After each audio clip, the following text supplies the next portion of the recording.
Welcome to our end of June gaming block party.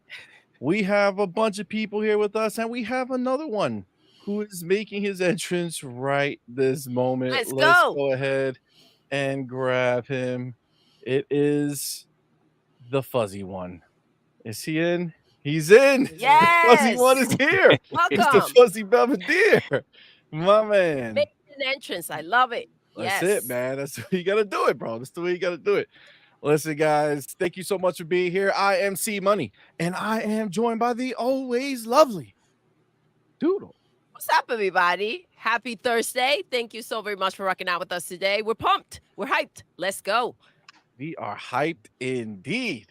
We got a good looking panel up here. Look at this. Yeah, we really do, man. Welcome, everyone. We appreciate y'all, everyone. Shout out to the homies who are watching us live right now. Thank you to all of you for rocking with us. You guys are awesome. Guys, let's introduce the panel because it's the end of the month. And we got the homies here. So we gotta bring everybody in, right? So how does the clock work, right? Like this? Well, okay. Like this, right? Okay. Rough start. So we'll start in the center. All right. We'll start in the center, hit it clockwise, and we're good to go. All right. So obviously making his grand entrance, right? With some flair. All right. We got the homie. I feel like we got like a once a month visitation rights from our dude Fuzzy now. I love it. We got our boy Fuzzy Belvedere in the building. Welcome, man. Thank you for being here, homie. Thanks for having me, everyone. Glad to be here with everyone. Man, it's been a while. Once a month is about right. Weekends, holidays, once a month. No, but glad to be here. Some good stuff going on in the gaming space. So yeah, can't wait to get into it. Always good to have you here, Fuzzy. Absolutely, You're freaking awesome. So thank you for being here today. Appreciate you, homie. Appreciate you. And then if we're going based off of my clock strategy here, we're gonna hold it. Wait. So okay, whatever. Listen, I'm gonna do it my way. Okay, it's this way, but in my world, it's the opposite. Whatever. We got the homie coming back. Appreciate my dude, one of the dopest humans ever, who is forever gonna be somebody that we're always going to be so thankful for what they did for us, and that is the homie J Shock Blast. Let's go, the one and only. Who is the man. He's a awesome dude, awesome content creator. Check out his stuff. He's dope. What's up, man? Thank you for coming, bro. Appreciate you. You're way too nice about me there. I'm just okay. It was freaking awesome, you guys. Listen, like literally 10 out of 10 people would have been like, F you guys, I'm going in. but you didn't, man. And that was really, really dope of you, bro. So we appreciate you. Yeah. Thank you for being here, man. Of course. I love talking to people. Let's go. Man. It's going to be good. It's going to be a fun time. And then we got the elusive one, the one that you messaged one day. You never know ever, right? Because he be pretending like his phone don't be like, yo, you got a message. You know what I'm saying? Don't work. You know what I mean? You know, I get it. There's levels to this. You know what I'm saying? There's levels to this shit, baby. Yo, CMoney, you can't be doing that to me though. First of all, I don't know what type of clock you own, but you just went. That was crazy. No, That was no, don't mess crazy. up. I had no idea who was going next after Fuzzy. That was crazy. But let me tell you something real quick. So you sent me the message, right? I saw it. I just didn't get a chance to reply to it, and I was thinking like, okay, bro, he waited like maybe I don't know what was it, a day or two, and then he sends me the big eye emojis. Like I know you saw this. I see you. Like, I see you. Is what oh, he's we I'll saying, see you you know, out right? there? You think I'll see you on Twitter? Oh, you brought me back memories, dog. I used to ghost them, dog. I used to ghost them, and they be getting mad. But you know, I can't do my boy like that. I'm here. Oh man, Dark in the building, man. There's levels to this, bro. what up, Hargy? I see Hargy in the chat. What up, Bubby? Hargy says I'm the Argy problem. with the bars. Check it out. Dark. You're the problem. Yeah. Yep. That's it, man. That's it, yo. Oh my god. Ooh. And listen, is this the debut? Yes. I think it's the official debut. Trae la bandera dominicana. Vámonos. That's Ya right. tú sabes. Listen, nobody know what you said. All right, so Yes, we do. like Some people we know. We know Some exactly people what know. you're They talking know. about. Jalapeno, salami. like, Yeah. Salami. Yo, I'm drinking this coffee and it's really hot. It is hot. And it's making me sweat, dog. I don't know what happened. Yo, Mira, I'm dying. I gotta get this fan on me. All right, my bad. What is happening? Right? Does he know we're live? Does he know we're live? Doodle, do something. Listen, No, I don't. Get it together. See, get it together.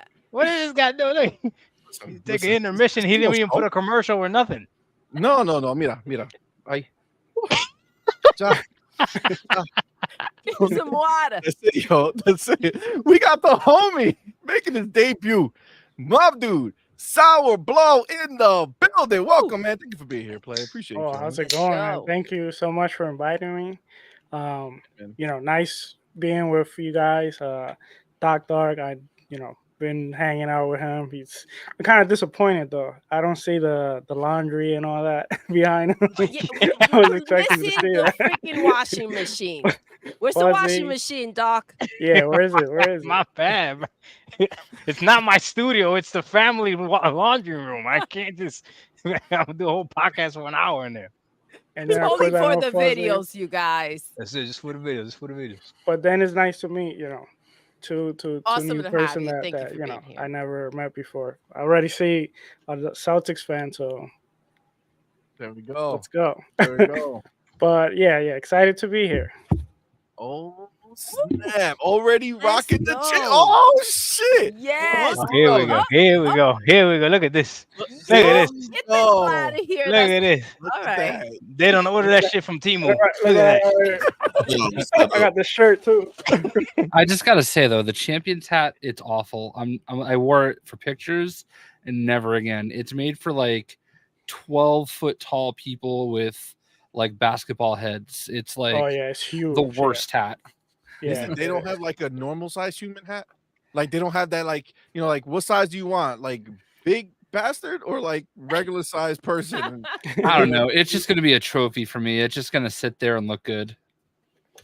All right. If you Same. adjust it, like it doesn't. It settle. adjusts, but it's still like makes you look like Yeah. Just, but it's like a yeah, bolt on your it's head, so you know? big. I get it. Now, you know what? I ain't even gonna do it. You know what I'm saying? I was gonna go talk about something real big, and then I was gonna say something, but I'm dialing it back. You know what I'm saying? Because the homie's here. My dude, look, I didn't say it. I didn't do it. You see what I'm saying? So that is I'm called proud of you. restraint. There's You know what I'm saying? self-control. Yes. Self-control. You know what I'm saying? Listen, I'm gonna even create a gap so that there's no connection to it. So that hat does look dope. So let me get to the next guest. All right, we got the I just feel this whole thing is a setup. Yeah. As a Maverick fan, as a short king, as all that, I just feel this whole thing's a setup. But it's all right. Oh, no. I was just fucking with you, man. Thank you so much for coming, my bro. Yo. Fucking Ray Ray's in the Let's building. go. The judge. Hey. Welcome home. Y'all see him here all the time. This is the homie. What's up, Hey man? yo, I didn't. You locked somebody up. hey the Wednesday night delight, the judge, the jury, the executioner. Hey, we had a 99% conviction rate right now, and I see somebody on this panel that might need to be in court. Oh. Yeah, bottom corner. I'm looking at you. Look at that. Bottom. That's Yeah, like the it lights. wasn't me. Nah, it ain't you. Don't Not freak yet. Not yet. You So he good? said, nah. Listen, after that, I'm willing to change my hat if it's an issue. Oh no, I'm just playing. Hey, I'm a Cowboys fan too. We lose a lot every year, so I'm okay. I'm Oh, okay. my God. Well, listen, guys, thank you so much for coming. Thank you so much for rocking with us. It's gonna be a fun effing night. All right. So, guys, first of all, shout out to everybody here, man. Ooh, what's We got up, all the guys? home. Let's see. I need to see who's the first one in the building. Of course, who's the first one in the building? The man himself. Who? The coach. Hooded Canuck. Always. That's The what's up, homie. Cole. That's the homie right there. And not only is he first in the building, but he hit us up. Well, man, you guys are gonna be covered sometimes. I'm sorry. Okay. Just like get on your tippy toes. You know what I'm saying? Crank up a My little forehead bit. is too Yeah. big for this, bro. Let's just be glad that's not Ray Ray. My over forehead here. is You too know what I big mean? for this, bro. Finally, it's not me. Finally, it's not me. Yo, see, it wasn't me. I didn't do it. Yo, the homie. I'm like Stoney. I'm drowning. Yo, that's hilarious. We got our boy Hooded Canuck. Thank you, man, for being a member for 6 Thank months, man. you. That is awesome. Says it has been a wild 6 months with you all here in this community. It's been fun here in this community. Xbox for Thank you. life. We are Xbox United. Hashtag we bleed green. Let's go. My dude. Thank you, brother, man. Appreciate you, homie. Thank you so much for being here. Oh, we got the homie Shannon Israel. Welcome, my man. fam? Thank you so much for being here, homie. Thank you so much for that $5 super chat. Thank Says you. Ray, that was a good trial. The defendant was not guilty, though. We locked him Oh, up. We locked him up though. So it don't oh, he matter. got locked up. He Listen, I co-sign that. got parole, but he got They parole. got parole. He got parole. He got parole. We got the homie Creed 20 Blaster in the Hey, yo, building. What's good, my Creed. man? Thank you for that €2 super chat. Says What's up, how you let Doc Dart. Oh, how they let Doc Dart 1985 out the closet. Oh, What Man. closet are you talking about? Hold up now. it's a laundry Listen, room. Wait a minute. What closet? Wait a What's minute. going Wait a on? minute. He didn't say Doc, the I don't laundry know room. that. I'm trying to Pause. help you out, Doc. He I don't said know. out the I don't know closet. what's going Doc, on I out don't in know the what conversations streets. Doc you've been having out there. No. You know what I'm saying? Does your wife know? That's crazy. That's a crazy statement. That's crazy. Shout out demo. Oh my god! And of course, god damn it! Why Oh you gotta man, clip me you've like been a crazy clipped. person? You've been clipped. See. My boy Fark, you what's up, man? Thank you, brother, for being here. Thanks for being a member for 6 months, dude. Appreciate you, homie. Shout out to Thank my you, favorite Fark, you. couple, CMoney. I'm sorry What's about up, this man? profile pic change. Why you gotta be sorry? You know what I'm saying? It just cut me deep. That's all. Hey, Where's he my did- he- why, Where's my He got me glasses? yesterday. He got me yesterday. Oh, he got you too. Yeah, he Fark, got me. I don't understand. This motherfucker's a wizard with it. Yeah, He'd be like, he's got a gift. He's got a gift. "Get for the sure. screenshot, got you, bitch." Nah, Yeah. for me, what he did, because Young Dress did some artwork and it had like a muscle girl have me over her head and shit in the air. And so he took my face of that and he got me on that. So. Touche. Good. Listen, Farky don't mess around, man. Farky don't mess around. But yeah, man, thank you. See everybody in here. We see Demo Flow Gaming in the building. What's good, What's my up, man? fam? Game Adaption Newscast going on, homie. Sanchez, MTZ Gaming. Let's go. What's up, Arnie, Void Rat, Rodney Sanders? We got a bunch of our homies in here, man. Appreciate you all. Thank you for rocking with us, man. Big Thank boy you. Mike in the building. Yes. Yeet, Shanique. What's good, man? Let's Ricardo. go. Damn, man. We got all the homies. Sardinias. What's going on? All right. Let me take my chapter. Oh, Where's my book? Oh, son of a bitch. Okay. you need a book? Oh, no, I got books, but it's not the book that I wanted. And somebody take my pen? You took your pen. I got one, though. I'm good. All right. That was all unnecessary dramatic. Would you like me to take the chapters? Definitely not. Okay. We would like to see those chapters one day. You know what I'm saying? Listen. So, by the way, I don't know if you guys noticed, but there's no more echo. Okay. Problem solved. Yes. CMoney was sabotaging. Wasn't for Doodle sure, the for sure, entire for sure. time? It was definitely my mic, Mm. but since I don't mess around with this stuff, Oh, you it don't was mess around with it. sabotage. Yeah. And I had to call it out. I was like, yo, maybe look at the settings, and then Maybe look at the settings. that's how Maybe it look went at. down. You know what? This pen's not So working. technically, I figure out the echo situation, even though you manually did it. Considering it Shout was out my to idea. the Elgato Wave DX. Ooh, yes. Shout out to the Elgato. You got the Fallout one. See, I guys, do. that's the Fallout one I was talking Nice. about. You know what I'm saying? This looks so dope. It does. Yeah. It does. Xbox green. You know what I'm saying? I mean, not the exact color, but at least it's green. It's beautiful. It's beautiful. Pretty dope. It's pretty Yeah. dope. No wonder Yeah. you were trying to get rid of DC. Yeah. I'm feeling it. The homie Ray G4 was good, my man. Thank you both for being here. Thank you for that $2 super chat. It says we punish by do controller beatings in Ray Court. Oh my god. Damn right we do. Oh my god. Oh my god, Diablo, mira. Otra vez. Oh, te agarró. Ah, esa está mala. I'm sorry about this profile pic change still. God damn it. Fuck you. What Oh the my hell? God. J Mac in the building. What's going on, player? Yo, Thank you J for being Mac, here, what's homie. up, fam? Salute, sir. Salute. How we doing? All right, let me get my chapter. Okay, so I'm assuming everybody in here has seen the news, but we're gonna talk about it. I just want to get my time set because people be crying. I be seeing messages like no timestamp, no watch. Like, all right, fam, calm the fuck down. Calm the fuck down. All right, so the big news. Wait, you're writing it down? You're writing the timestamps down? Oh, I here was comes just the writing it judgment. down. Yeah, Ray, I didn't do it yet. Okay, and I know. No, isn't there a way to do it? That wasn't even me. But I felt. No, I'm like you were asking. gonna Isn't there a say way that you something. could do it automatically? Well, Oh, there is. There is. no, Doc. it's not automatically. You still got to press the button, but I didn't set it up quite yet. Oh, Okay? it's all right. If you like writing it better, it's okay. I'm no judgment here. Listen, I feel like there was judgment Ya right off the empezó, ya rip, empezó. like an immense amount of judgment. No, like no, papi, however super you want to do it. fast. It's your show. It's your show. We're gonna come out with a tablet and a chisel. We It's just okay, sit here papi. and wait, CMoney. Don't worry about it. Don't worry about it. We'll God just damn wait. it! This is first of all, you fucked up my timestamp. I already Oh. wrote it down. Now I gotta what you did, scratch Doc. that shit out. Look what you did. Okay, I gotta scratch this Normally, shit I'm the out one who does that, but and then fucking Yep. do it again. That was you, Nobody man. say nothing. Jesus. All right, let's go ahead and let's bring it up. God, son of a. What time? Look at this. There's a whole different time now. God. All right. Los Latinos siempre estamos jodiendo la timestamp. Es verdad. Always. Es Always. verdad. It be what it be. Okay, we're not fucking it up this time. Okay. Right? All right. This was huge news today. I couldn't believe when I saw this. I said, wow, what a big move. And this is, for me, just proof of Xbox not taking this as a, hey, we're just here to get, PlayStation people to play our games, right? This move that they did was them letting everybody know that what Phil said was 100% the plan.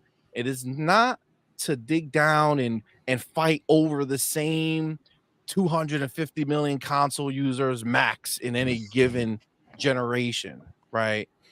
They are out here saying we are going to go and get our own bag. Okay, we're going to go out to people. We're going to bring in customers. And they're going to do that with this announcement that they made today over on the Xbox Wire. They say, today, we're announcing a collaboration with Amazon where Xbox Game Pass Ultimate members in over 25 countries can play games directly from the Xbox app on select Fire TV devices via cloud gaming.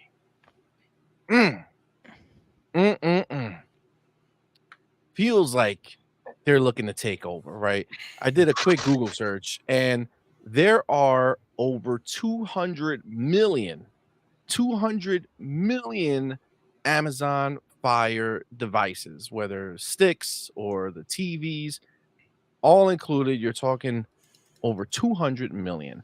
And that 200 million is a number that is over 8 months old at this point. So who knows where that number is now?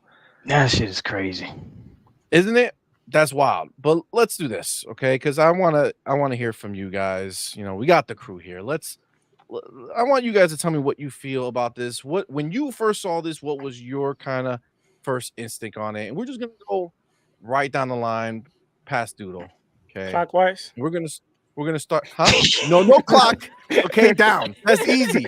Abajo. Let's Ja. get the clocks out of this. No clocks. All I never right? even brought up a clock. I don't know what y'all talking about. So, homie J Shock Blast, you saw this. What do you when you see this? What do you think this means for Xbox? What do you think this means overall for gaming? I think it's huge. I think first of all, have any of you played on the cloud at all? Yes. Yes. So when I was at Summer Game Fest last year, I had a meeting with Samsung, and they were showing off this new projector they had coming out, and it had the Samsung Gamer Hub on it, and they showed me how you log right into your Xbox account, and I played like a round of Fortnite in like this tent they had set up, like on the top of the tent, like just sitting down. So like the idea that all you need is a controller and a TV, like, is one thing, but everybody, like, I feel like everybody has a Fire Stick, right? Like, I think it's like the most hacked device in the world. So one way or another, people get those things, and to have like gaming just there, like without a $400 to $500 entry point, that's pretty huge. And in the cloud gaming, it plays really well. Like it plays surprisingly well. So yeah, it's huge. Definitely a big deal. I agree. It's funny you said that because this reminds me of that deal, right, with Samsung to kind of get into the hub and their stuff. But also this reminds me of Facebook deal where they're over on MetaQuest, right? And I was sitting here, I got my MetaQuest 3 and I put it on and I was playing Fortnite in the MetaQuest, right? Just sitting there right in this seat, just sitting back with this thing. I had this huge screen in front of me, living my best life. It ran well, played well. I mean, it's a fantastic thing. And you could kind of see this kind of pattern, right? They hit Samsung, they hit Facebook, they got Amazon. I mean, who's next, right? Who's next on the list? Where are they going to go next? But I agree, man. I think it's a big move, and I think it's something that's really going to open up gaming for a lot more people who were never going to be in the console market, right? And I think that's the important thing that I see with this, because I feel like, again, it's one thing to offer a service that's compelling, that makes people want to come to it, right? But if people don't have access to it, it doesn't matter how compelling it is, right? If they can't afford a console, if they can't afford a PC or whatever it is. So to go and meet people where they are is huge. And obviously that's a big part of what Microsoft has done in the past. That's what made Windows the dominant force that it is. It was dominant for a while, but then they continue that dominance and that growth because they said, you know what? Let's stop keeping Microsoft Excel and Word and all this stuff tied to Microsoft to Windows only, right? And now you can have it anywhere, right? It's on iPads, it's on Mac, it's wherever you want it, you can access it, right? And this is what they want to do. I just see them looking at Xbox, excuse me, as literally they're trying to become the Windows of like, you know what I'm saying? Like, of Xbox. They want Xbox to be just ubiquitous, right? No matter how you're accessing gaming, you're accessing it through Xbox some way. That's the plan. It's a great way to simplify gaming for new people, right? And a great way to facilitate gaming for existing players. Yeah, I agree. You can go ahead and play anywhere.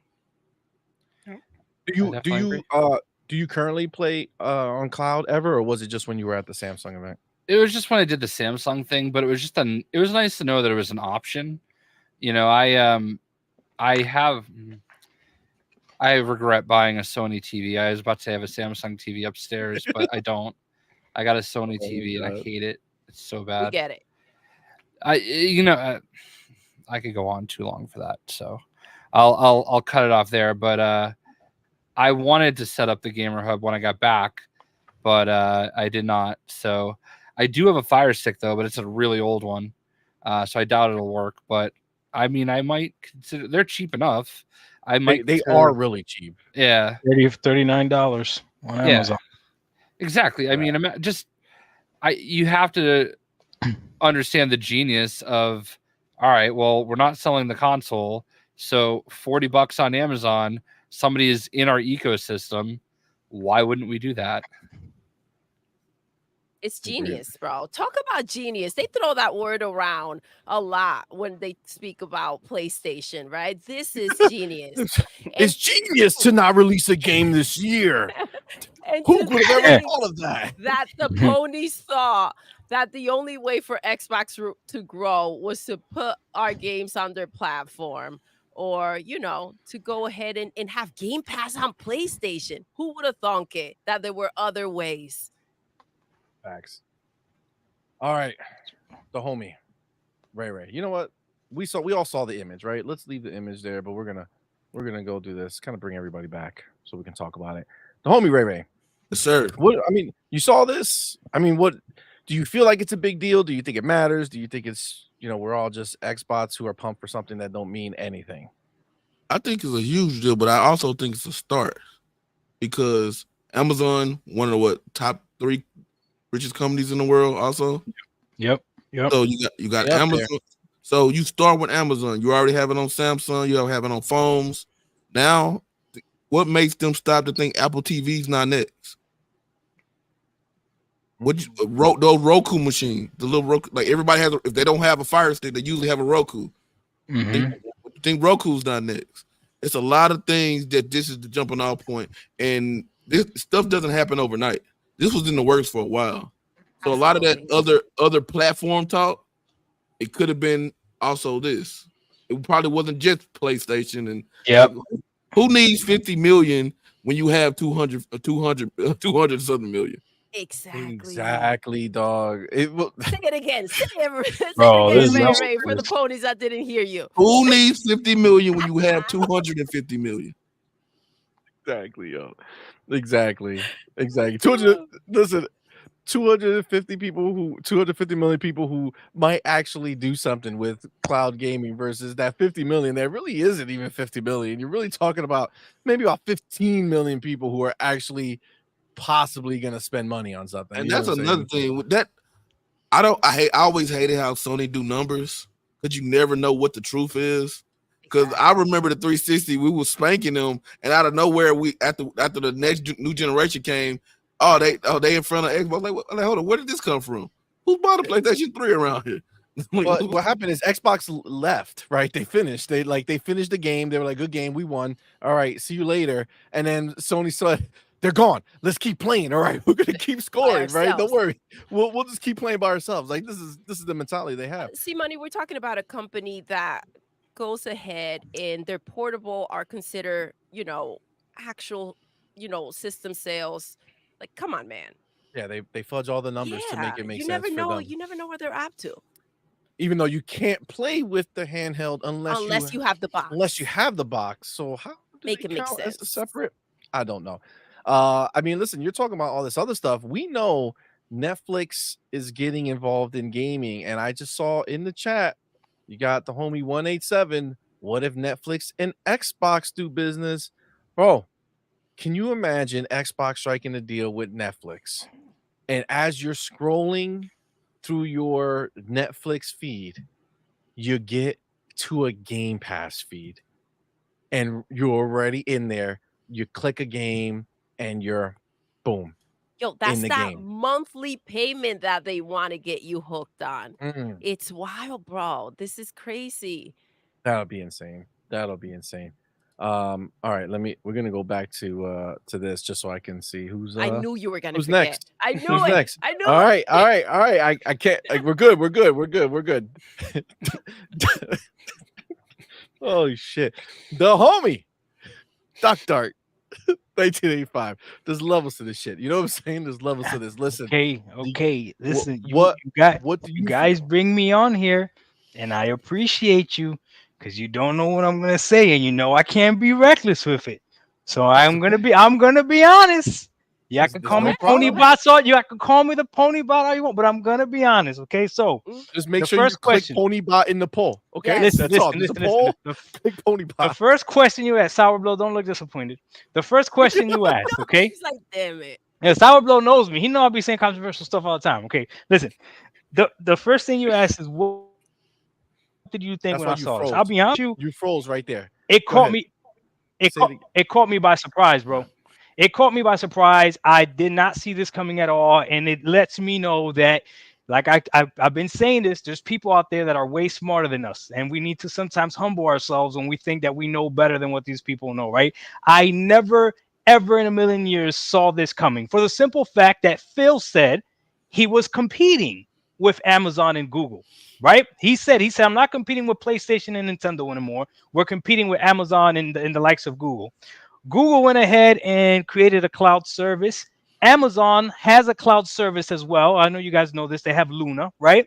Google had Stadia. So when I'm looking at it, it's like, okay, so they're competing because the cloud market is something that maybe it's not right now, but will be the future streaming. And it's not about you and me, CMoney. It's not about you and me, Doodle. It's not about you and me, Fuzzy, Sour Blow, Jay, Ray. It's not about us. They don't care about us anymore. They care about the little ones. And the little ones don't care about owning. The little ones don't care about downloading. The little ones only care about how fast can I get the access, right? So when I saw this, it caught me by surprise, but I was like, oh my God, they're geniuses. They're taking over by any means necessary, and they're okay if they got to shake competitors' hands. I'm going to tell you a quick story, okay? I grew up in New Jersey. In this town that I grew up, there used to be competing. I'm from Jersey, okay? Listen, in this town that I grew up, there used to be competing liquor stores, all right? And it was like bad, like gang related type stuff. These liquor stores were like employee gangs and all that other stuff, okay? At one point, there's one dude that owned this really big liquor store, got tired of fighting, went to the other owners of liquor stores. There's a whole bunch of liquor stores. Went to the owner and said, hey, look, I'll take down my liquor store and I'll just be the supplier and you guys just buy the liquor from me. He took down his liquor store. Everybody else's liquor store flourished, but all the liquors were being bought from him.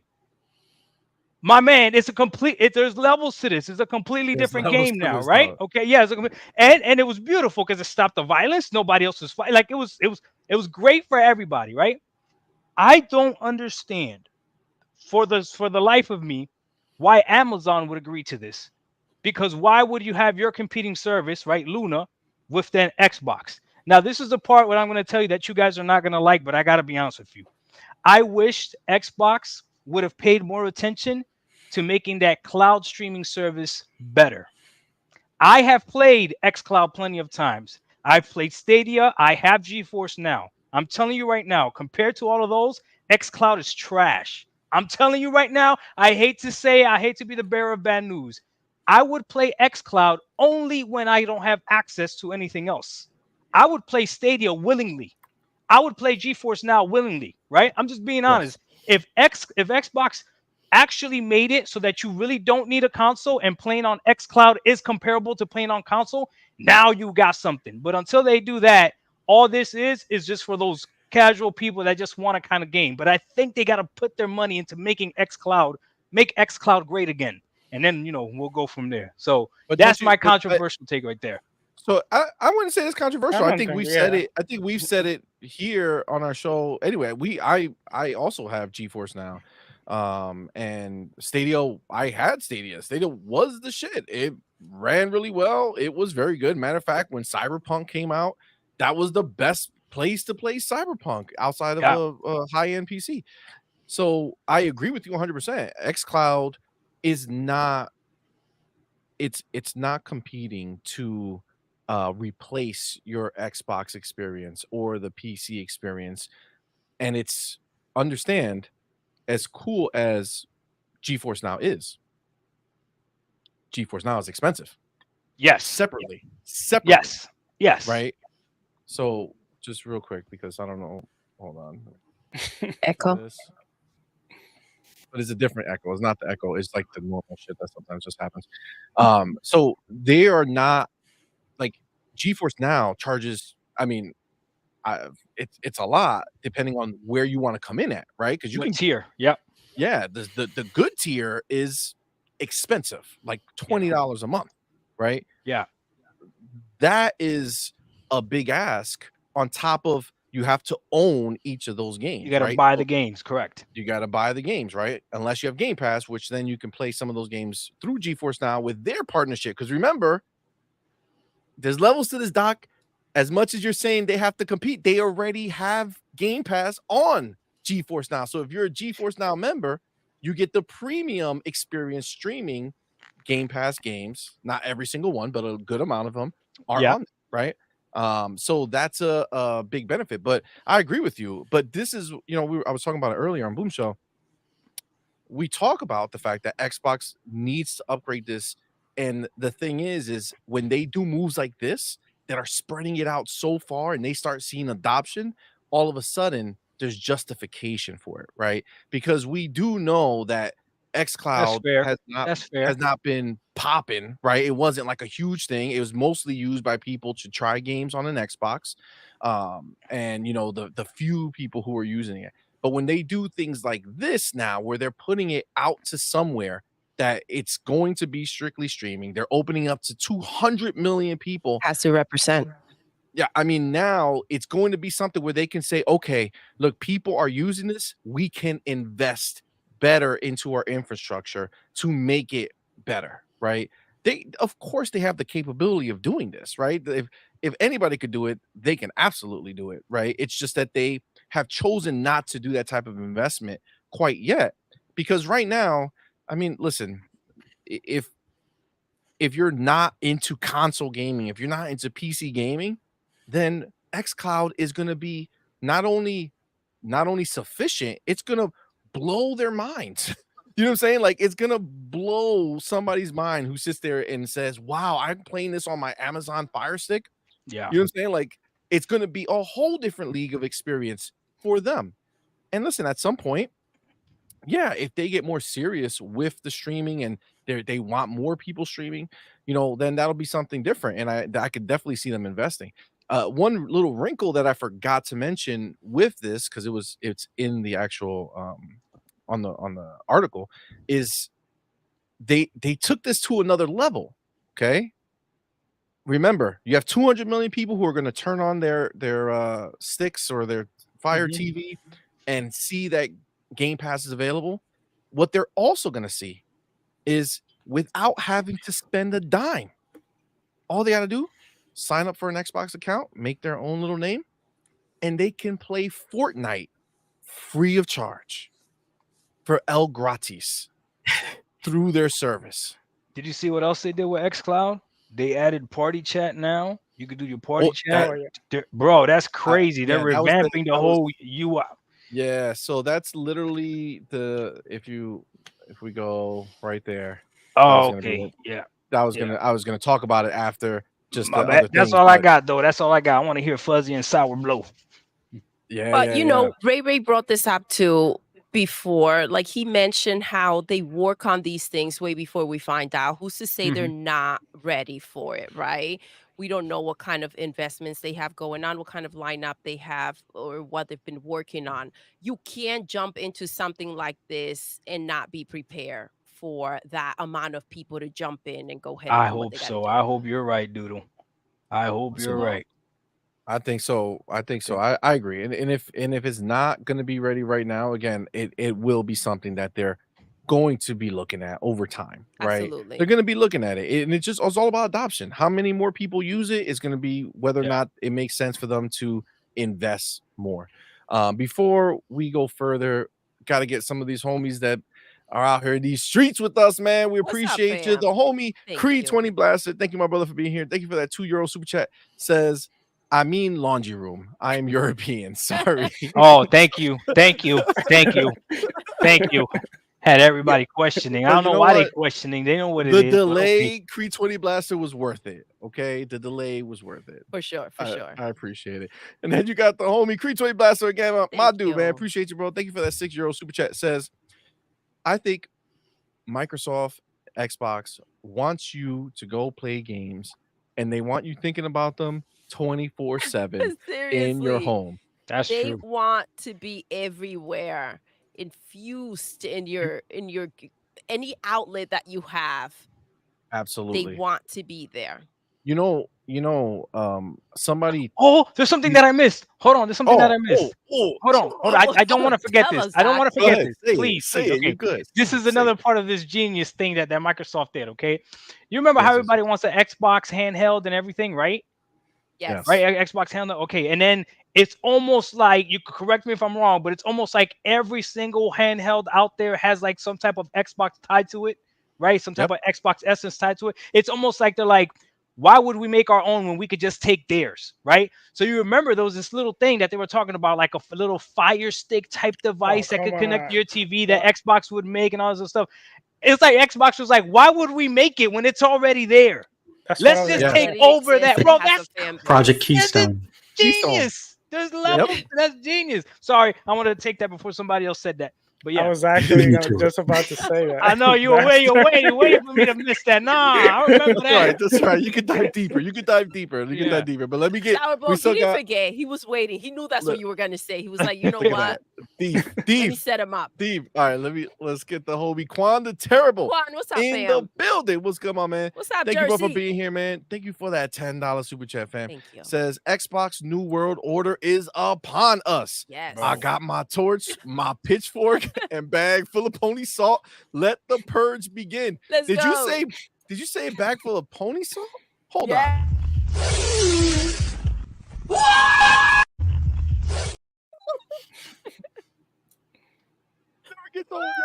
What was that?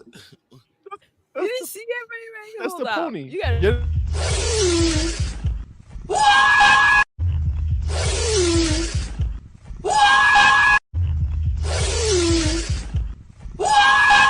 Pony salt. That's the pony That's salt. the pony powder.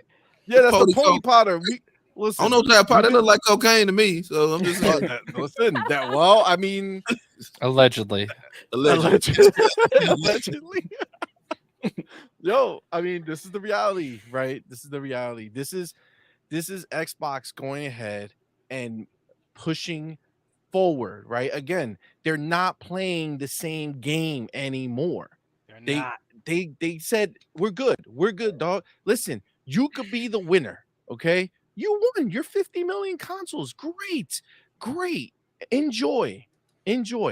We'll take our 20-something million consoles, whatever it is, and we'll just take all of our Game Pass subscribers and all of our cloud subscribers and all of the profit that we make that is bigger than your profit, except you have more consoles. I don't know how the math works out, but you guys won. You know what I'm saying? Enjoy it, because they're going to go do their own thing. And honestly, that's all they're doing right now. They can give three shits about anything happening over in Ponyland. They can cry, they can do whatever they want. Doesn't matter, because right now, what a bunch of those ponies are doing, they're like, oh shit, I got an Amazon Fire Stick. Yeah. Oh shit, I could just sign up pop to that Game in. Pass. Listen, this is just the reality, man. You're gonna see. It's just gonna get worse, guys. It's gonna get worse for them. It's crazy. The homie anonymous boss, man, my dude. Thank you, brother, for being here, man. Thank you for that $10 super chat. Says, yo, CD John with tacos. God damn it. Fleece Johnson voice. Who the fuck is Fleece Johnson? I don't know that voice. You know who Fleece Johnson is? No, do you have his voice? Read that. I don't. I got it, but I don't have it set up. But that's the dude from the Boondock, the Booty Warrior. Oh, yeah. I wouldn't. I don't know his voice. But yeah, don't do it. Yeah, all right, I won't. Doc Dark said he been had the Fire Stick. He said it was his closet for a couple months and it's a bit dirty on the tip. Oh. Wow. Hashtag pásame el machete duro. El machete. That's what I said. Pásame el machete duro. Yeah, what they said. Oh my god, you're wild, yo. The homie Sir X-Men, he's alive. Thank you. I love these check-ins, Sir X-Men. I appreciate What's you. up, Sir X-Men? Thank you for being here. Thank you for that $2 super chat. It says Doc Dark is gonna get clipped by Alex again. Oh no, it's the Alex. Alex, dude. Okay. I thought that was Oh Hail X. I didn't know what that meant, but Oh no, it's Alex, dude. Yeah. Hold on, sorry. JD Gamer, The homie what's JD up, Gamer, fam? my dude. Thank you, brother, for being here, man. Thank you for the $5 super chat. It says, at Doc, the tech that powered Stadia is Love you. from Have a good Bethesda, day. Bye. which Xbox now owns, and they can deploy that tech at any time. But there are, as you say, levels to this. Interesting. Yes, don't forget that Bethesda was heavy in the streaming game. I mean, maybe you guys are right. Maybe they're just waiting to see like how many people actually adopt it before they make it, to that level. But all I know is, man, I remember playing Stadia, and Stadia was, bro, like butter. It felt like you were playing a company. Bethesda had a streaming thing that they were working on called Orion. Orion. Yep. So and it's supposed to be very good, and I think they just might just integrated everything with Xbox Cloud or X Cloud, whatever they're gonna call it. So yeah, I would think they're gonna be very, very competitive in that cloud market. Agreed 100%. The homie JD Gamer's back. Back to back, my brother. Thank you, man. Thank you for that $5 super chat. It says Amazon did the deal because they were the ultimate package storefront, but they also want to be the ultimate digital storefront, and Game Pass is the way. So JD Gamer, I think you're 100% right. I think between what you just said and Doc, what you were talking about, you don't know why Amazon would do it. Well, if you take a look at what they have going on with Luna, it ain't much. No. Right? It ain't much. So I think what you just saw was them saying, this is the way. We're probably not gonna go that crazy with Luna. You know what I'm saying? We'll offer it to our Prime member so that they can get the, they have free play days or whatever on Prime that you can play some of their games through Luna. But I think that's probably where they're going to keep it. I don't know how much further they're going to go with it. Getting into gaming without getting, knee deep into gaming. We know Google ran in the other direction, so it's costly and difficult. Oh shoot! Whoa! We can't. We gotta delete that picture. Seriously, we're not. We used to be. We're past that shit. We used to tell you to be nice to your local pony, but we no longer suggest that. You know what I'm saying? We don't stand by that. We don't. No thanks. The homie JD Gamer, my dude, back to back with that $5 super chat says, never ever underestimate Phil's and Booty's desire to compete. They have already said they want to spend PlayStation out of business, doing deals that PlayStation can't. Yeah, this is crazy. God damn. Doing deals we are not the that same. PlayStation can't. Oof. God, I can't imagine what it's like to run a PlayStation podcast. Like, I can't. I don't even know. Like, what do you talk about Xbox?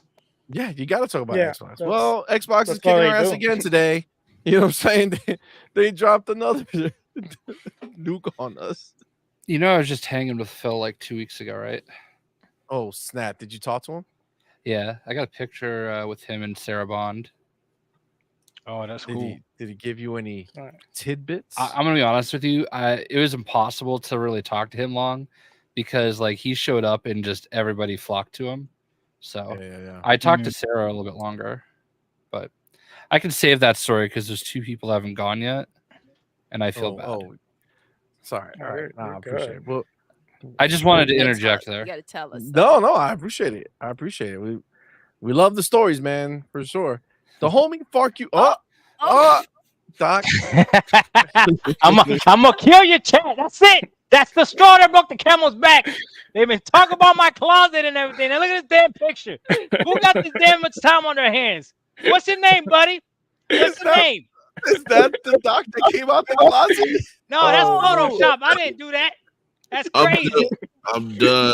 I'm dead, bro. Zoom in. You're not zooming in on that. The disrespect. The disrespect. Why would you? Okay. Why would you smiling like that? Set yourself up there. No. Self-hugging. No. Hands. When did I put my hands like that? This disrespect. You did that, yo. Forget your damn chat. You know what? Right Sony all the way. Sony all the way, goddamn. I'm tired of this. Hey, I think I think I have a new somebody gonna be in court. Right? Oh my god, Oh, that's man. amazing. Take Can it we off. zoom in though? No, Can I we zoom can't. in? I We need can't. fuck you. We need a big picture of it. Send it in, bro. Send it in. Send it in. Oh my god, the homie JD Gamer back to back. Thank My you, dude. fam. Thank you, Thank my you brother, so for being much. here, man. Appreciate you, homie. Thank you for that $5 super chat. Somebody Says- said Doc has the only hands. Oh, my only hands. That's He wild. said Doc has the only Great hands. is Oh, wild. God. Wow. The Oh, homie man. JD Gamer, thank you, brother, says Phil said he wanted hundreds of millions of gamers. And guess what he will have? Yes. Phil's the man. By the way, pathetic port begging pony still got no games. Goddamn, JD, you ain't fucking lying there. He's back again. My dude with that $2 super chat says Amazon also solves Xbox's transmedia problem. So you kind of get it. You know, it's funny that you said that. So somebody, I was gonna say it and then I lost my train of thought, or somebody said something else. But on Twitter, somebody tagged me on something that it kind of like immediately clicked, like, yo, that's actually pretty dope, right? So you have these the fire sticks and stuff, right? They're in your hand, nice and light. You can go, you have like little monitors, or if somebody has multiple TVs. And he said LAN parties are back. And you could take a little fire stick, go to your homie's house, Right? plug your fire stick into a TV, or bring a small TV or something like that. Like you could just easily, little flat screen TVs are tiny now. You can go grab one, bring the stick, plug it in. You're playing Dude, Xbox for right next to your homie. traveling too. You're staying at a hotel, nice and simple. Yeah, that's true. Yeah, that's dope. That's dope. And then to finish this off here, we got the homie In the Vic, house. the motherfucking click. Let's What's good, my go. man? Thank you for that $5 super chat. Says CMoney, is it bring a pony to work day? What's up to everyone with sleeves? Oh my god! Wow, beautiful times to be at Bob Ray UPOS. Hey, no, you feel it. You wildin', yo. You wildin'. Pony tears? That's fucked up. What happened? Why you coming? That's What? cold, yo. Oh, that's me. Oh, my bad. My bad. Oh, My okay, bad. Doodle. My bad. Wow, that's fucked up. One more. Oh my god. Well, I mean, if we're all gonna have fun, god damn it. The homie Jonas the dad, my dude. Thank you, brother, for being here, man. Appreciate you, homie. Hey, yo, Thanks for that thank $2 you. super chat. Says PlayStation runs Amazon app, so Game Pass on PlayStation 5.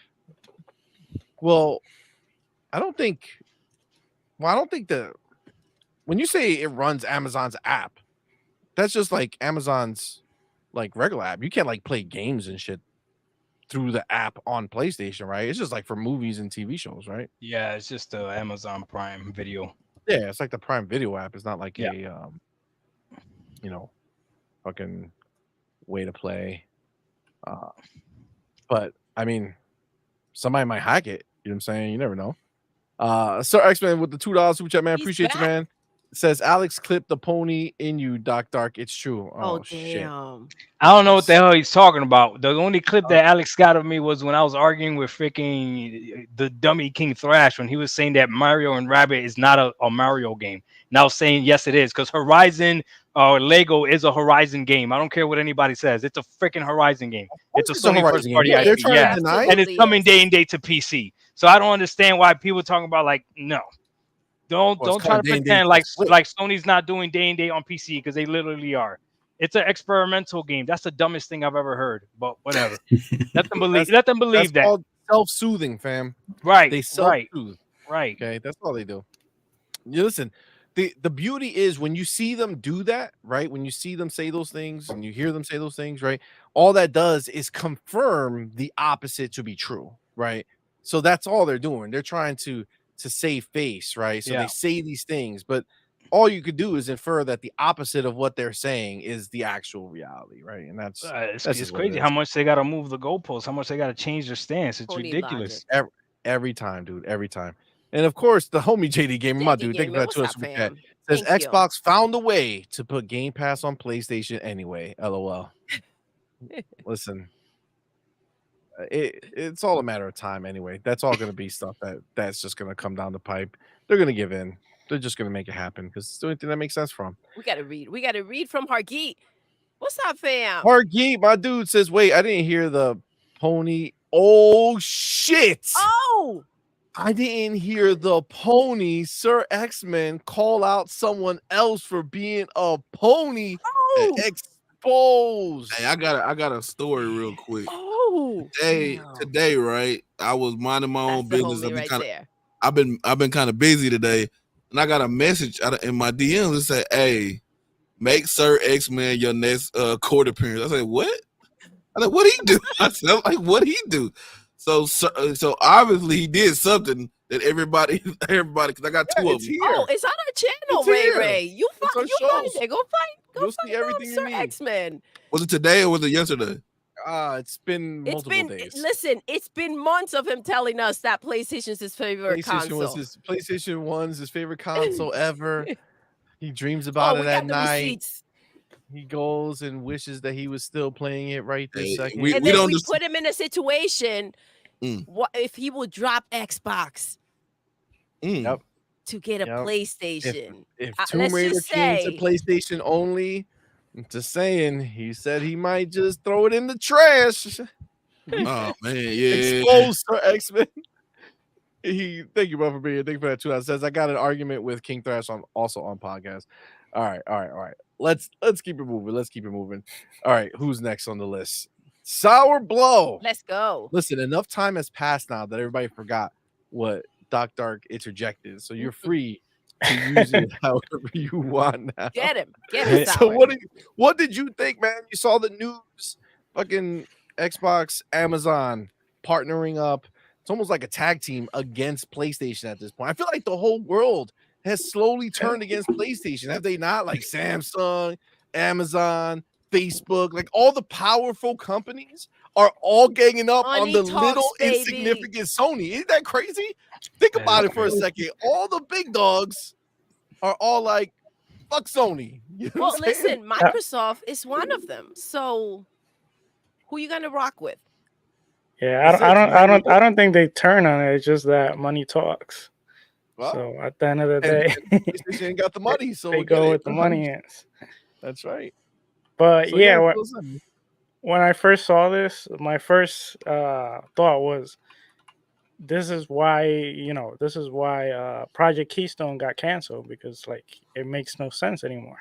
And my thing is with all this, I think like Ray said before, this is like a step, and this is a step to where they're moving towards. And I think the next thing that they're also going to add, that I think I saw an image. I don't know if the image is real or not, but the next thing is that they're going to add the ability to purchase your game through the cloud. So once they do that, if you think about it, to me, the cloud's going to become like, it's almost like its own platform where you can buy the games through there, and then you're going to have people build their libraries through there. And it's going to be all tied to the ecosystem, because it's probably going to have play anywhere. And to me, that's game changer right there. Like once they do that, other than that, I think like the next big step that they should do for the next generation, I would honestly do it for the next generation, is making the next console basically a PC, but that has like more console experience. And the reason why I think they should do that is because one of their biggest issue is developers having to choose. Like when they develop a game, sometimes they have to make sacrifices. And because the Xbox console is the console with the least player base, sometimes they decide to drop that player base. But if your console is really a PC, well, they're not going to drop you because it's a PC. So to me, that will solve all their issues right there. I'm really happy that you brought that up, because we do forget that we had confirmation not too long ago through like an Xbox fucking chat message with Phil Spencer, with somebody asked him about it, and he said, yeah, this year that's supposed to happen, where you're going to be able to play your own games through the cloud, which if you could play your own games through the cloud means that you can just buy games and play them on the cloud, right? And this move is huge, bro, because what this means is that essentially, oh my God, Hargeet, God damn it, Hargeet is right already. It already came true. He already said that the wise one, that other things will just be Xbox consoles, and a fucking Amazon Fire Stick with the capability of going to an Xbox store and saying purchase this game, and then you go back and plug in your app, your Amazon Fire Stick, and you play the game you just purchased. It's a motherfucking console for you. Just so happens that it's streaming though, and it costs you like $39. What is it? It says it on this thing. I think the game I saw was Humanity. It had the option to like just play on the cloud, and then it had the option to purchase, like right there. That's dope. That's dope.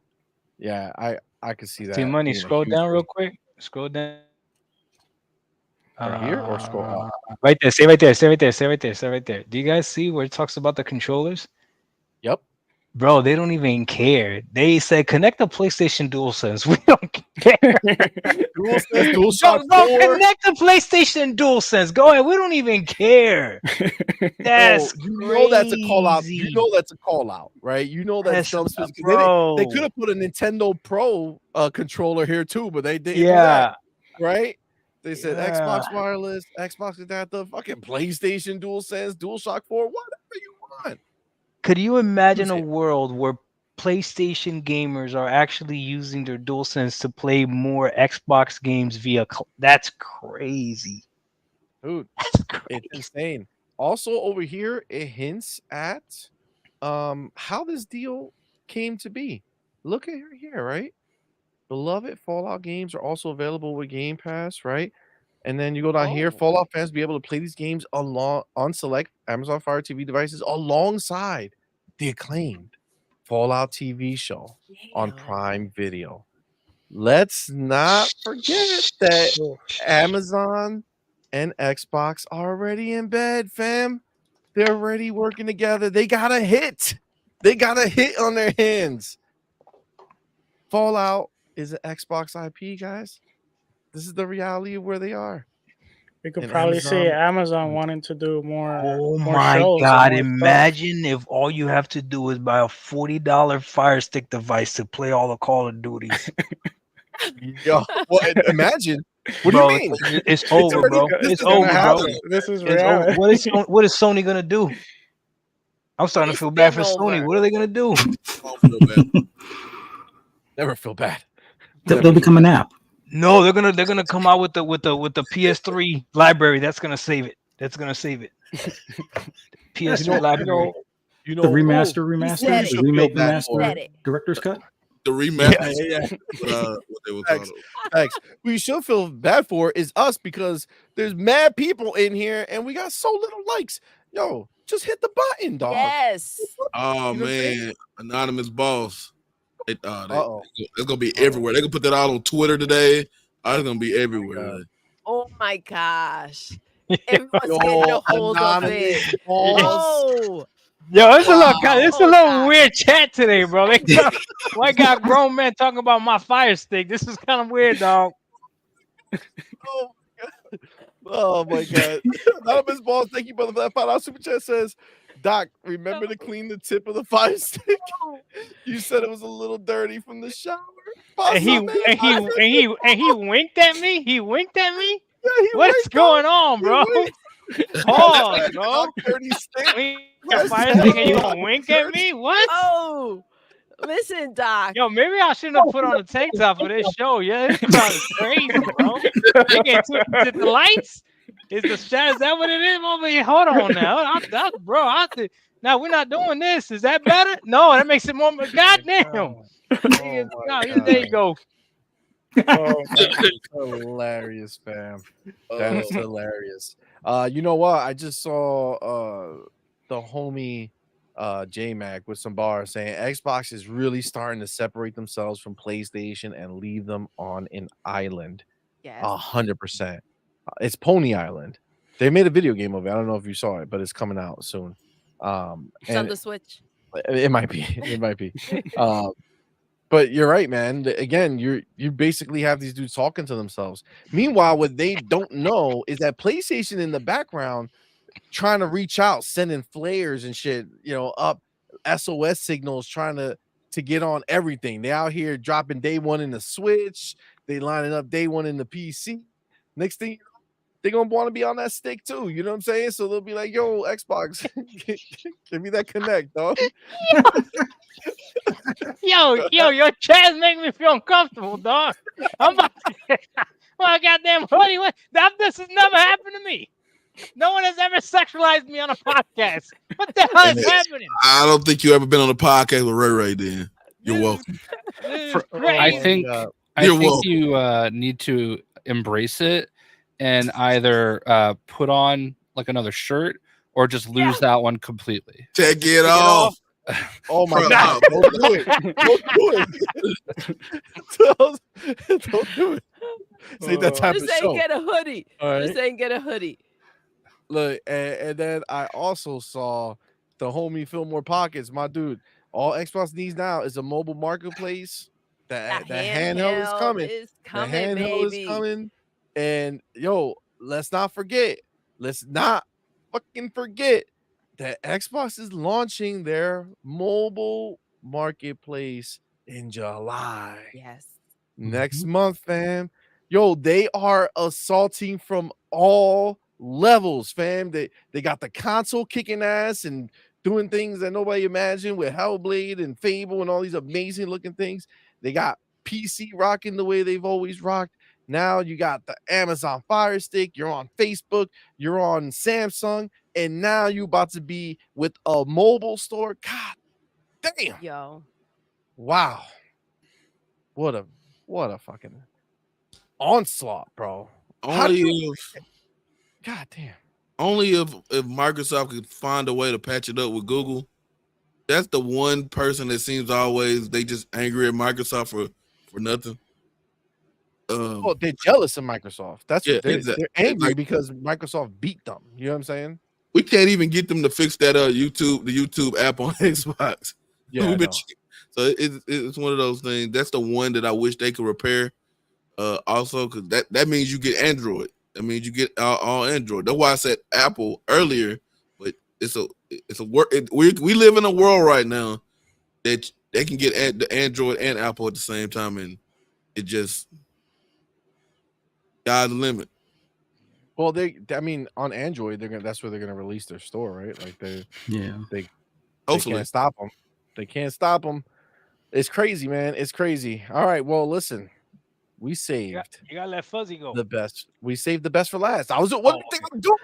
Okay. I don't know if it's the best because a lot of the stuff I was going to talk about, like Ray and Sour Blow and Doc, already kind of hit on. And don't worry. We're gonna do that. What's that called? Once already. So I'm left with kind of scraps right now. No. Reverse relay, right? So like now you went last, but now you're gonna go first, right? And then we're gonna flip the opposite way. So that works. It's still, all right. it's still gonna sound good coming out of you. You know what I'm saying?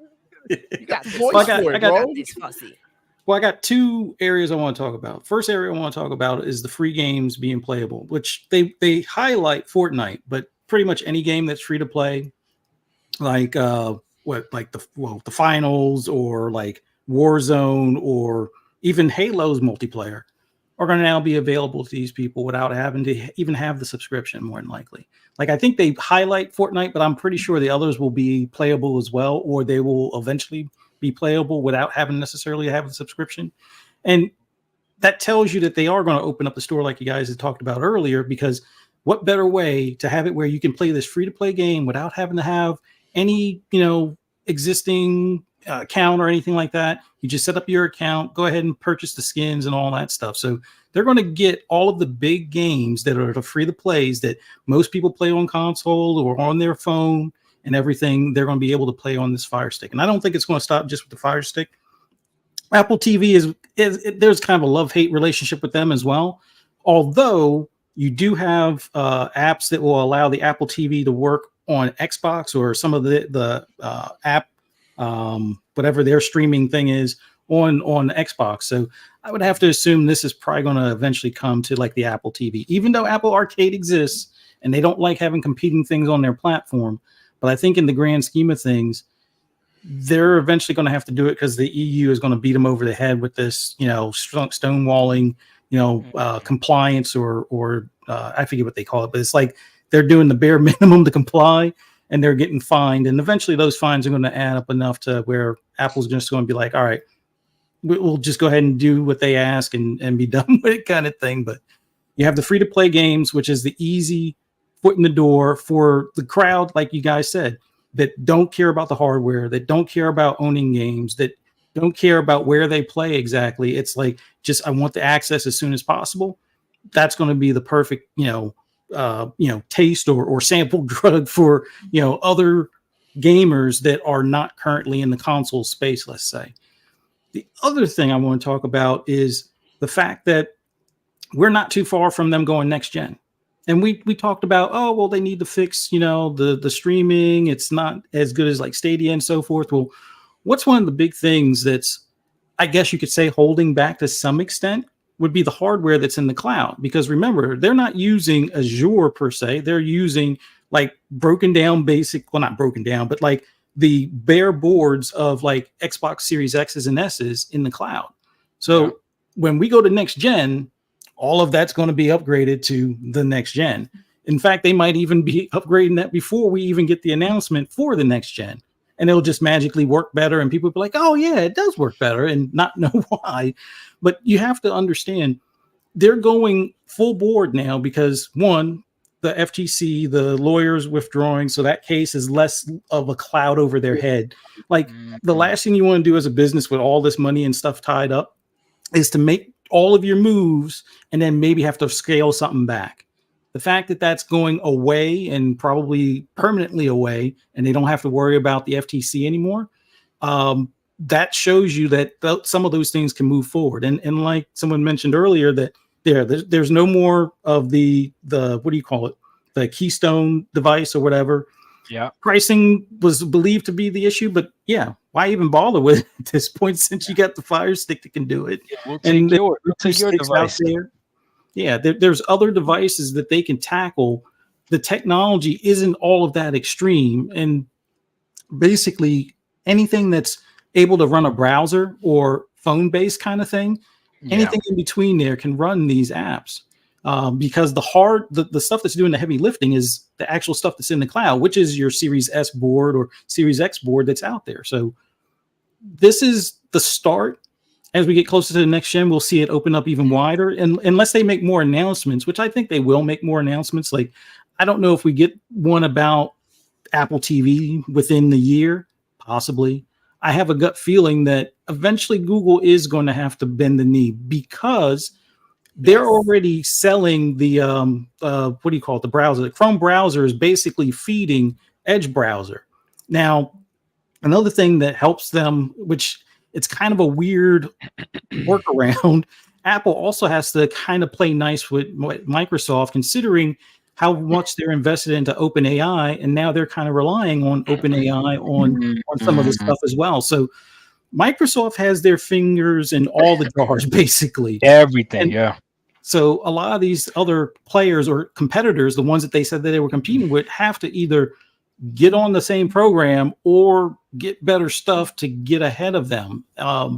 Amazon is known for their servers, but if their Luna program isn't really doing the numbers that they anticipate, you have to think on their side. They're like, well, if we let Game Pass in, that gives us eyes directly on the metrics as far as our users and what works. So it could lead to better competition for Luna as far as Luna being better after this. But then again, that will also help Game Pass be better, because when you have more competition, it allows for them to fight more over our dollars and time and stuff. But I can see Amazon, why they let this happen. Like someone said earlier, because they want to be the all-inclusive store, both digitally and physically, this is the best way to do it. It's only a matter of time before Sony eventually has a Game Pass thing, or maybe has a browser of some sort that would work. I mean, it has a browser now, and I've tried, workarounds to get the Game Pass app or Game Pass browser thing to work. But as soon as you log in, the page says, "Oh, access denied" or whatever, because they're using like an old version of Safari or something. But it's Microsoft is taking these steps because the FTC cloud is gone. They're getting ready to roll into the next gen. They're going to have stuff improve in the cloud because of hardware improvements that are going to be coming here soon. And we're just going to see them approach or reach different customers. Like Phyllis said, you can't still fight over the same, 250 million console users, and, somebody goes with 100 million here, 50 million here, or 60 million there, or whatever. It's still going to be the same numbers from generation to generation. So you either grow the PC base, which they're pretty good at right now, although maybe not as much directly buying from them, but they still get the 70% for everything sold on Steam and everything sold on Epic. So as far as their first party stuff, so they still get the good numbers from that. But once you not really exhaust the PC crowd, the mobile crowd is the next thing. And that's what, like you said, the store is coming in July. So that's right around the corner. But what other devices can you look at? And those PC handhelds, these are ROG Allies and your Legion Goes. Maybe they eventually make a storefront for those. I mean, they have on some of them where there's apps. I think Legion Go comes with like an app thing that you can do for Xbox, at least for Game Pass. But I would say if they could make their own UI for the entire device, much like the way Steam has for their device, and Steam doesn't care. As long as you buy either the device or the games from them, they allow you to dual boot it. They encourage it to some extent, because if they can keep you, even if it's only partially, they're still making money off of you. So it's one of those things where I would say we probably see a software update, because what's his name? Brad Sams had something about like one of those cars, like a self-driving car or automated car that had an Xbox app thing on the dash or whatever.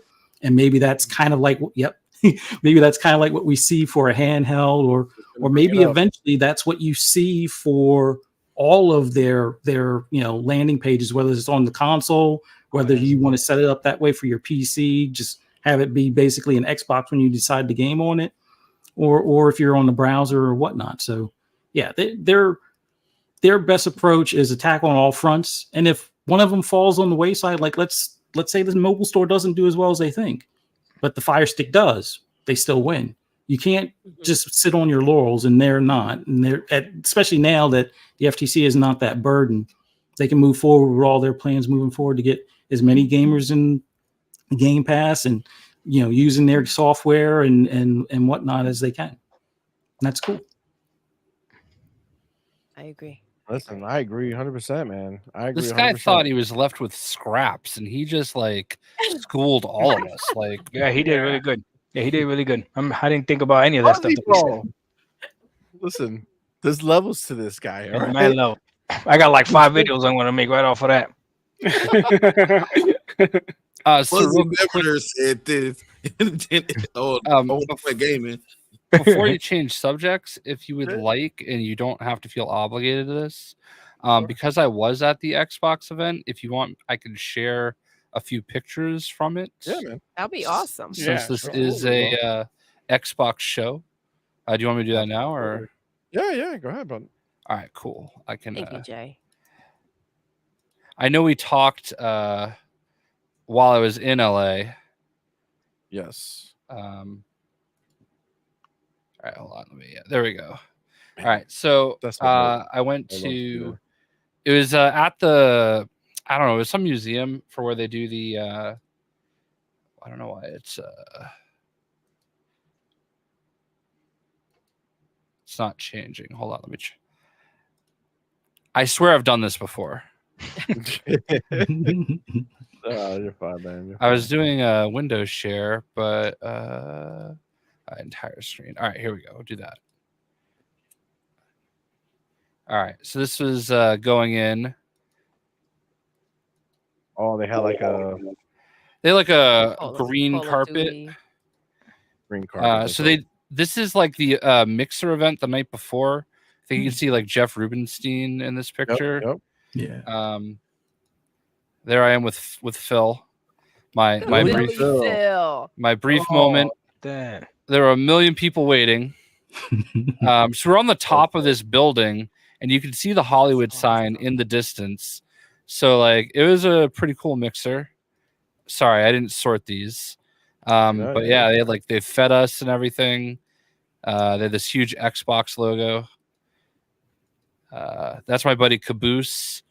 He's a pretty big like Mortal Kombat and Batman streamer.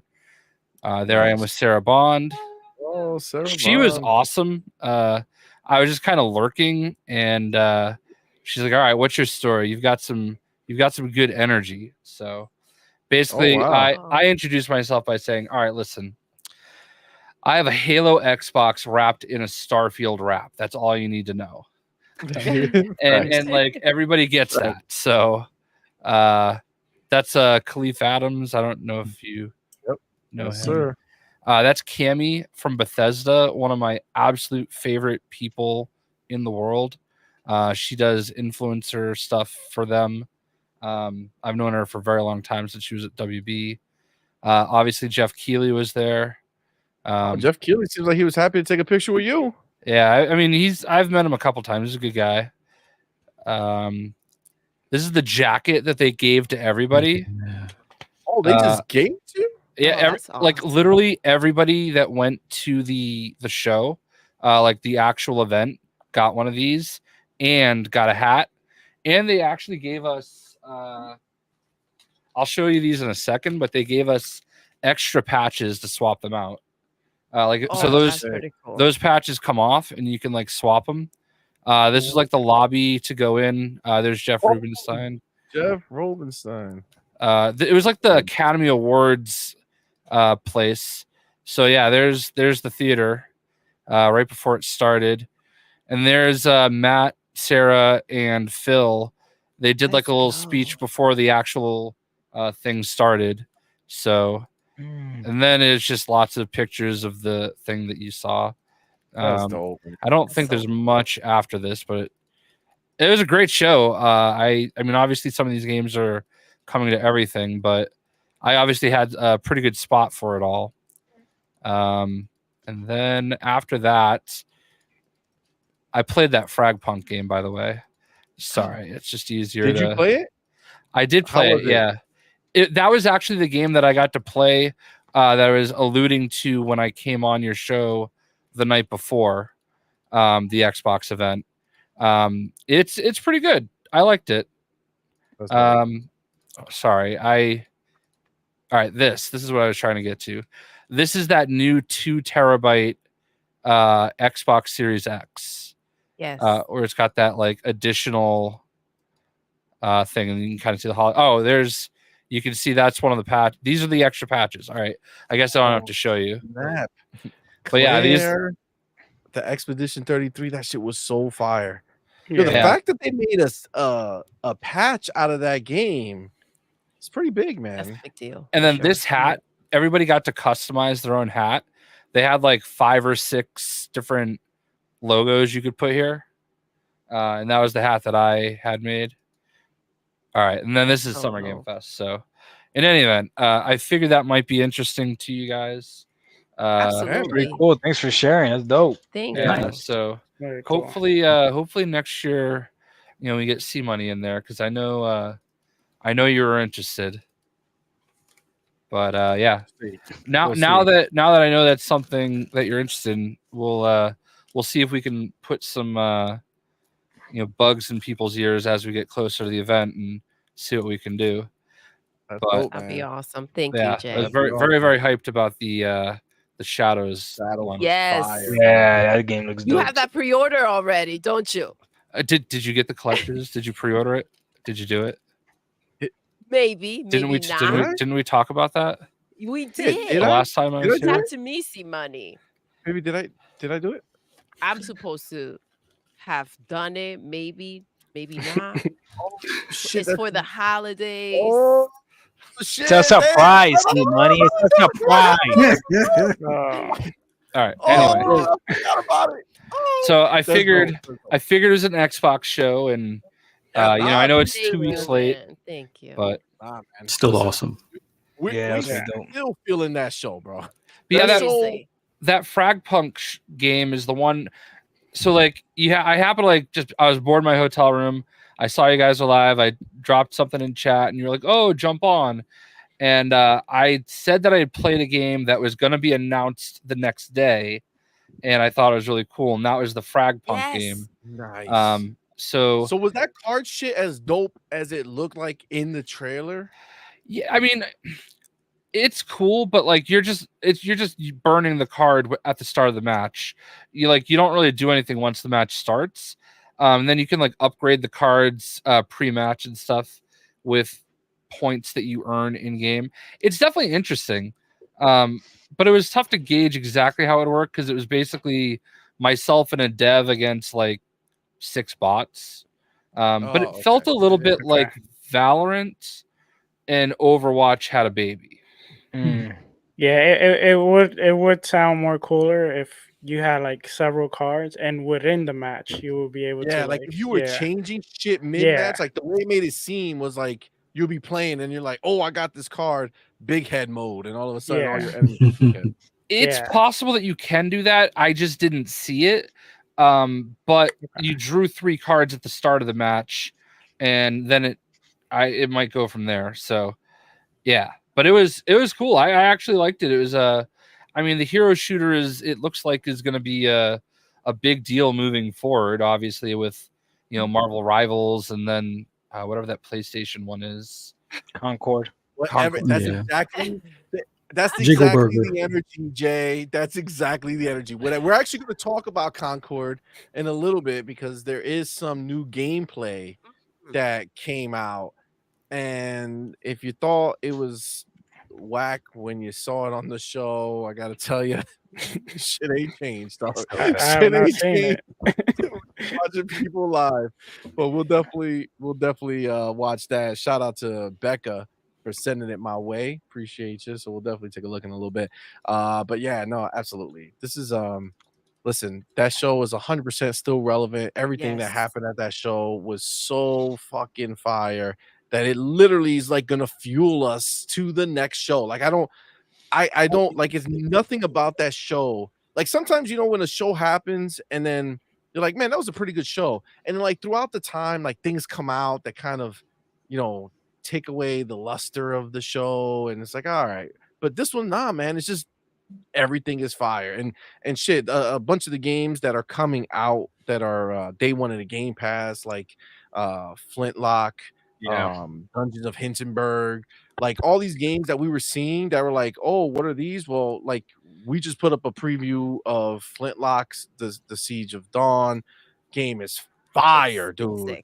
It's so good. Being there was really cool because like you're literally with some of the biggest Xbox fans in the world. I mean, like that. So like the crowd was like, I can only imagine how people were like watching it like at their computers live and everything. But like being in there, like it was cool, and you didn't really get that because it was like a pre-taped thing.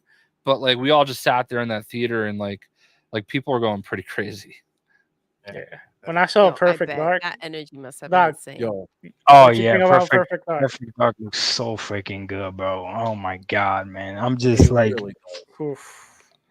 oh, we have a theory conversation that we're gonna have as well. I'm interested to hear what you guys think. Yes. Something. One of the homies brought it up. I think it was G Maybe. Yeah, G Maybe hit me up with something that we're gonna talk about too.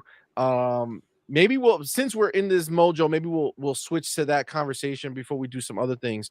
But that being said, is there anything else on the Xbox deal, with Amazon, any other bars that anybody wants to get off on before we move forward?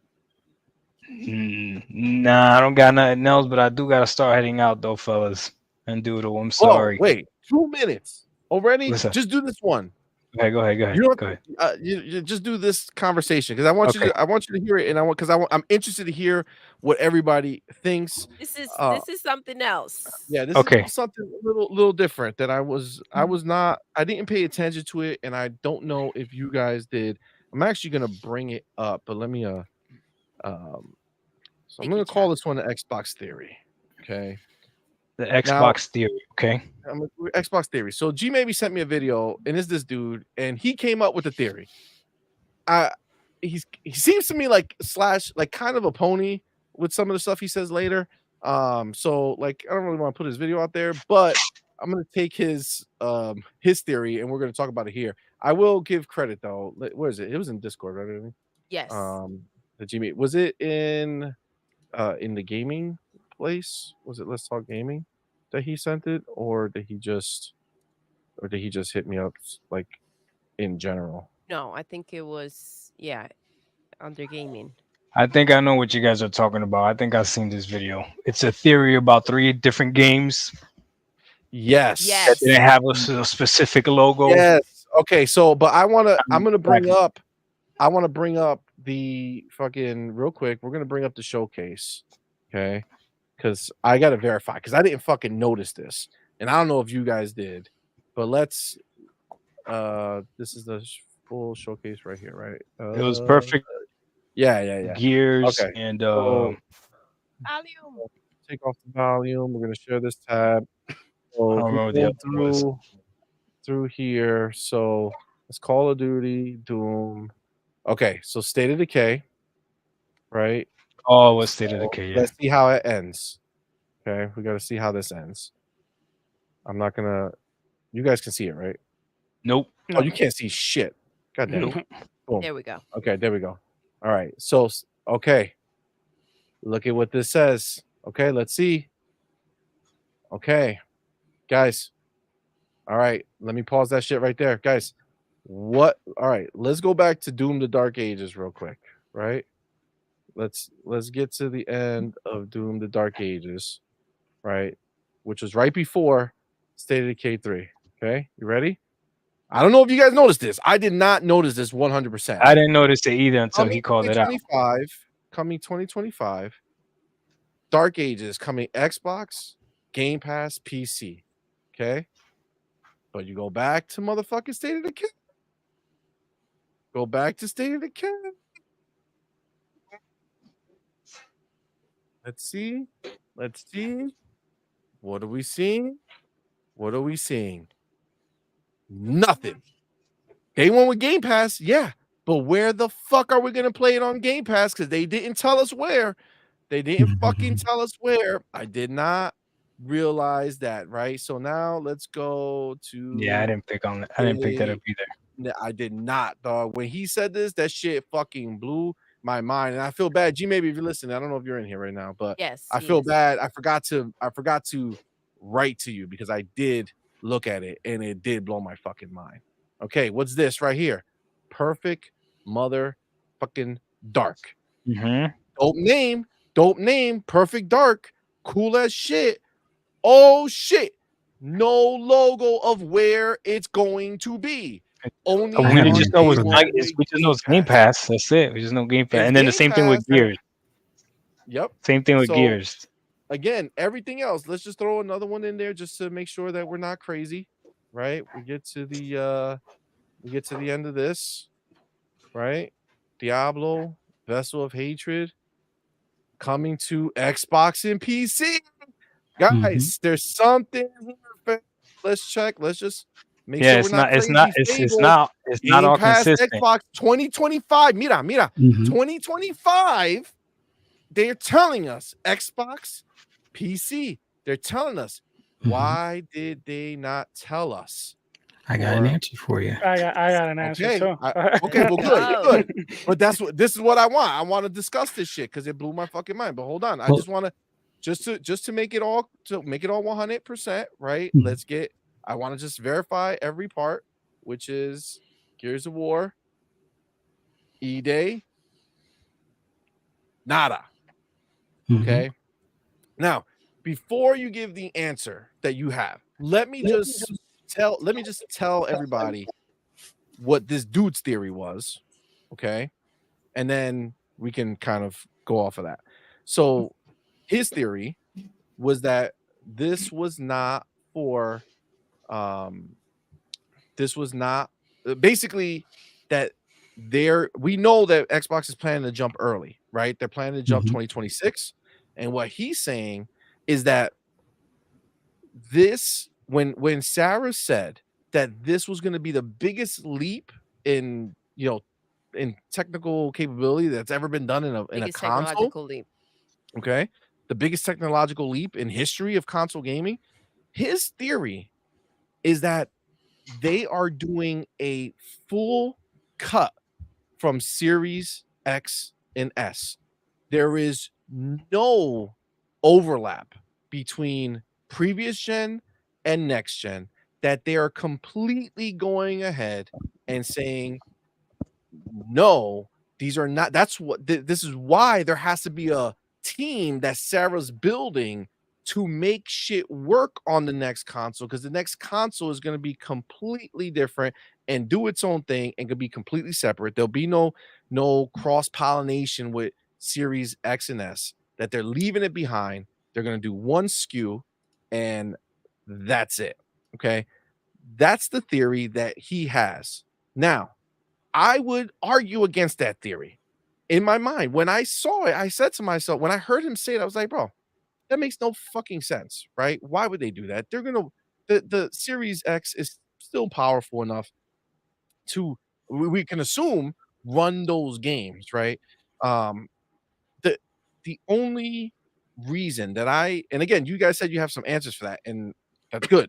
I want you to bring me back, all right? But without your answers, when I was just left alone to my thoughts, okay, listening to this, the fact that, see, in my mind, if those games were still coming to Series X and Series S, and it was also coming out for next gen, you can still absolutely have put Series X and S on the fucking label. That wouldn't have detracted from it. It would have just been like you could do another reveal next time where it says that, and then like the screen expands and then it says Xbox fucking 3000, whatever they're gonna call the next one, right?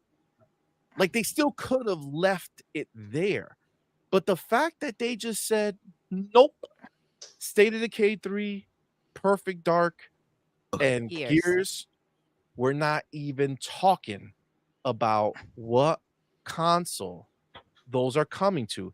I kind of, it sounds crazy, but I kind of feel like he might be onto something, because what better way, and again, this is just in my mind, so it's not all fully thought out, but what better way to really say we are done with the PlayStation scenario and the PlayStation comparisons if they just go ahead and completely isolate themselves from that tech and put us back in a world where you're making an Xbox game, right? You're making an Xbox game, not just this is just a easy port to PlayStation. They're jumping early. They're gonna be there before the next PlayStation.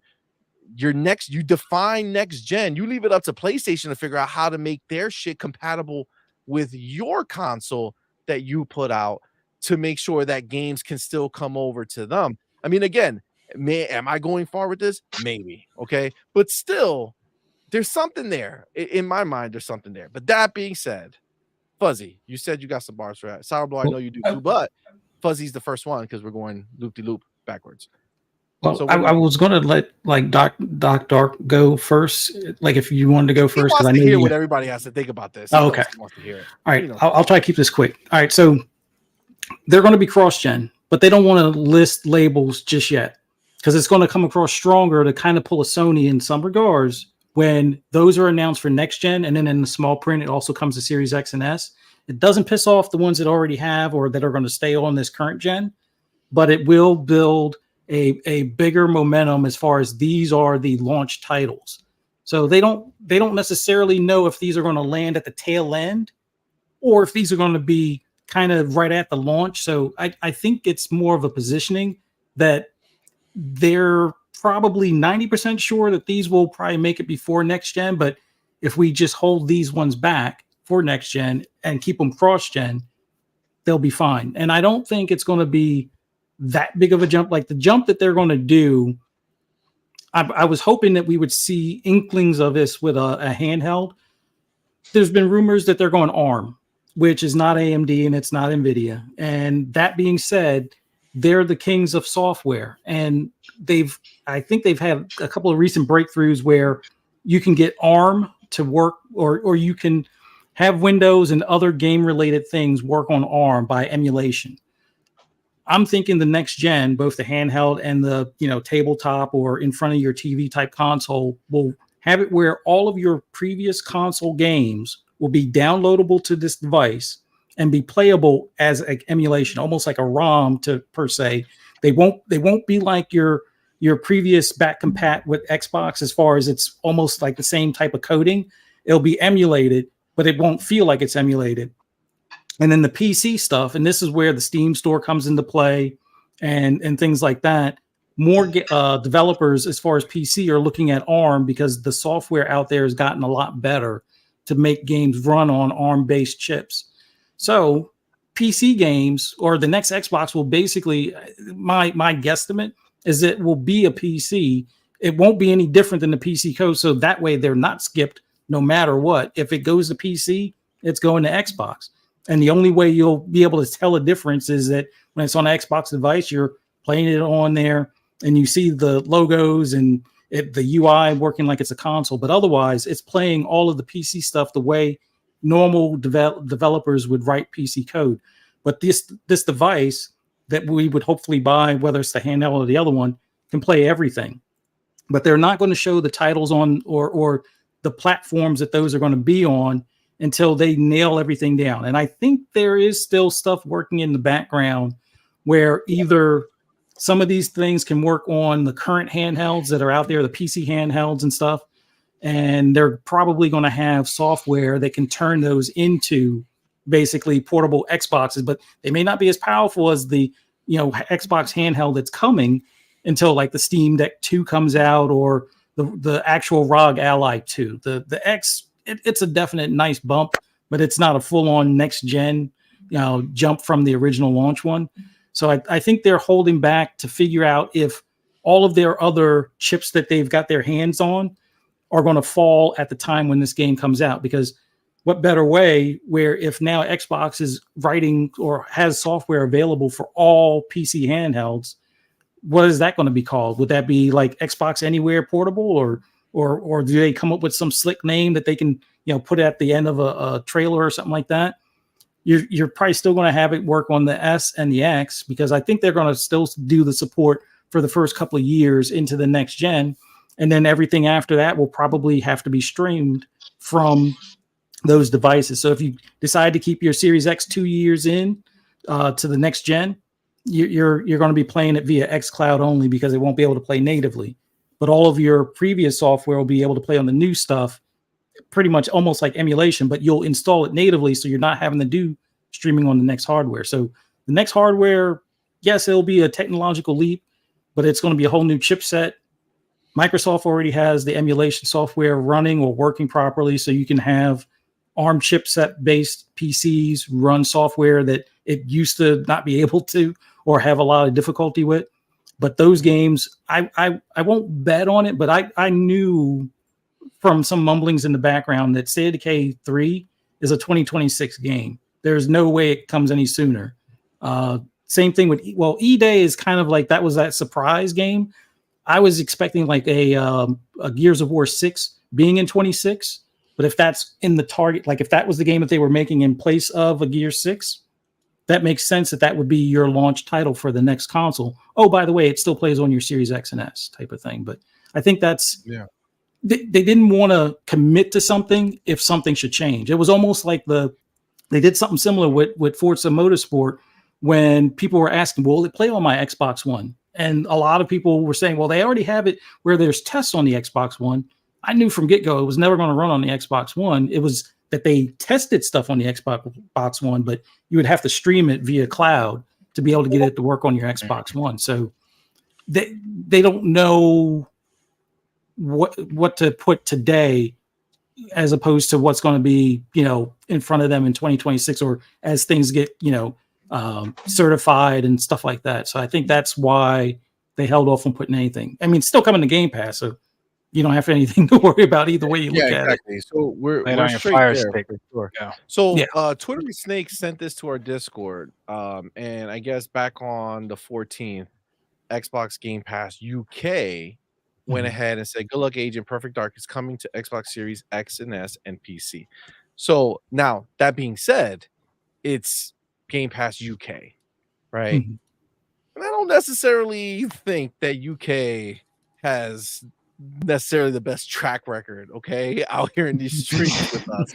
Okay, so I don't know if I could trust that 100%, them being 100, because I feel like why wouldn't the regular Game Pass say that, or why wouldn't Xbox Wire say that? And maybe they did, and I don't know, but as much as this does kind of show some of it, I still think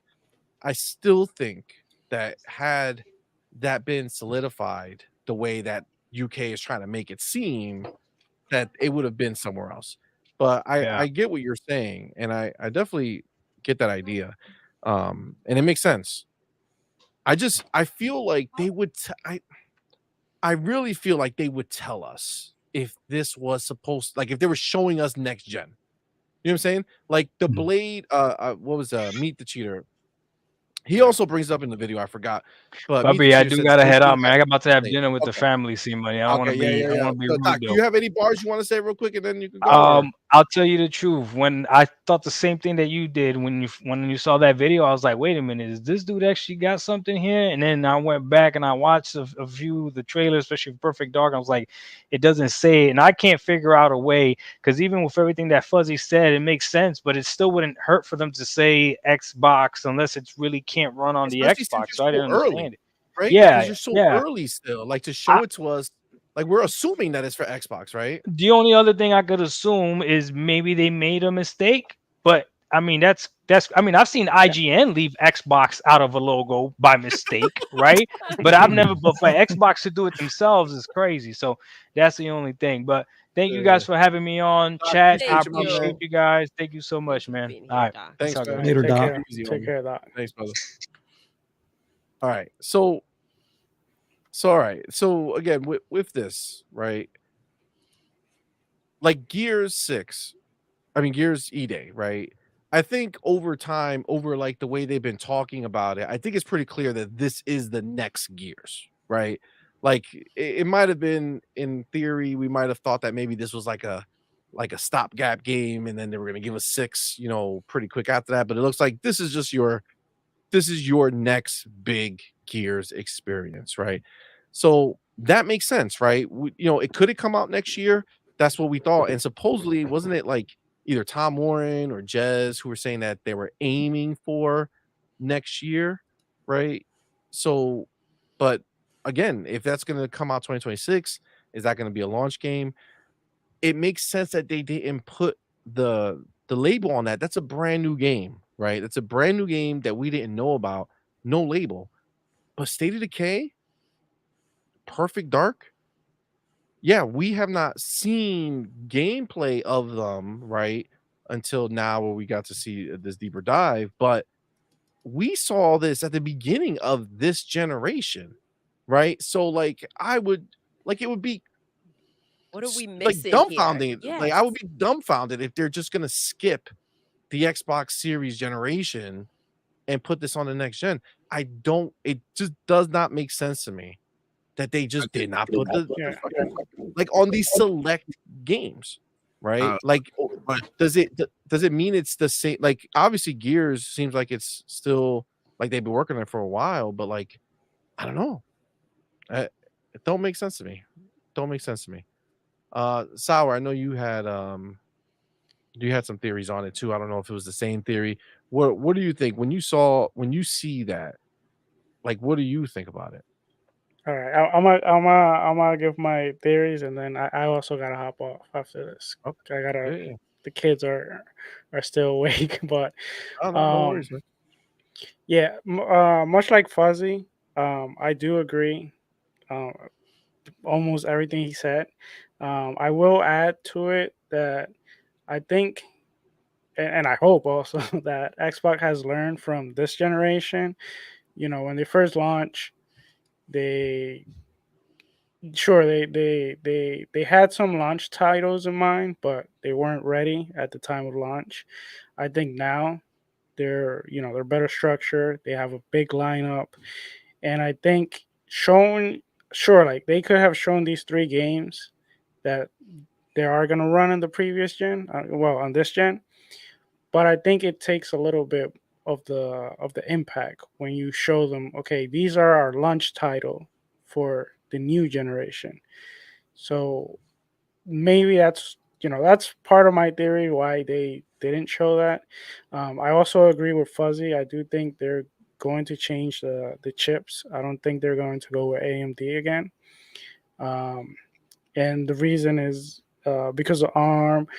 We saw recently. I don't know if you guys seen that Snapdragon. Qualcomm. They're doing pretty good chips now that are pretty capable. And I think those, especially if they want to do the handheld, the whole hybrid rumor, I think those chips will probably also not only help the with the handheld, like with the productivity, the software and everything, but also like for battery life. I think it will provide better battery life. So I think all that comes into play. And since it's probably going to come to the handheld, it's probably going to come to the next console. I think they want to save that, and we're probably going to see more. We're probably going to see not release dates necessarily, but like release year or release windows for like when these consoles are shown. So yeah, Right. that's my theories. So we're thinking more that the lack of the date and the consoles is more likely than not that it's out of the 2025 range into 2026 Yeah, territory, I think and so. it's going to launch on the console. Another idea with this whole thing is some of these games, might be like, all right, just out of the 2025 window into 2026. Maybe Xbox launches their next console like Switch launched their console. Give you a April console. You know what I'm saying? No, Started that's off earlier in the year. And yeah. you launch with these games and then you have a strong fall at the end. I mean, this is possible. You never Yeah, know. and if you look, all the other games, I believe they gave you at least a release year. All the Yeah. other Xbox It was games. a year Yeah, and a console. And yeah, then just for these, it just blows my mind that I did not see it. You know what I'm saying? Like I just did not notice at all yeah. that I there were didn't notice it. no Because consoles then they fucking hit shown. you with the Game Pass, Yeah, Yes. right? That I think popped that's up and all it we was a wanted to nice little see. screen. And Yeah, I yeah, think it yeah. was easy to miss because once you saw that and all that green coming at you, you were like, okay. Yeah, You didn't really pay attention to the rest. But yeah, because we were listening now for Game Pass, Yeah. hearing it Absolutely. everywhere. It was pretty dope. Which is what they gave us. But Big Mad Mo still feels that Gears coming next year. They're just ain't gonna tell you yet. I I don't think mean, every uh, game can't come out next year.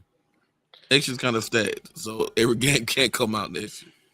So far for next year, the only games we know are Fable, South of Midnight, and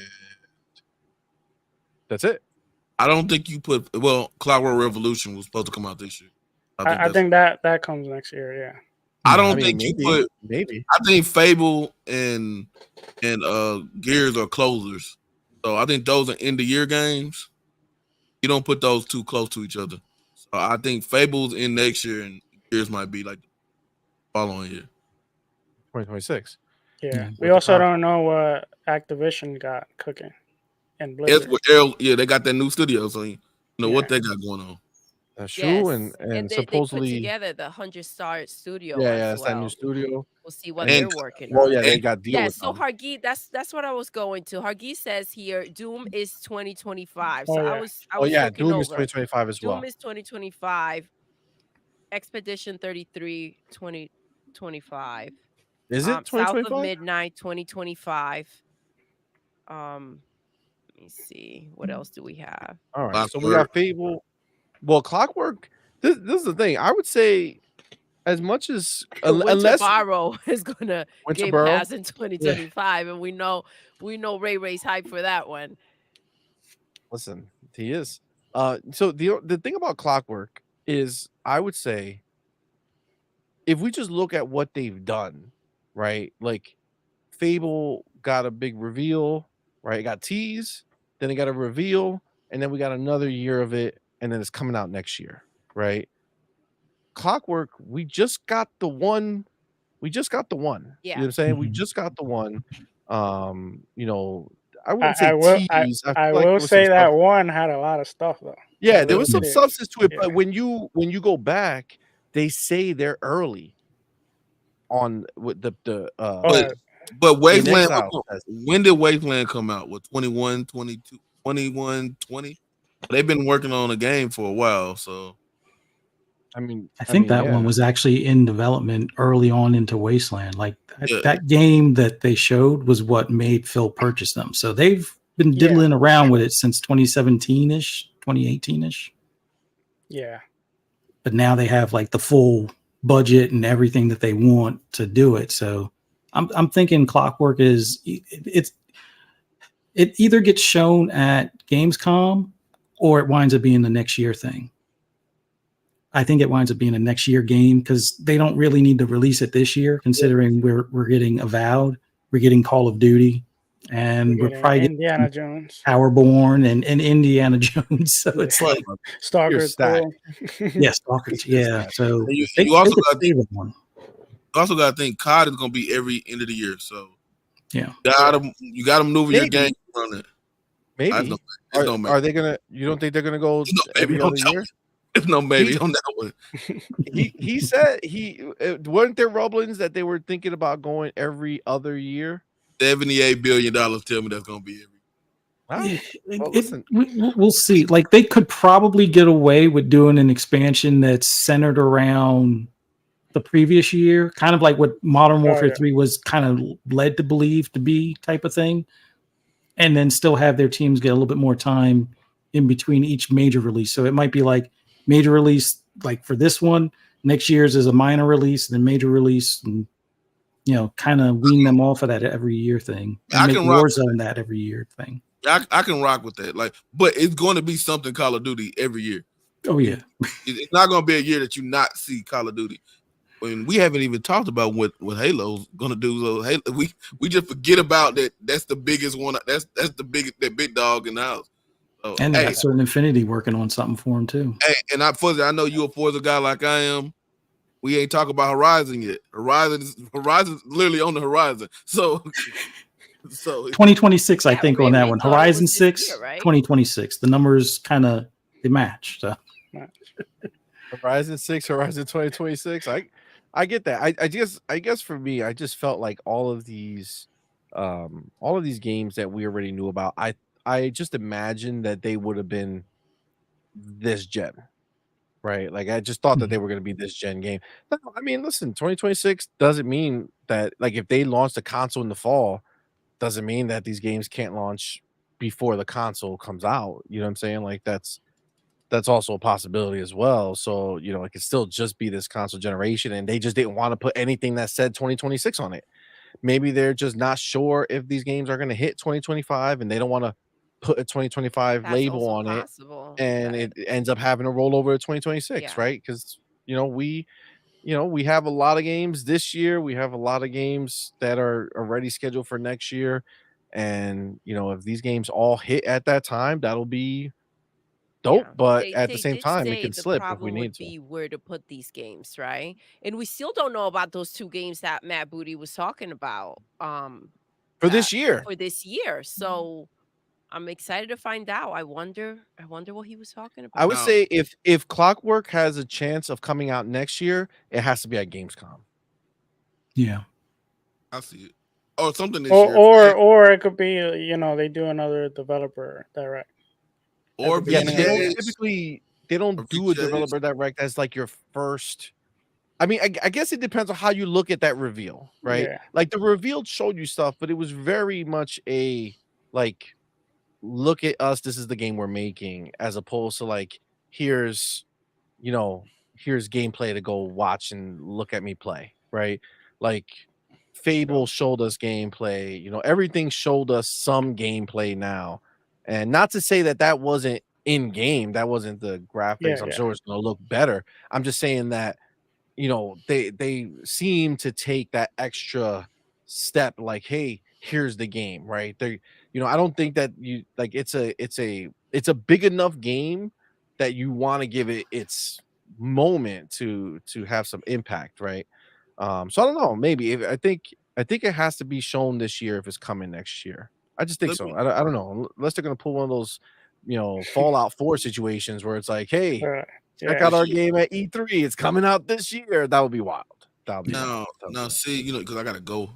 But see, let me, because I remember when the systems came out, we were all talking about before you start. Salvo gotta go first. I gotta go. Salvo gotta go first. Thank you, thank you, everyone. Bro. It was a pleasure. Salvo, man, appreciate you, fam. Thank you for rocking with us, homie. All right, take care, everyone. You too. All right, homie. Later. All right. Before the systems came out, we were talking about them doing the phone model, the cell phone model, right? A lot of people forget about that. So we weren't gonna have generations as we always had. So we'll be like, you just upgrading the cell phone, everything still work on the next one. That's why some of that emulation stuff come out, the cloud stuff, like they can do on Xbox One at this moment. So I think we can carry that over. But I don't think I think that's more for the Series X, I mean the S than X. I think I don't see, since we had Hellblade, I don't see a lot of things not being able to play on the X. Now, will it all be 60? That might not be a thing. but I do see that the cell phone, I don't think they're gonna leave because of those 3 games were on there. I don't think they're leaving the whole Series X ish behind. I think it's just more of those things that they don't have a date yet. Let's not put something on there that we had to stick to. I think those other games, that 2025, the 2024 games, they knew what year those games, they nailed those down. Until those teams like Coalition and them say, hey, we want to put our flag in the ground and we're gonna come out 2026 or 2025. That's why I don't think they put it on there. I didn't notice that doing it. That was the last thing on my mind. I was just trying to make sure everything was on Game Pass and make sure everything said Xbox and nothing said PlayStation. That was my whole thing. So I don't think it's a big deal. But hey, it's always fun to speculate about things like that. But I wouldn't try to put a spin on it. And I just feel like there's something there, though. Like we might not be hitting it what it is.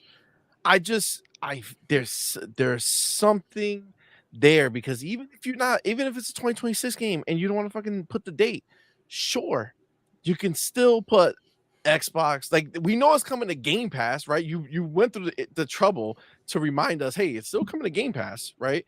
But like, something you could have put PC. You know what I'm saying? PC and console or some shit.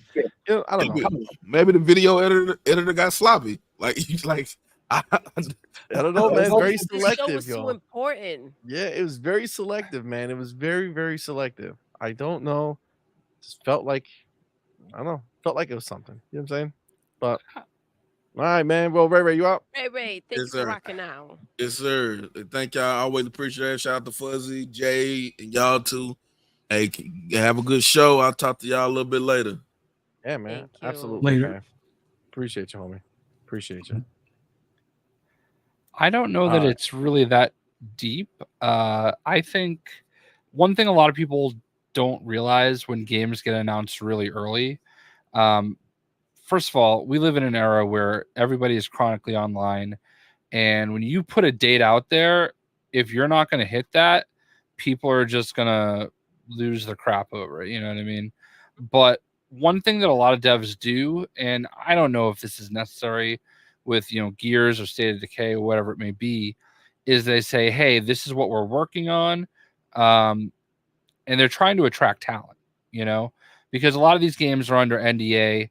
And when you are interviewing somebody for a job opportunity and you can't even tell them what the game would be that they're working on, that can be troubling to attracting, good talent that you really want.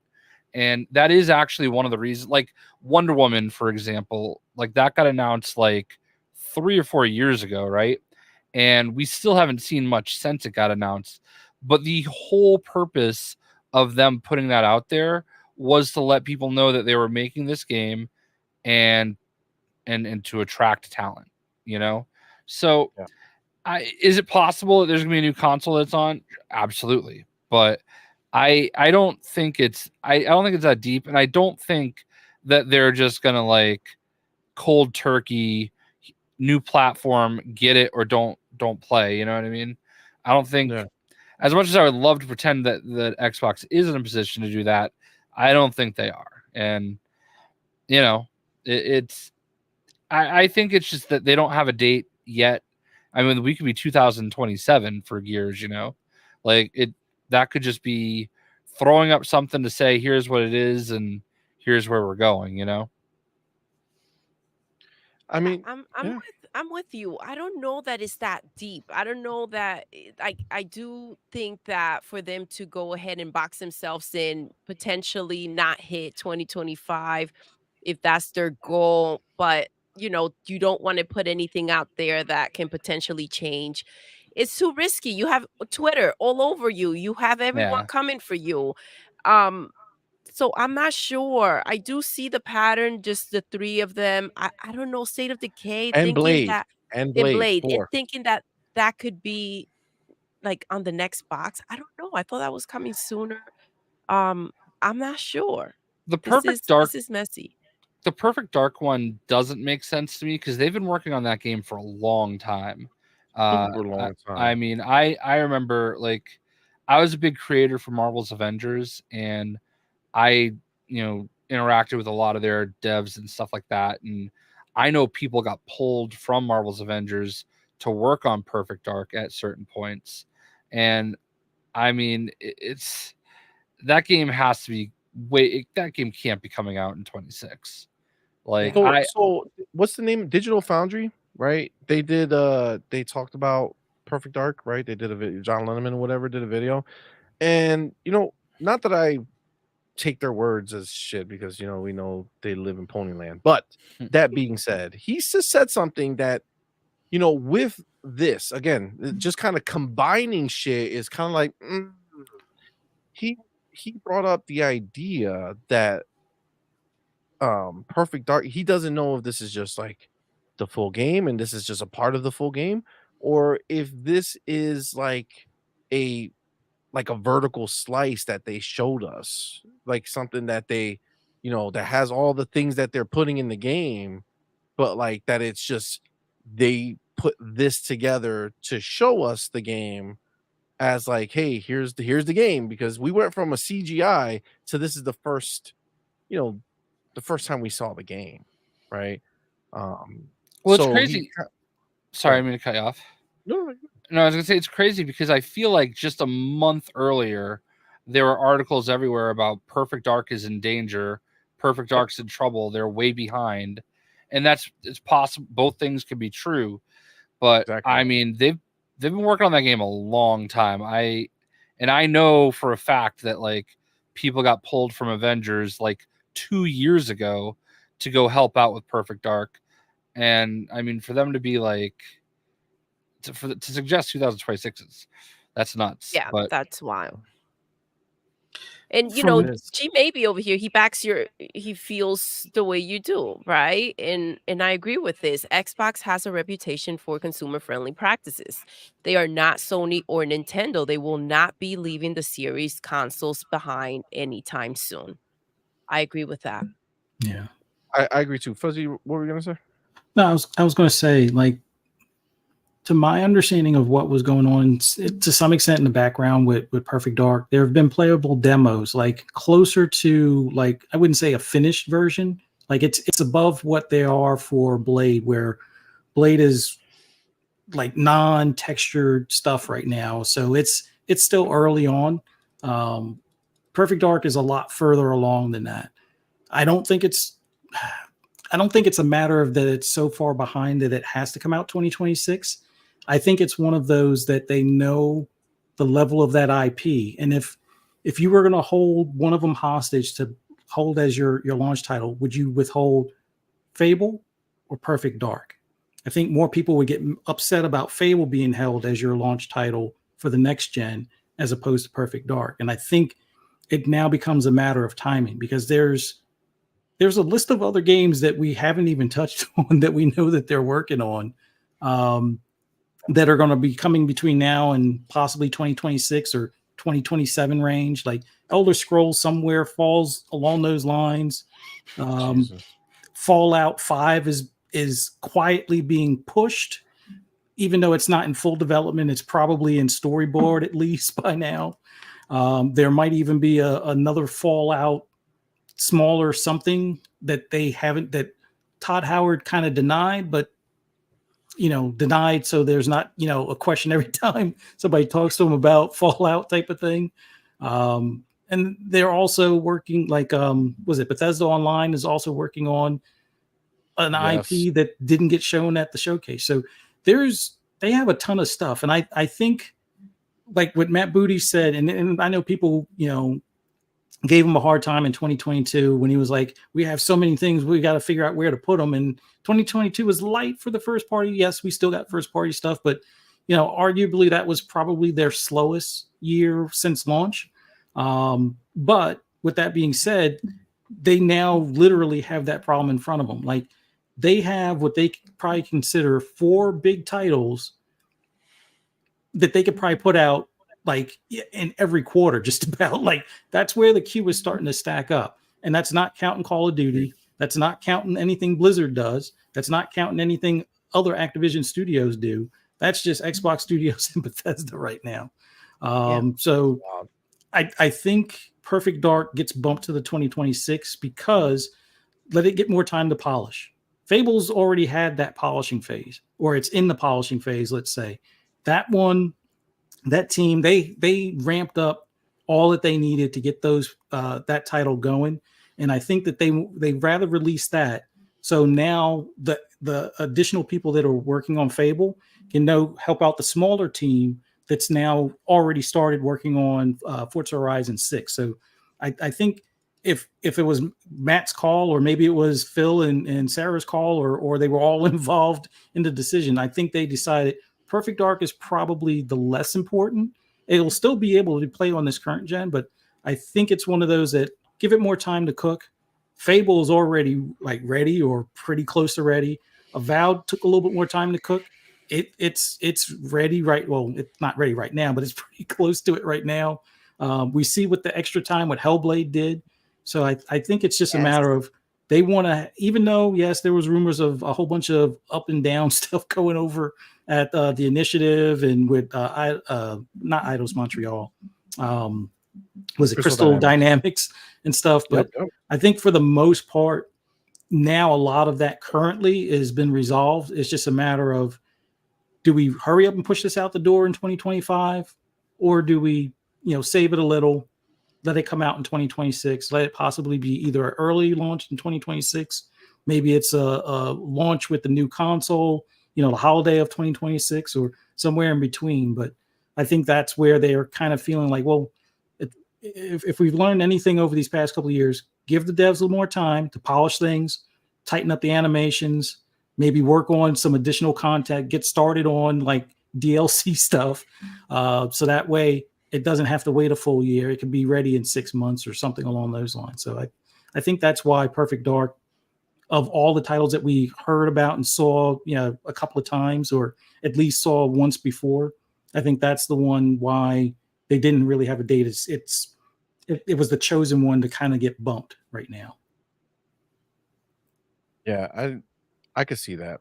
I could see that. And I mean, honestly, again, we're not hurting for it, right? Like, we're not sitting there saying, God, when we're gonna get a game, like we got games for days, right? Like between us, between the third party, between third party Game Pass, right? Like it was a I mean, we got a lot. I think we got 10 You major releases, have- 10 or 12 major yeah. releases before the end of the year, I think, is where we're at now. It's And there might be freaking that are more still unknown.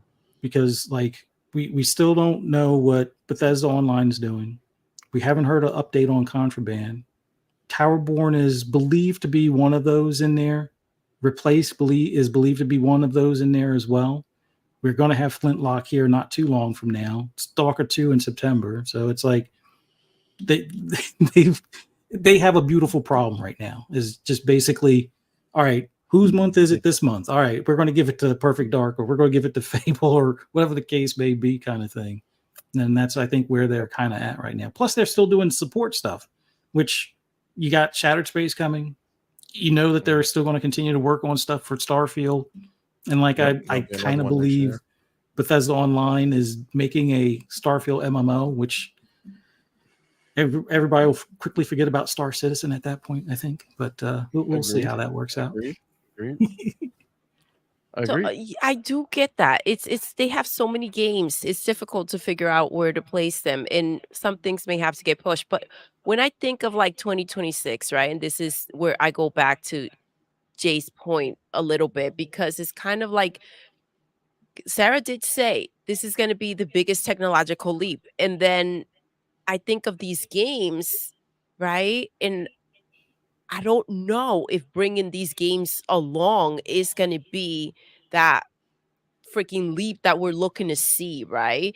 You think of Hellblade and you see the standards now and what we can receive, and you're thinking of the new console, and it's like, oh my gosh, what are they going to deliver? That's not to say these games don't look amazing, and like you said, Fuzzy, these Perfect Dark to have the be worked on more and polished. Yes, it can look a lot better with what they did with Hellblade, but like I even Gears, when I saw it, I'm like, okay, this looks amazing, but what are they going to be able to deliver with that new console? I really got caught up in what she said. So that's why I kind of feel like, these games can potentially just be coming out before the next console and start like a clean slate. That may be what we'll be looking at for that technological leap. Thank you for saying that, baby, because that was actually going to be like me and you right there, because you know how I am with graphics, right? So like Hellblade 2 already showed us what we can have, right? And they killed it, right? They did. But they did that on this generation. So my issue is, as much as Perfect Dark looked dope, right? Call a spade. It looked very good. Did it look next gen beyond? It did not. This gen good? No. Like right? Gears I could throw in there and say, okay, by the time they finish it, it's going to be insane. But Perfect Dark, I'm kind of like how far are you going to be able to take that? Perfect Dark looks amazing for this generation. Yes. But like, if Perfect Dark, if what we saw, if that was a launch title for the next generation, then I would say, what fucking leap are you talking about, Sarban? Because this just looks like the shit that we got Hellblade. You know what I'm saying? Like, you can't tell me that that's the leap, right? So, like, that's where that's where I'm like so torn conflict, with right? So that's why I'm kind of leaning of like maybe they just don't have dates and they don't want to put things out there like marked down with a year that can potentially be, we could be looking at towards the end of the year, possibly into next 2026, and it's kind of like where will we land with it? Beginning of 2026. Exactly. You know what I'm saying? Fucking sour blow. Motherfucker had to leave. But he's like, hey, don't touch him while Perfect Dark. Thank you for rocking out. He had Oh things my to God. do, but thank you Perfect for Dark looks being here. amazing. Perfect Dark looks amazing. I'm not shitting on Perfect Dark. I'm just saying, like, let's be real. Like, if that shit doesn't look like the next technological leap, Yes. right? Over something like Hellblade, right? Like, I don't think anybody would say that Perfect Dark outshines Hellblade. You know what I'm saying? And Hellblade is this gen. So I agree. And see, Twittery Snake over here, I think State of Decay 3 and Perfect Dark release in 2026, but before launch on the next gen, perhaps. So, like, it can still be 2026 before we get that new console, kind of like to close that generation, right? Yeah. Potentially. I think the next gen, I think the big thing that we notice may not be as much the graphical end of things, because I think, you know, third parties will push that envelope, but I think first party, I think they're already there. I think we just see more NPCs. I think we see like living cities. Like we've already seen how much the population is dense on like Starfield and like the major cities and stuff like that. You look at the trailers for Fable, it looks like it's a densely populated city as well. I think it goes up even further at that point. Like, I'm not saying we get a 1-to-1 scale of, you know, New York City or something like that, but they probably wouldn't be too far off at that point. If these new consoles have like AI chips in them, which we believe they probably will have some sort of AI something in it, the AI will either work for graphic upres, where you could probably run better frames, but just run it at 1440 and upscale it to 4K, and then run it at 120, you know, on the base console or something like that. Or it will wind up being something where, imagine GTA 6, where, you know, not necessarily focusing on their or Rockstar, but imagine it where it's almost like a 1-to-1 of Miami. Every NPC has their daily life. They get up, they go to breakfast, they go to work, drive on the highway, get stuck in traffic, go to their office. Like, they would be able to have the NPCs have routines more than just, oh, walk down the street, or, oh, drive down the street. It'll be like, oh no, they have to go to the grocery store at this certain time, or, you know, on the weekends they go to the club or whatever. Or they might have quests that randomly, or not necessarily randomly, but are generated based on your actions. Like, because the NPCs saw you know, shoot a cop or something like that, they all run away and either call the cops, or the next time they see you, before you even do anything, they start running away type of deal. So it's, I see the next gen being smarter, smarter AI. Like we've seen, like even in Dragon's Dogma, like your companions almost feel like they're, you know, other players, the way they've programmed them. I want to see that go even further with, you know, NPCs for future games. So I think that's where the next gen will be. I feel like Watchdog Legion also kind of did what you're describing. Yeah, it was awesome that they had like, it was like random generated NPCs with different traits and things, but yeah, just take that a step further. That would be awesome. Yeah, I agree. That would be pretty dope. So I do see, like, a lot of people are talking about that the next gen doesn't have to be graphics. I'm gonna say that I can appreciate everything that you guys are saying, but I can tell you right now, that shit better fucking mean graphics. I want more. Don't fucking tell me that I'm gonna be. Listen, Hellblade is dope. Hellblade is dope. I'm not denying it. Okay, but there's still farther we can go. Okay, there's still further we can go, and if they can do that with 50 people or 80 people or whatever it was, and a small budget, imagine what a lot of people could do with a big budget. You know what I'm saying? Like, listen, don't fucking tell me we're not gonna get better. I want better always. Okay. That being said, I understand it's also gonna push in different directions. Absolutely. As well.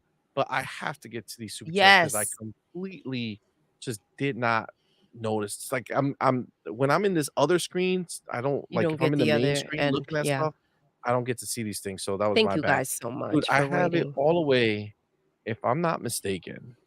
Okay. If I'm not mistaken, I think fucking this one here is the freaking one. We haven't done it. and this was over an hour ago. So I feel really bad, guys. Sorry, you guys. You have Vic the motherfucking click, my dude. Vic, thank you. Thank you, my brother, for being here, man. Thank you for that $5 super chat. Says Ray, you piece of shit. Be a man about it and let people know you were busy with that muscular chick. Now I see who is helping you get on your booster seat. Oh, damn. Now thank you, Fark you. Okay.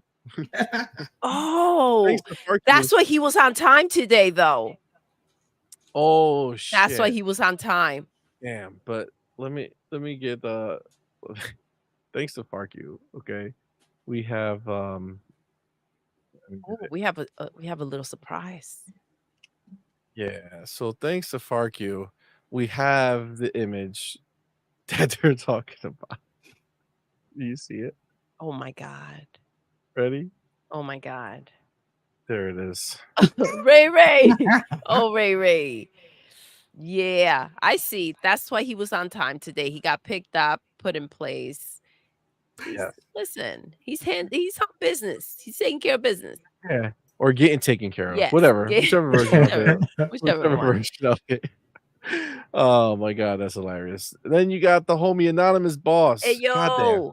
What's up, Damn. Thank you for that $5 super Thank chat, bro. you. Appreciate it. Apologize. This was for Doc. Where you at? Better come back and fucking read this shit and see it. Son of a gun. Says thank you for that $5 super chat. Says I got the best profile pic out here. Doc Dark, clean that fire stick. You said it was a little dirty on the tip. # no Diddy. What was Don't he doing worry. with the fire stick? We'll get this message to Doc Dark. Yes, he's gotta get this. He's gotta get this for sure. We will get this message to Doc Dark. Okay, it will happen. The homie Sir Riffs a lot, my dude. Thank you, my brother, for being here, man. Thank you for that $5 super chat. Says, can Xbox force Game Pass on PlayStation if they make COD exclusive to Game Pass and still be good with the regulators? PlayStation would just need to accept it. Number one, if they did that, I don't think that regulators would be okay with that, because I think the whole point of them buying COD was that, like, their whole beef with it is they couldn't weaponize it, right? Like, they couldn't try to force some massive change. It's one thing to market the game, it's a whole nother thing to, like, bully your competition into doing something using COD. So I don't think that's in the realm of possibility. I also just don't think Xbox would ever want to put the game exclusive on Game Pass, because they want people to buy the game, right? They want all those people who are not on Game Pass to spend $70 on the game. So I just don't think that's I don't think that would be feasible. No. And you do have the homie Cage. My dude, thank you, brother, for being here, man. Jersey in the Appreciate ya. house. Thank you for that $5 super chat. Says my drinking game, every time we get CMoney saying, God damn it, liver won't make it to 2026. I don't think so. Unscrew, Gears, Clockwork, Fable, State of Decay 3. Right? Yes. Those are bangers for sure. And then you got the homie Sourblow, my dude, building. just up here with us. Thank you for that $5 super chat. Says, thanks for having me. Now I got to clean the big mess my 2-year-old left me. There's crackers and juice everywhere. Oh, what a gift. What a gift. Listen, they find a way. They're gifted like that. They really are. And get things somehow everywhere. Absolutely. Okay, so before for the anonymous one, do you have? I thought you had Doc's picture too. Oh. Yes, I do. So, but that's a different picture than the one anonymous grabbed. Just throw that one in. He did have to wait a while, so just to make it up. Well, there's Doc. There you have it. There you have it. Captured the moment. I don't know what. Shout out to FarQ. FarQ don't miss. Don't make no face. Don't do nothing with your hands. Just sit still. Just stay still. Don't move, and you're safe. Outside of that, he'll get you, man. He'll get you. Oh my god. All right. Guys, this wasn't even a topic. You know what I'm saying? Like, this was just like a, hey, let's talk about this for a second. And it's interesting. that way. I think it was a good conversation to have for sure. All right, let me take my chapter because there's something that I did want to talk about. I believe it's here. Let me get it lined up before my chapter. Okay, go here. Here it is. Yeah. Okay. So, let me get my chapter because I do want to talk about this. 220. Boom. We need to get you that thing going. See, I know. with the button. Okay, so the next thing I want to talk about here. So PlayStation went ahead and they put out their PlayStation Plus monthly games for July, right? Now, games are games. It's good to get games. But the PlayStation people are not very happy anymore. So this is their monthly games for July.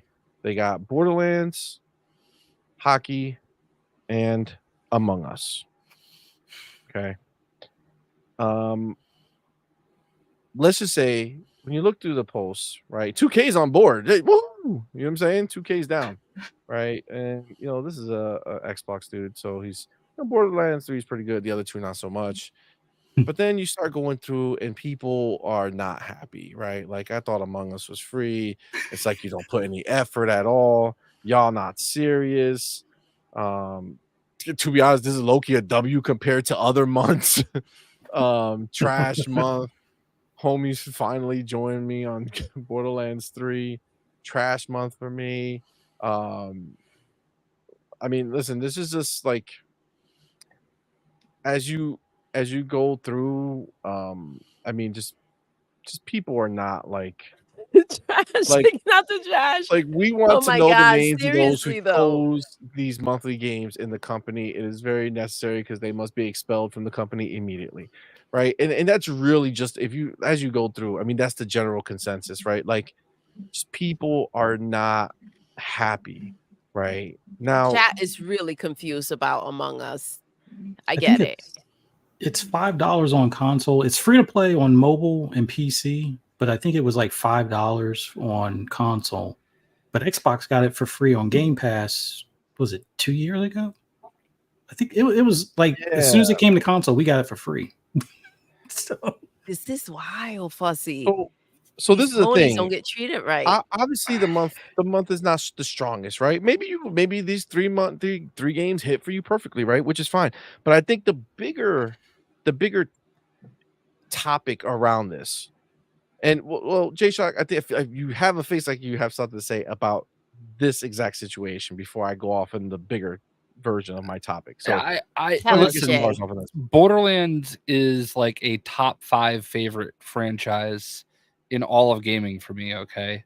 Nice. I'm just coming to the realization that it came out almost 5 years ago. I was about to say it's a long time ago. Yeah. And like I was thinking about, I'm like, oh yeah, that's pretty recent. I'm like, no, Tiny Tina's is pretty recent. Came after that. They released a whole game after it. You understand? And like the hockey season just ended. All right. And that's a Game Pass game too, I think. Yep. And then there's Among Us, which I mean, I feel like if you don't have Among Us at this point, you don't want it. Right. Like so yeah, that I claim all my PlayStation games like every month because why not? But yeah, that's a pretty rough one. All I can think about is the Borderland, maybe the movie, and they're trying to they're like, all right, well, maybe that will bring people to sign up to maybe play Borderlands. I'm just shocked that it wasn't already on Game Pass like 2 years ago. Not Game Pass, whatever they call it. Yeah. So I think or Borderlands 3, I think it did come to Game Pass, but it was like over 2 or 3 years ago. It was like after the game, I think was a year, maybe a year and a half old. It was in Game Pass, so it was in Game Pass a long time ago.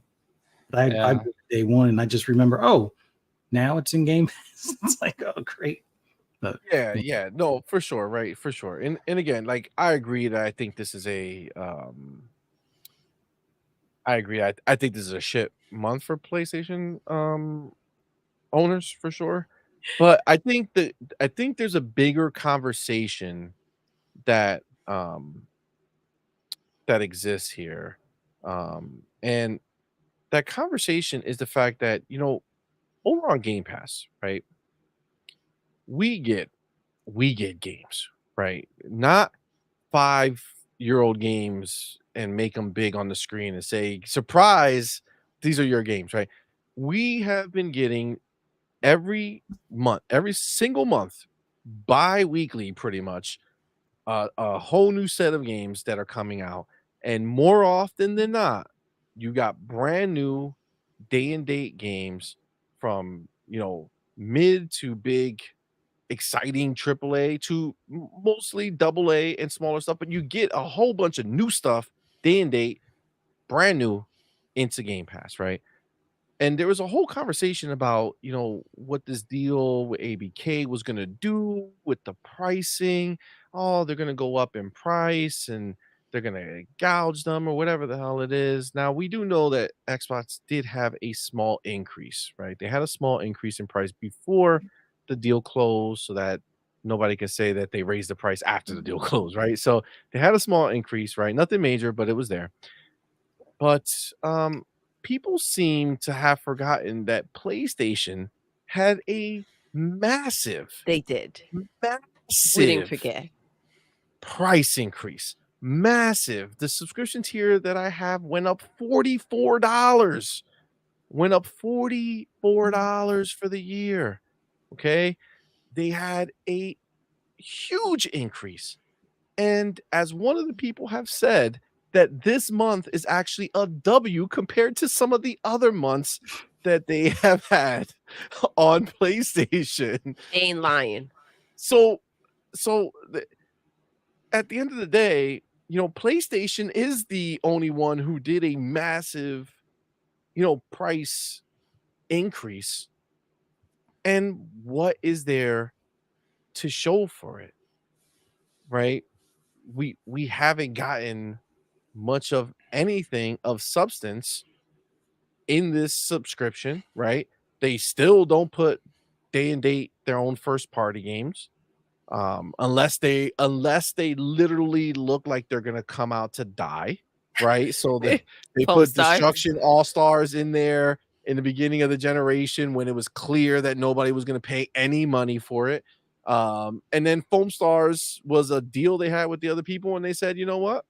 We're gonna go and put that shit in Game Pass again. I mean, not in Game Pass, in PlayStation Plus, and again, flopped horribly across the board, no matter what, right? Like it's just not there. So, I guess the conversation I thought was interesting is just the difference of approach here.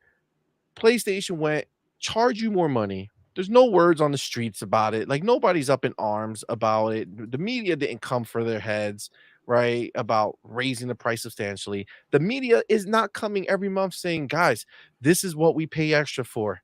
Look at what we got. I think that's the bigger situation, right? If you're gonna go ahead and up the freaking subscription $44, right? Let me see what that means, right? So if you went ahead and you didn't highlight the fact that they're charging more, why are you not highlighting the fact that this is what you're getting for that? This is ridiculous, dude. Yeah, I agree. I mean, what do you guys think when you see this, when you see what they have, when you see the comments, the way the people are not happy, PlayStation people are pissed about this month and seems like every month. And where do you sit with it, J Shock? We'll just wait until next month when they get Assassin's Creed Brotherhood. Yeah. I mean, I don't know, man. I think and to be fair, like the free games that Xbox gives out have been getting weaker too, but they've been mostly like indie games, I feel. And they're newer. Right. I feel like this is being done to try to push people into the next tier. Hey, we're giving you some free games. Giving out NHL 24 right as the season ends is a common practice, like for these sports titles. Like, hey, the season's over. Here, you can have the game now. But like, I don't know. I personally have no intention of upgrading to the next tier. I have whatever the basic tier is that I have to have. I don't use. I basically use my PlayStation for the exclusives, and actually, no exclusives. I actually probably play multi-platform games for a second time more on PlayStation than I do their exclusives, like Suicide Squad: Kill the Justice League. I know not everybody's favorite game that I love a lot when it works, but like I intended on getting the platinum trophy for that, because I think platinum trophy is like one of the very few things that PlayStation does that's like, why does an Xbox have that? And that was actually what I planned on talking to Phil Spencer about, but I didn't have time. Anyway, to make an equivalent. Hey, you got all your achievements, so here's like. Supposedly that was like been in the work for like a million years though. Like that. Well, they already have like the diamond achievement where like, oh, you're one of the first 10% to get it or something like that. Why not just make a actual diamond achievement, use that same like ecosystem you've already created, and just give like a badge? And then if you go into your Xbox profile, there's like all this dead space in the lower section. Why not let us like pin some of those diamond trophies right there? Like, you have a badge that says, oh, I have all the achievements in, Marvel's Avengers, whatever it may be. Yes. So I don't know. I just feel like I feel like the game quality is decreasing for that program specifically to try to get people to the next level. To force the hand. Yeah. Which is what they tend to do with everything. Yeah, and dig deeper into their own customer base as opposed to finding ways to grow elsewhere, right? That's their MO. That's the losing strategy that they have, whereas Xbox has clearly found the way to make it where they can make more money without having us pay more money, right? Agree. Yeah. Just give me Ghost of Tsushima 2. That's all I want. Well, I mean, but will it be what it would have been, right?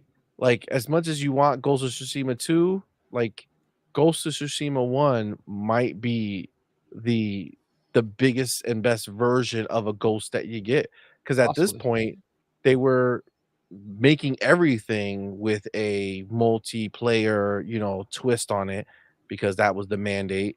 And then now, they walked all that back. So all those studios are kind of reconfiguring.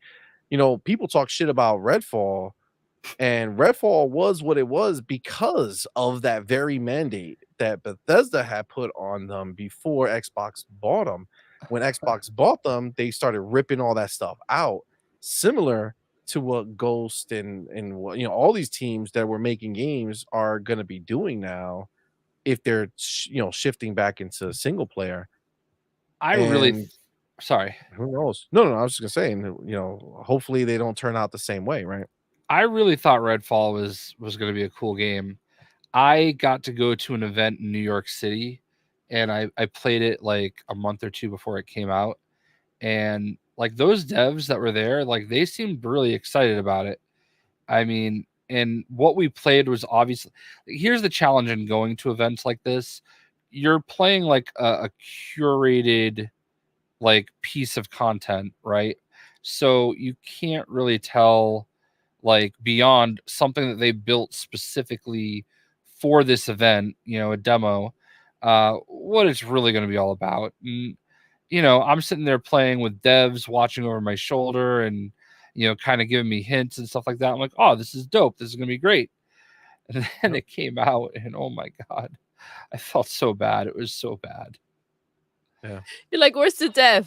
I mean, like I wasn't as down on it as a lot of people were. But I could definitely, see the difference having played it recently. Now I want to go back and play it again because now supposedly this final form of it is actually really good now. And I'm glad I never finished the game because now I kind of want to go back and, experience it kind of like the best version that it will ever be.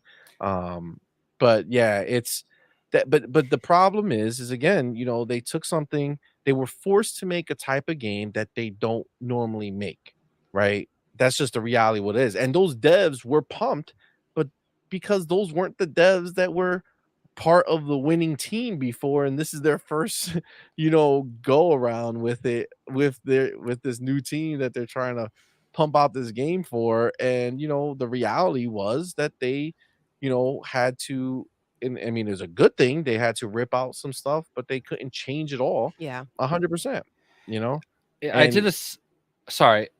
no, it's cool. That's okay. I did a sponsored stream for Redfall with another creator, Bob Duck and Weave, who actually works for Corsair now. He does all their streaming. And I joined on his game. And one of the things that killed Redfall for me is we sat there and did the stream. We played for 3 or 4 hours. And because I was in his game, none of my progress counted. Oh, ouchies. And that was just a death blow, because here I am 4 hours in, I did all this stuff and I got to do it all over again. And in this day and age, to have that in a video game, it's just, you can't do it, but again, think about what they planned that game to be. Oh, yeah. Right. If it was planned a certain way from the beginning, that's different, but they had to rework it. They did all that different shit, and that's why it's all patchwork with a lot of that process that should easily make sense for if that was the plan all along. But obviously they had to change it, and that's the thing that gets me when I look at what PlayStation has going on right now. Is these were all studios, the only studios that anybody cares about from PlayStation are all single player studios. They all make single player games. Now some of them have dabbled with multiplayer modes, and they've dabbled with multiplayer modes that were relatively successful, right? Factions was relatively successful, right? The first one, the Ghost of Tsushima had that multiplayer mode that they did after the fact, and some people like that, right? So there was success, but there's a difference between saying, hey, here's a cute mode that we made, and check it out, versus this is our entire game, check it out, right? So I'm concerned. I don't know what any of this stuff is going to look like.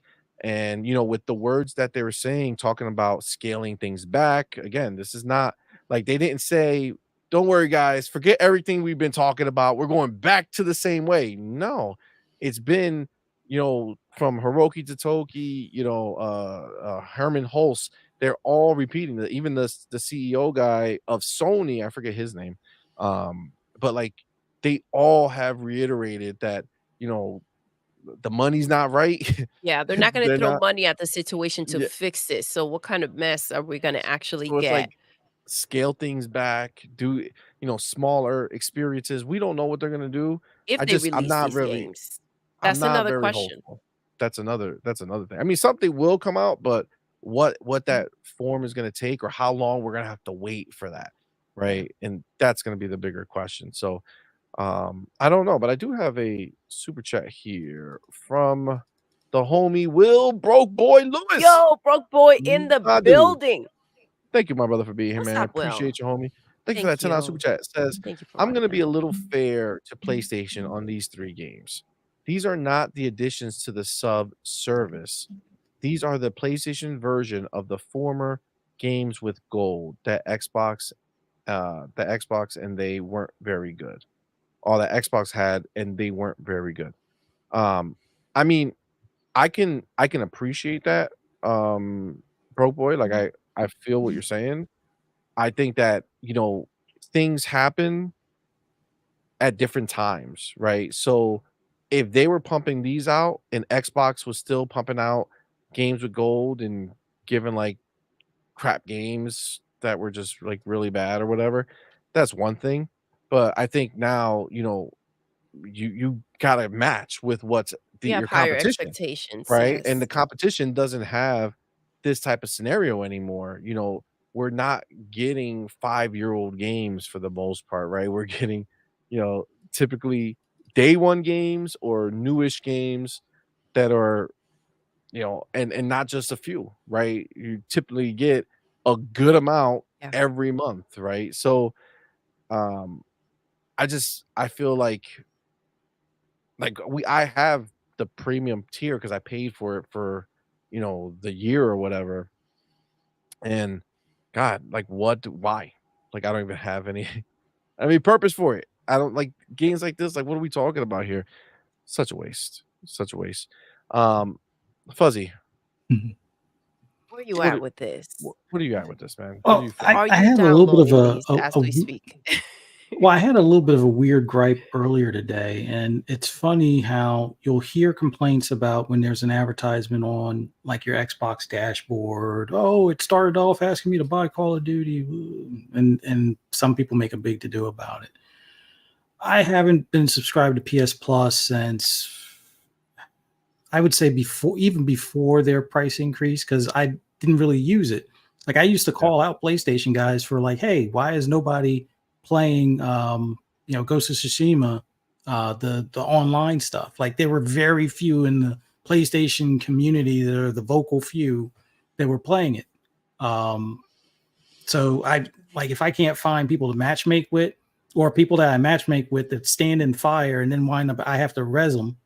I'm done with this. like GT7 was about the only thing keeping my attention on that, and for a while I stopped playing because of Forza. But yeah, I don't need the online service anymore for PlayStation. So after that, my PlayStation is basically a GT7 box when I feel the need to try some of certain or do certain custom races, and it's a Prime and Netflix box for me, and that's about it. But because I guess I stream Prime and Netflix, this morning I got this weird notification or advertisement, I guess you could say, saying, hey, there's a new perk. Although I checked it out. I guess it's been a perk since October of last year or September of last year. But they're like, hey, check out the new perk to PS Plus. Sony Pictures Core. Like, what the hell is this?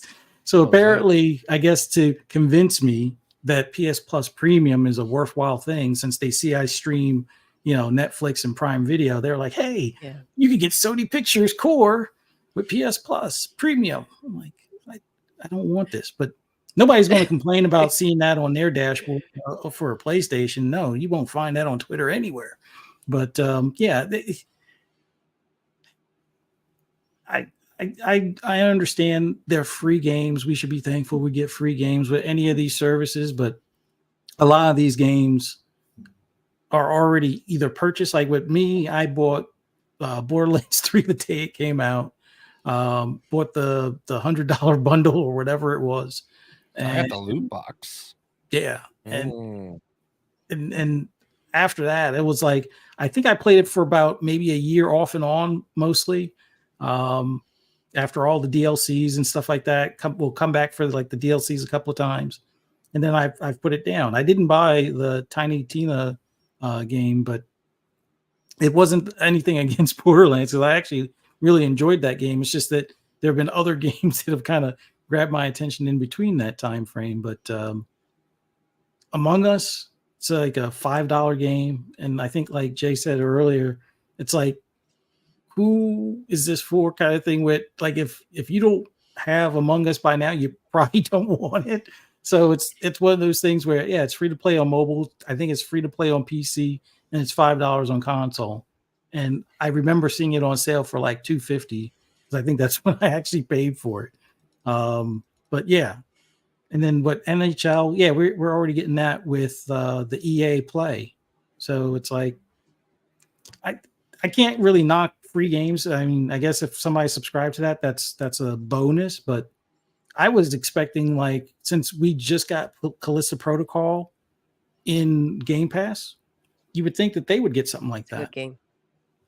So I think that would be a more recent game to, for them to kind of say, oh, look at this game, Callisto Protocol in PS Plus Premium or whatever the case may be, or something along those lines. Like I would expect the game that came out within the past maybe year and a half, like the NHL. Don't get me wrong, that one's a perfect one. That's timely, but like Jay said, it's like that's like tradition. It's like, hey, after the season's over, here you go, because we're working on a new one, and the extra coins for your My Team or whatever, they only have a lifespan of about 2 weeks. No, not 2 weeks, but like a couple of months until the next one comes out, and you got to buy everything all over again, kind of thing. So, yeah, it's.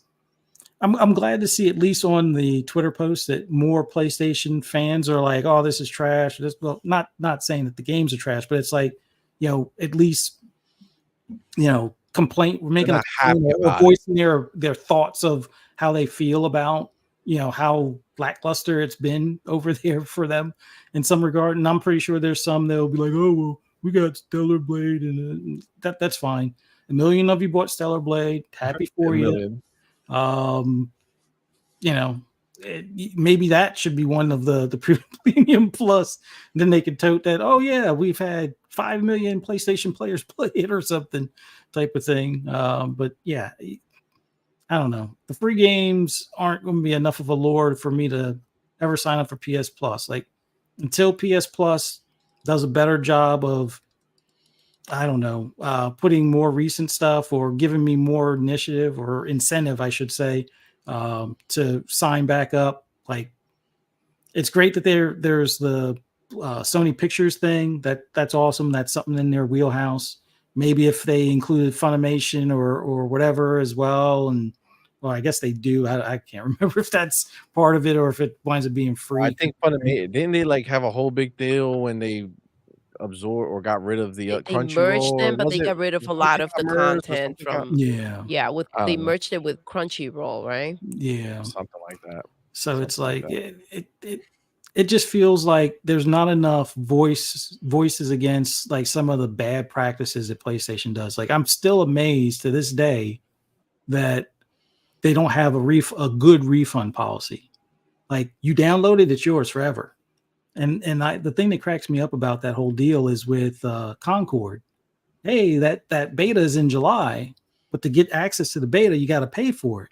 Well, what if that beta tanks and you really hate it? Most other companies, after the beta, you could cancel and get your money back. Not with Sony. You download the beta, it's yours forever. Oh, charge back? Yeah, we blocked your account. So it's like, Jesus. I got really lucky with PlayStation once. It was recent. It might have been Helldivers. I bought like the physical edition or something, and I was just looking to see if there was like an extra content add-on that you could get like outside of the physical edition. Whichever game it was, I had just bought the full copy of the game, and it like suddenly made me buy the game, and I'm like, what the hell? I didn't even do that. What is going? I was just looking, and I immediately contacted support. I didn't download it. I didn't do anything. I'm like, I literally have the game in my hand. Why would I buy a full digital version? I was just looking to see what the extra stuff was, and they fortunately refunded me. But yeah, I've never had that happen before. Like, I thought there would be like at least like 3 clicks to go through in order to like buy something. But for whatever reason, it like bought it instantly. And damn, Jay, you went in there and they were like, "Let's go." Yeah, it's crazy. Luckily, you didn't download it. It was one of those things. Oh, you want to find out more information? Click this buy button. We'll tell you what you get after you pay now. Can you imagine? That's wild. That's wild. All right. Well, you brought up Concord, so let's go to my next the next topic. Thanks. Shout out to Becca for sending this to me. I didn't know that this was out, but there is footage. PlayStation Access has played Concord. And it's wild because if you listen to them, like they have so little interest when they're talking about it. But this is the game. And I mean, you when you see the trailer, you can like they had a pretty cool cutscene, and then the gameplay comes, and it's like that shit looks generic. It kind of looks like Destiny, and it's like when I see this, I don't know, man. I'm seeing the same exact shit. Like it's like such a. Let me, you know what? Let me not go too crazy on it. I just want to start off with you guys right away. Like, what are your? I don't know if you've seen this already, but what are you? What are your guys feeling on this? Like right Well, off the yeah, rip. and like, how did you feel when you actually saw it? Because you know, we did see, and we were disappointed when it goes into the gameplay. Mhm. That was one of the biggest bait and switches in the history of video games. It really was. When you saw that initial trailer, I was like, holy smokes, this game looks so amazing. And then it's just like a hero shooter. I'm like, wait, what? Yep. Because I want to play whatever game that CGI trailer was, because that looked fun. Like I thought it was gonna be like, obviously the Guardians of the Galaxy vibes are there, and like I thought that's what we were getting, like some open world Guardian style, like galactic GTA kind of thing, Nope. Not at all. Yeah. Not at all. I mean, I don't know. Like, there's so many like hero shooters now that like it's gonna take a lot to stand out. Like Marvel Rivals is coming up, and I'm like super hyped for that. That's what I'm saying. You got Marvel Rivals coming out. You have Fragpunk coming out. You have what's the other one that just came out? Valorant just came to Valorant's console, coming to console. Now, here's a quick question: aren't all of those other ones you mentioned free to play? Yes. Yep. That's my problem. Exactly. That's my problem, Damn, dude. Fuzzy. Fuzzy went there. Like I'm just saying, when you see this, like, do you see this and say, "Holy shit, this is the next crazy game. Can't believe this is coming out of Sony's camp. This is the this is the first party game. Damn, look at them killing it." Like, do you like look at the even just the background? The like background, this is the yeah, most it's so generic disappointing. looking shit that I've ever seen, dog. Like I felt like I've seen this a million times before. I don't think it looks bad per se. Like it looks okay, but if you're, is this like a $40 game? It's not like a full price. Like I still think it's a then mistake. you have to buy the skins as well, though. Yeah, I think it's a mistake to do a game like this with an entry point at this point, because we have all these free to play versions, and free to play games traditionally make more money than putting a hard entry price into the game. And because like people are just going to say, oh, I have to pay $40 just to get in the door. No thanks, I'll go try this one. When you're going to make all your money off skins and buying characters over time, I feel like that's going to be their big mistake with this. Yeah. All right. For me, the entry price breaks it all down. It kind of just means we're not confident in the game. Like normally, if you have something good, you're like, all right, here, go ahead and play. You're going to be hooked. You're going to want the skins. Like, I don't know. I feel like this is a situation that they're like, we don't even believe in this shit. Let's get that money up front and then hope that somebody will buy some of the skins. Even when you see them running around, it gets worse. Like you can't even, like the characters were such a big highlight, right? When we first saw them, they seemed like they had some type of like cool personality. Then you saw them in the game and it's like they got kind of lost. It's even worse here. Like they don't look original. They don't look like something special. There's no like definition. It's just all blurred out almost. Yeah. I'm not impressed at all. I don't know if you saw Meet the Cheats comment, but it's a good point. Look at the bright side. You're gonna get one of those CGI videos every week. Yeah. You know, I mean, it's a cool concept, I guess, but like, I feel like, oh man, they just, what this, I'm a big proponent of not every game has to be for you, and they're going to make the game that they want to make. I just felt like there was some serious bait and switch there. You know what I mean? Like, I feel like they presented this as something, and it was not that. All right. Yeah. The way I looked at it, I'll put it to you this way. I had questions from get-go, and I'll admit, I'm not the hero shooter person. That's not my game style. I don't really have interest. But like Jay said, the trailer that they showed, that CGI or in-asset deal, that looked awesome. I was all for whatever that would have been. But when they switched to this, a couple of key things I noticed.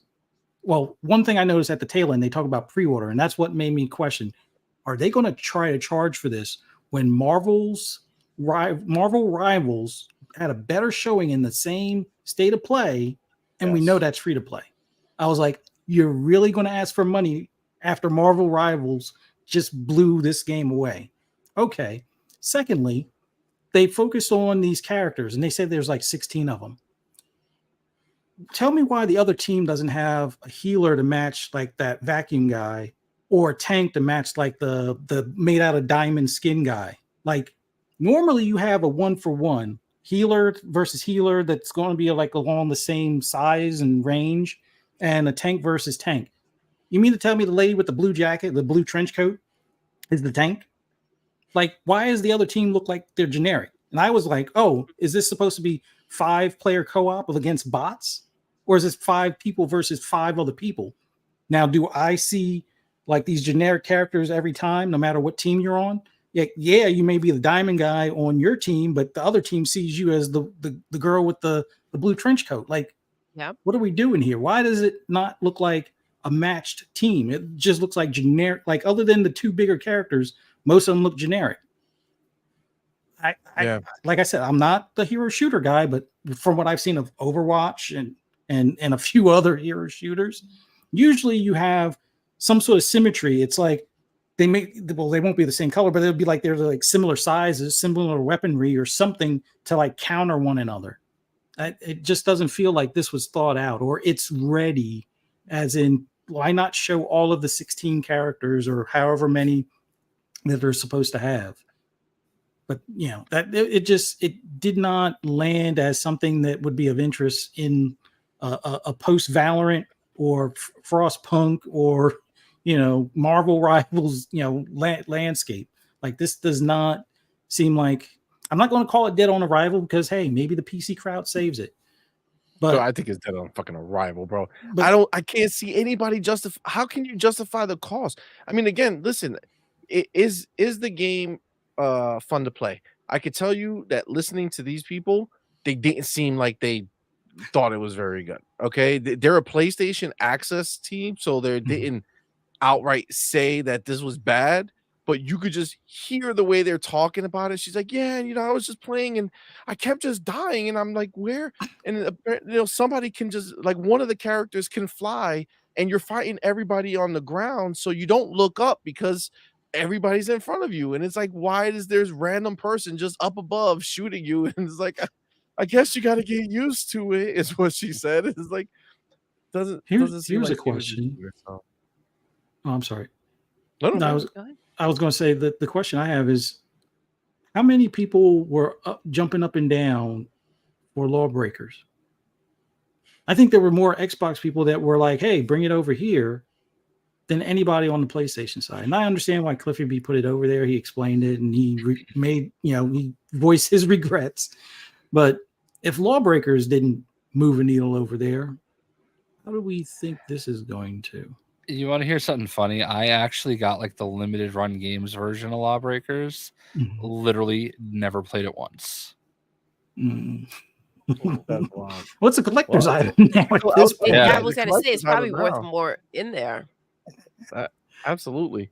So I do have a poll up, by the way, since I do want to kind of get what people's thoughts on this are. So go ahead and go ahead and vote and just like what do you? How does it seem to you guys? Right, like I don't know, man. Like I can't. Like just to your point, Fuzzy. Like I'm not a hero shooter dude necessarily. Like I don't like. I think my problem is that people get really good at it, and I'm not that good at this type of game. Like playing a role very difficult if it's not just hey go shoot people, right? Yeah. The problem is that the other roles can counter just go shoot people pretty easily if they know what they're doing, right? So, I play the games for a little bit and then I kind of, tend to bounce out of it. But like that being said, I could still see a good game. Like I mean like an exciting game, like something that makes me sit up like, oh shit, this looks cool. Like I wish I could play this. You know what I'm saying? Like there's like that card game. You normally don't like card games. Yes. I forget the name. Fragpunk? Yes. Yeah, I mean, hopefully that looks really good. that looks dope, right? Yeah, So I they did played a great- it. It's pretty cool. and it has Nice. like card game Yeah, stuff it with it, looks which so is not dope. really my thing. But for something like that, I'm like, oh shit, that looks dope. It's so I want to be creative. able to play that, right? Same thing with like Ara History Untold, right? It's what those type of strategy type games or whatever it is. Like I don't like those types of games. I don't really mess with those types of games too much. But that doesn't mean You can't that I recognize can't a good looking recognize game. and see like, yo, for the people who like that, Yeah. this looks sick. You know what I'm saying? Like this looks really dope and shit. Like it looks nice enough that I want to try it, right? Like I want to see if I like it, if I can make it work. And I have been able to, like for instance, the biggest one that I kind of always use as an example is Gears Tactics, right? I don't typically mess with that type of game, right? Like that's just not my bag, right? I'm not gonna play a tactics game generally. But with the right look, with the right feel, with the right kind of backing, it's a Gears game. I was like, oh shit, okay, let me try it. I ended up loving it, right? Doesn't mean that I'm going to go play another one like generic, tactics game 101 and be like, oh, this is great. But I can look at something and be like, yo, that looks dope. Whatever it is, it looks dope. I just can't wrap my head around thinking that this looks dope. Does it look adequate? Does it look fine in a world where there weren't other options, specifically in a world where there weren't free other options that are basically the thing that this is trying to copy from? I can't look. What is special? Like, what do you see on here that you feel like compared to the other options that exist or that will exist, like a Marvel's Rival or something, Rivals or something like that, that this is like, yeah, this is it. Like the characters, No. not for me. They look generic as fuck. There's big guys. You can't see any detail. You don't even know what you're looking at, right? Overwatch, when you're playing that game, for no matter how I try to say that it's not a game for me, when I play it, I know each character. I can see each character really well. When you see that character turn around, you can see them. You know who they are. They're very well done, right? Like the character work is crazy there, right? This ain't that. Thought like this. What is that? Just fucking walking. It's half-ass, bro. And then they want money up front. That's not like not that it, dude bro. that was just beneath his arm, like that guy right there. He looks like the shark from Suicide Squad. You know what I'm saying? Like, there's like, let's get a guy who looks like that. I'm about to get slanderous on this, so like just that. pardon me for a minute.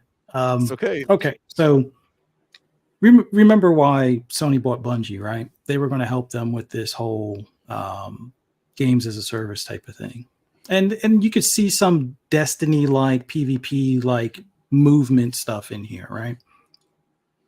Remember, this got the nod, and Bungie said no to factions and said no to Spider-Man. Yeah. Let that sink in. If we're saying that this doesn't light the world on fire, and Bungie said no to factions and no to Spider-Man, which in our heads sound way cooler than this, even if we don't see them. was Bungie purposely sabotaging things? Like, oh, this one is okay because it's not going to beat Marathon. It's not going to beat, anything that we do. Those other ones, no. Oh no, those are dog shit. Get those out of here. Like, imagine that. Bungie said no to factions. Bungie said no to Spider-Man, but said yes to this. Yeah, the Spider-Man one's wild. The problem though with the Spider-Man fans is I don't know if they would go for like a service Spider-Man game. I don't know if that's exactly what it was going to end up being, but like they can't even deal with the free suits that they give them. They're not even good enough for them. So, like, don't get me started on like actually having to buy stuff. I mean, true. But I feel that. I feel that. I mean, every game at this point is doomed on PlayStation. But like, so speaking of Bungie, right? Now that you said Bungie, do you not get like bootleg Destiny vibes from this? Yeah. Like I feel like just the texture work on the world. It looks like a map that could have been in Destiny. This is really bad, you guys. I don't know if you guys are seeing what I'm seeing, but this looks like shit. Let's keep it real. I mean, look, I again, it looks like a less spacey Destiny, like maybe a little less texture detail for the most part, but it's like some of it feels like the way Destiny does its PvP maps to some extent. It doesn't look as good as gunplay, but it has a similar, at least more than compared to what I've seen of Overwatch. Like I said, I'm not a hero shooter, but it's like it doesn't feel like the way Overwatch was, and it's like it's a shame that Bleeding Edge didn't really go that far. But I still say that those characters were well designed, easily recognizable, and they should put them in a Killer Instinct at some point. I would love to see them in Killer Instinct 2 or some sort of future iteration of Killer Instinct. But or just put them in a shooter. You know what I'm saying? Go take some of those characters, put them in the next Call of Duty. You know what I'm saying? As downloadable people that you can get. But I agree. It's funny because Bleeding Edge, right? Like for whatever the lack of success that game had, it wasn't for a lack of trying, right? It was a very different take on things. Character work was really good, like you said. Like they're instantly like recognizable and memorable, right? Like they were all different and very unique. Where like again, it didn't ultimately pan out, but they tried. This I feel is like generic to me. Like I feel like this is something that is not trying to do something special. I mean, what, like, you're shooting, cool. You have what, like these force fields, or that seems that everybody can walk through. So I don't understand what, or like, what are they doing? Bullets are going through. I don't know. It's not impressive to me.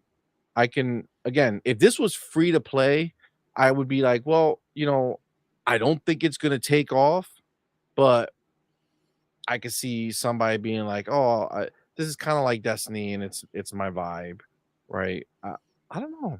Home Stars was free to play too, CMoney, and that shit didn't do a damn freaking thing, dude. Let's keep it real. Nobody want to be part of that Diddy party. No, not at all, not at all. Oh shit, he said Diddy party. Shit. Hashtag no Diddy. Hashtag no Diddy. Hashtag no Diddy.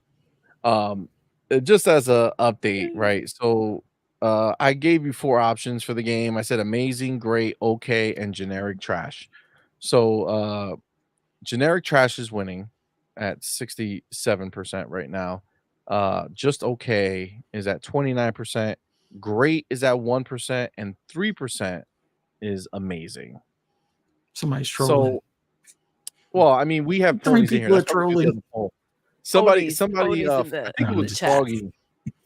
I think it was Froggy in the chat who asked, "Why do you guys do that same poll where I do the same poll every show, which is how do you identify Ponybot Trader or Xbot PCMR or Nintendo neutral, right? I put neutral people with Nintendo people. but we do it because we just like to joke that we know who's in here, right? We know who's watching the show because people click, bro. This shit says Ponybot/trader in big capital letters. Trader. They'll be in there. They're like, yep, that's me. Yep, that is me. 3%. So now when I do a poll like this, I'm like, okay, I know That who makes voted sense. for amazing and great. It right? adds up. Those are the ponies. Those are the ponies.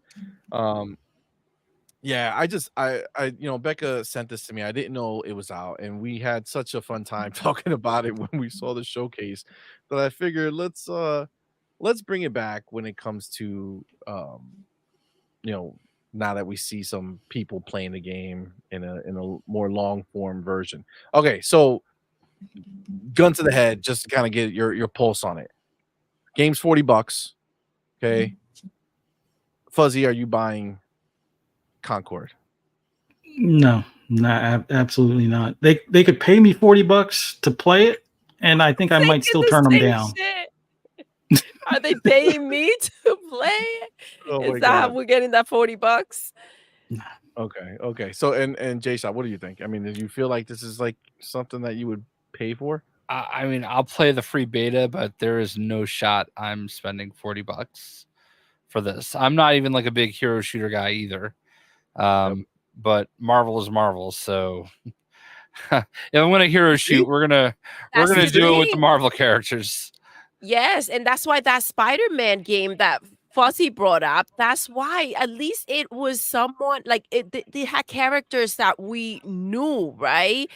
That would have potentially been something. Factions, it was something that they've done before that people were waiting for.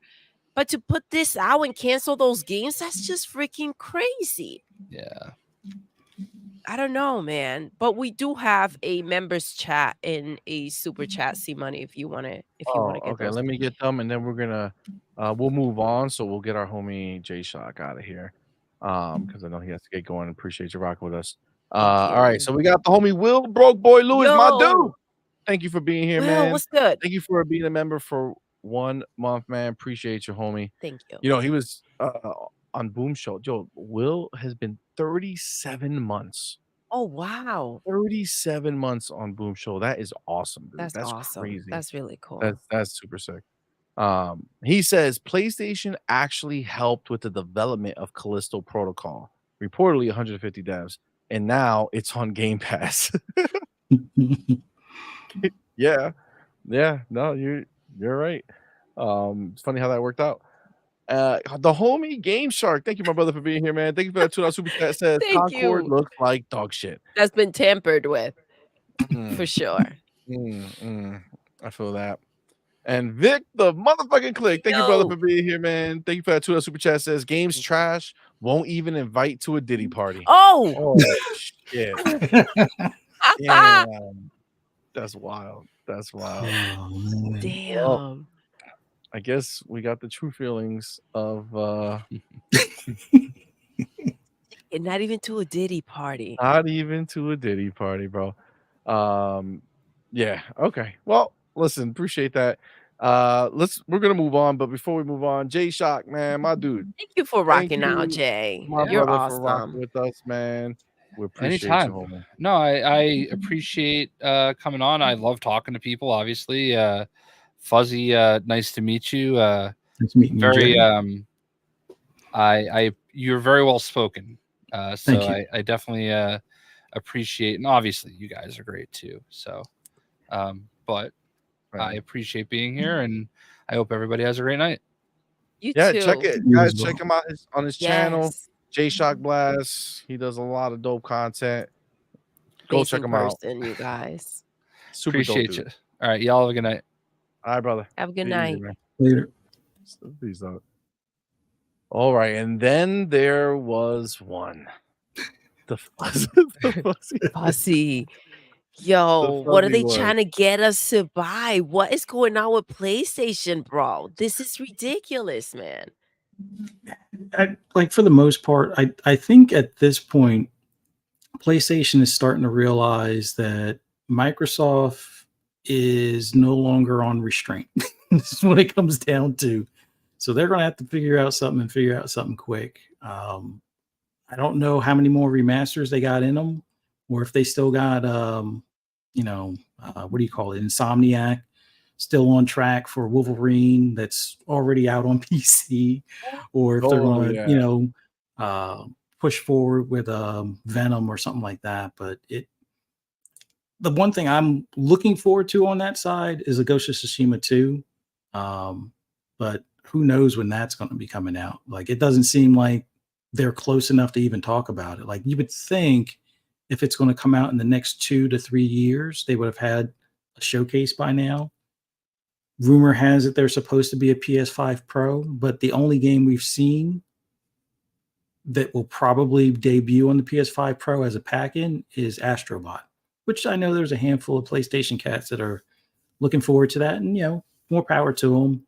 The first one was a great demo for the controller, but like I said back when I first got my PS5, it's a shame that no other devs are going to pay attention to this type of detail in the controller, and even their other first parties don't really turn that up as far as like the DualSense, feel or feedback. But the funny thing is, I guess if they did, the battery life would suck even more on that controller. So I guess it's a good thing that, even playing like for Horizon Forbidden West, that like when you shoot a bow, it doesn't give you as much tension, but just enough that it's like, oh, and shooting spider webs, it's like, but I don't know. We'll see. I guess the funny part now is that you can use your DualSense with the Fire Stick. And I think that goes to show where Microsoft's mindset is. It's like, all right, you don't want to buy our hardware, just play our games and subscribe to our subscription, and we still get your money. We win. So always, man. This is crazy. I feel that, man. They stay winning. Yeah, that's the one thing. The remote for me, that whole tension shit.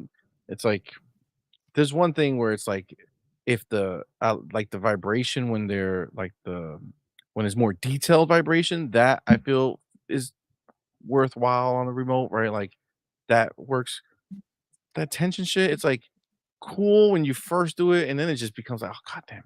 Like it becomes a pain in the ass. And then you remember that, oh shit, if I wanted to be out shooting a fucking bow, I would go outside and shoot a fucking bow. You know what I'm saying? I just want to press the button and shoot the bow. All right. Let's not let's stop. You know what I'm saying?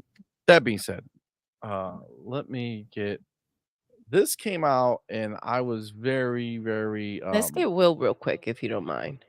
Oh yeah, for sure. I didn't even notice that Will wrote, man. What's up, Will? Oh, homie, broke boy Lewis. What's good, my fam? Thank you for being here, bro. Thank you for that $5 super chat. Says I got my Gears coin today, and he also threw in several of the Xbox jacket patches. Let's go. Now I gotta buy one of those things to put them on. Nice. That's what's up, man.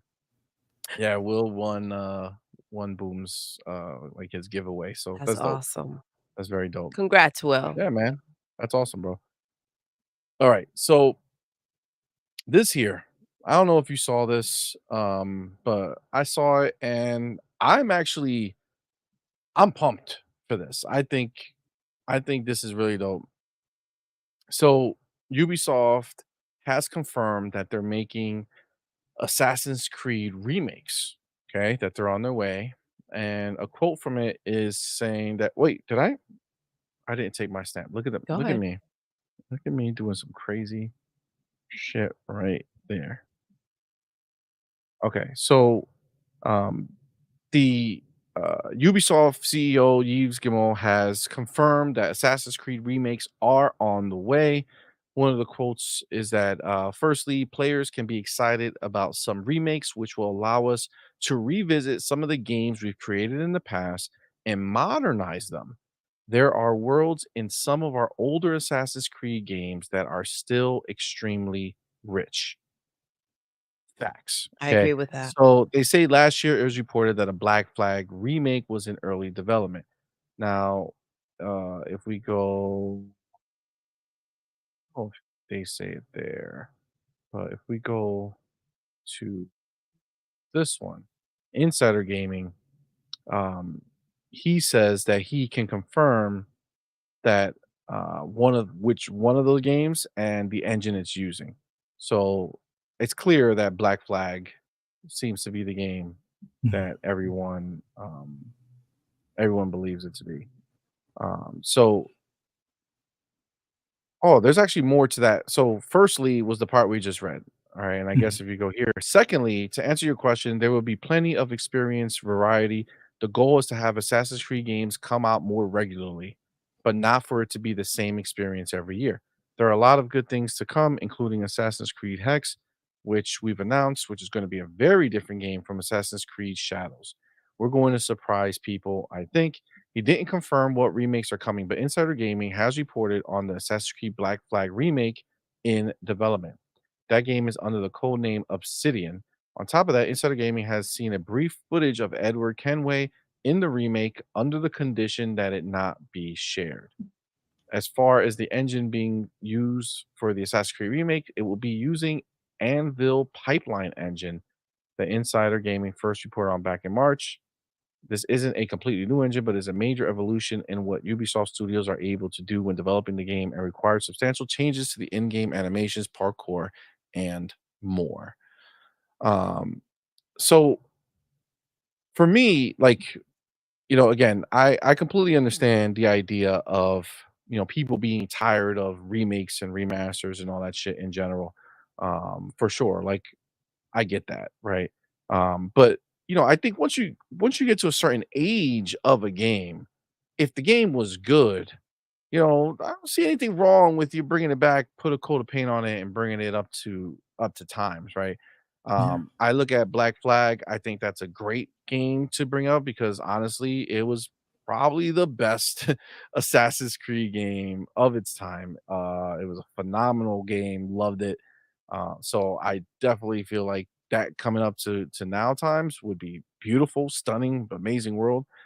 But the other game that I feel like is like just dying for a remake, that it was almost too advanced for its time, and it never really got a second swing to come out the right way, was Assassin's Creed Unity.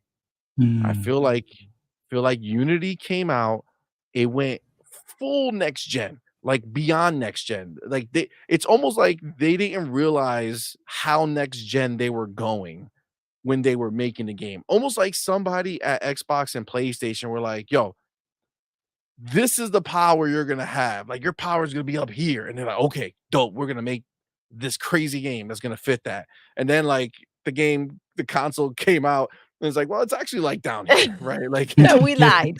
we lied to you, bro. We I'm got caught up sorry. in the moment. Yeah, like it's just not happening because listen, they made that game. It is the most next gen looking game of its time again, but even since then, they have not captured the density of the crowds, right? Of the world that made it feel so lived in. Graphically, it was a stunning game. Like even now, if you were to play it on like PC Max, it's a really beautiful game. You can still, there's the age is there. You can still tell that it's, doesn't have all the techniques that you have that you would want in a newer game. But Even the new absolutely, Assassin's Creed that, we saw the what they were showing us, and we talked yes, about that CMoney. The crowd yeah, is no like not crowds. there, not engaged, right, in what's taking place. And Fuzzy, you brought this up. This is where it's going to be a big deal moving forward, that this is going to be an easier thing to do.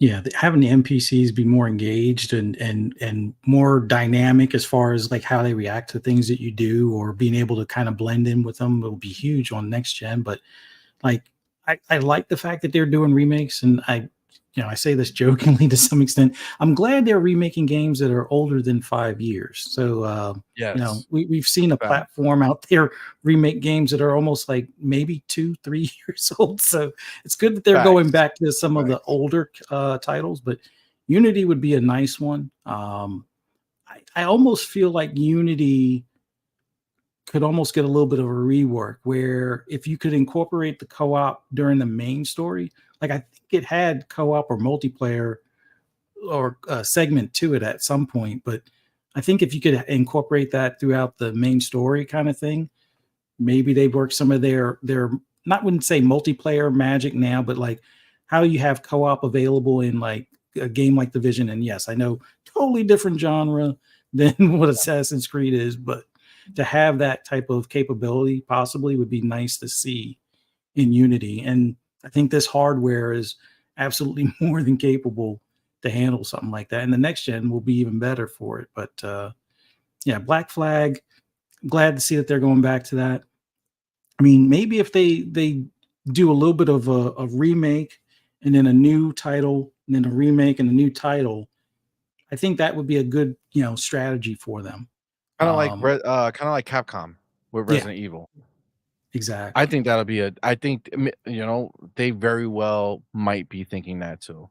Like it seems like by the way he's saying it, how they want it to come out more frequently, but not be the same every year. If you imagine it, you got old and new flip flopping every year. I think that would be a win, right? Yeah. Like I think that would be a dope thing. So aside from Black Flag and Unity, are like if you had to kind of say, man, if they were making one, I would love them to remake this one. Do you have a particular one that you would want them to remake? I mean, the one I would want them to remake and just expand on it more is probably too recent, which would be Origins. But what was it? It begins with an S. So what was the one that was before Origins but after Unity? It was the two characters. The twins, the girl, the brother and sister.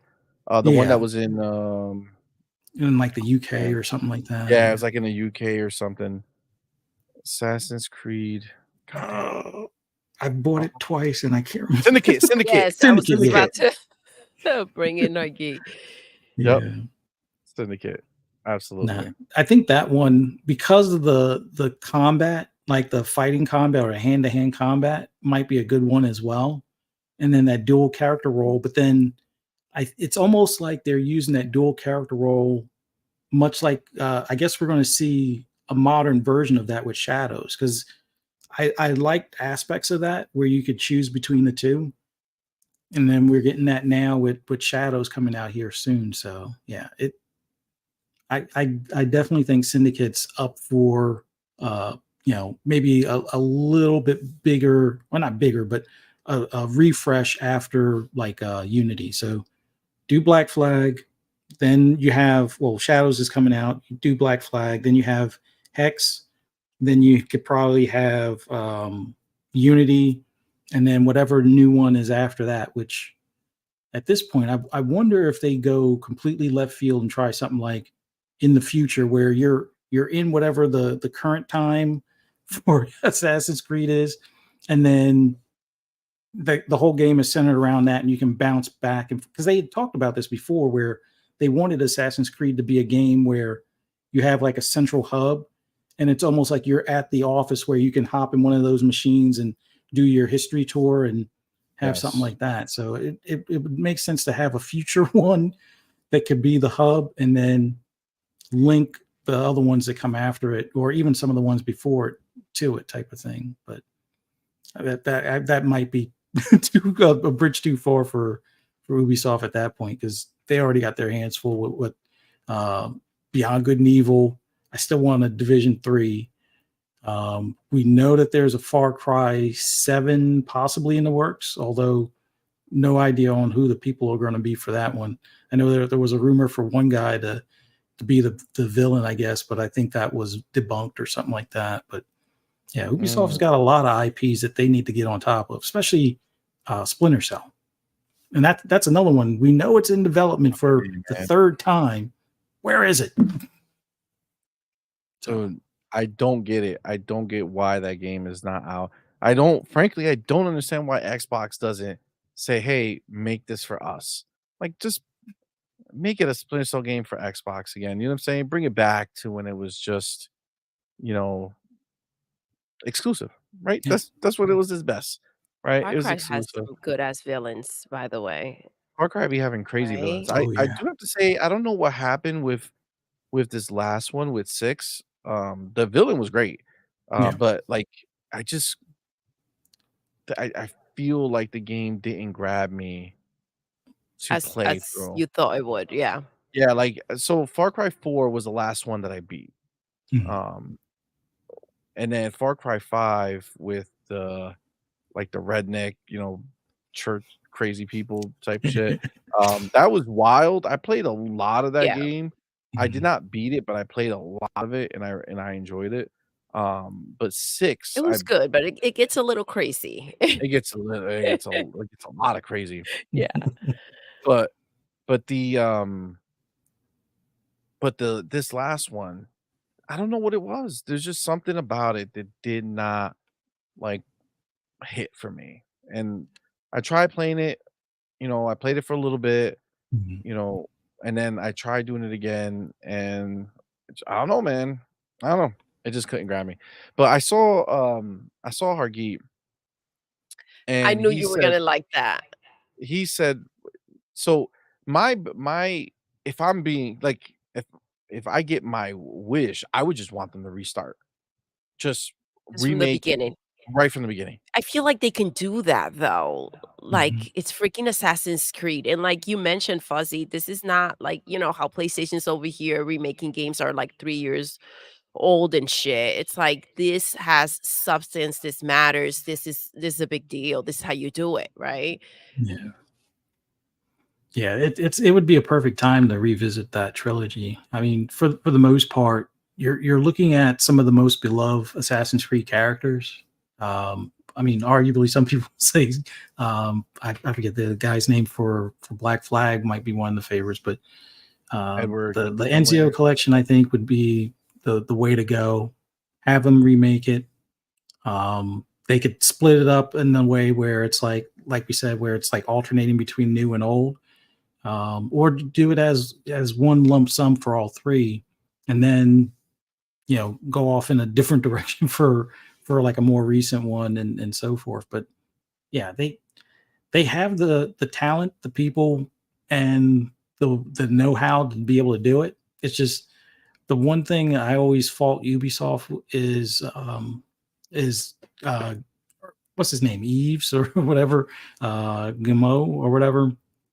It seems like if you let the devs do what they do best, everything would be fine at Ubisoft. But it seems like he comes in and is like, well, how can we monetize this more? And then it's like he leaves the room, and then they're like, well, let's start over because there's no way to sell skins in this or something. So we got to figure out a way to add, sellable skins and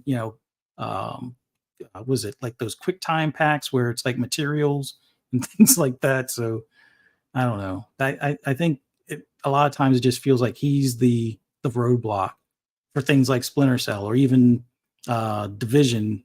Some of the games they've had with Heartland being canceled and that other Ghost Recon being canceled. Although I think part of it was because of him, his involvement with Point Break, as far as the way they did the monetization. Although you could still find all the stuff in the map without paying, a dime, but like the shortcut stuff, I think kind of ruined it because people are like, oh, why would I pay for this, this optic or this, butt stock or something like that when I could just find it, on my own kind of thing. And I think that just gave a bad taste in the community's mouth as far as for Ghost Recon after that. I mean, they fixed a lot of that stuff afterwards, and I think they even added AI teammates, but Yves was like, no, we got to make more money on this thing.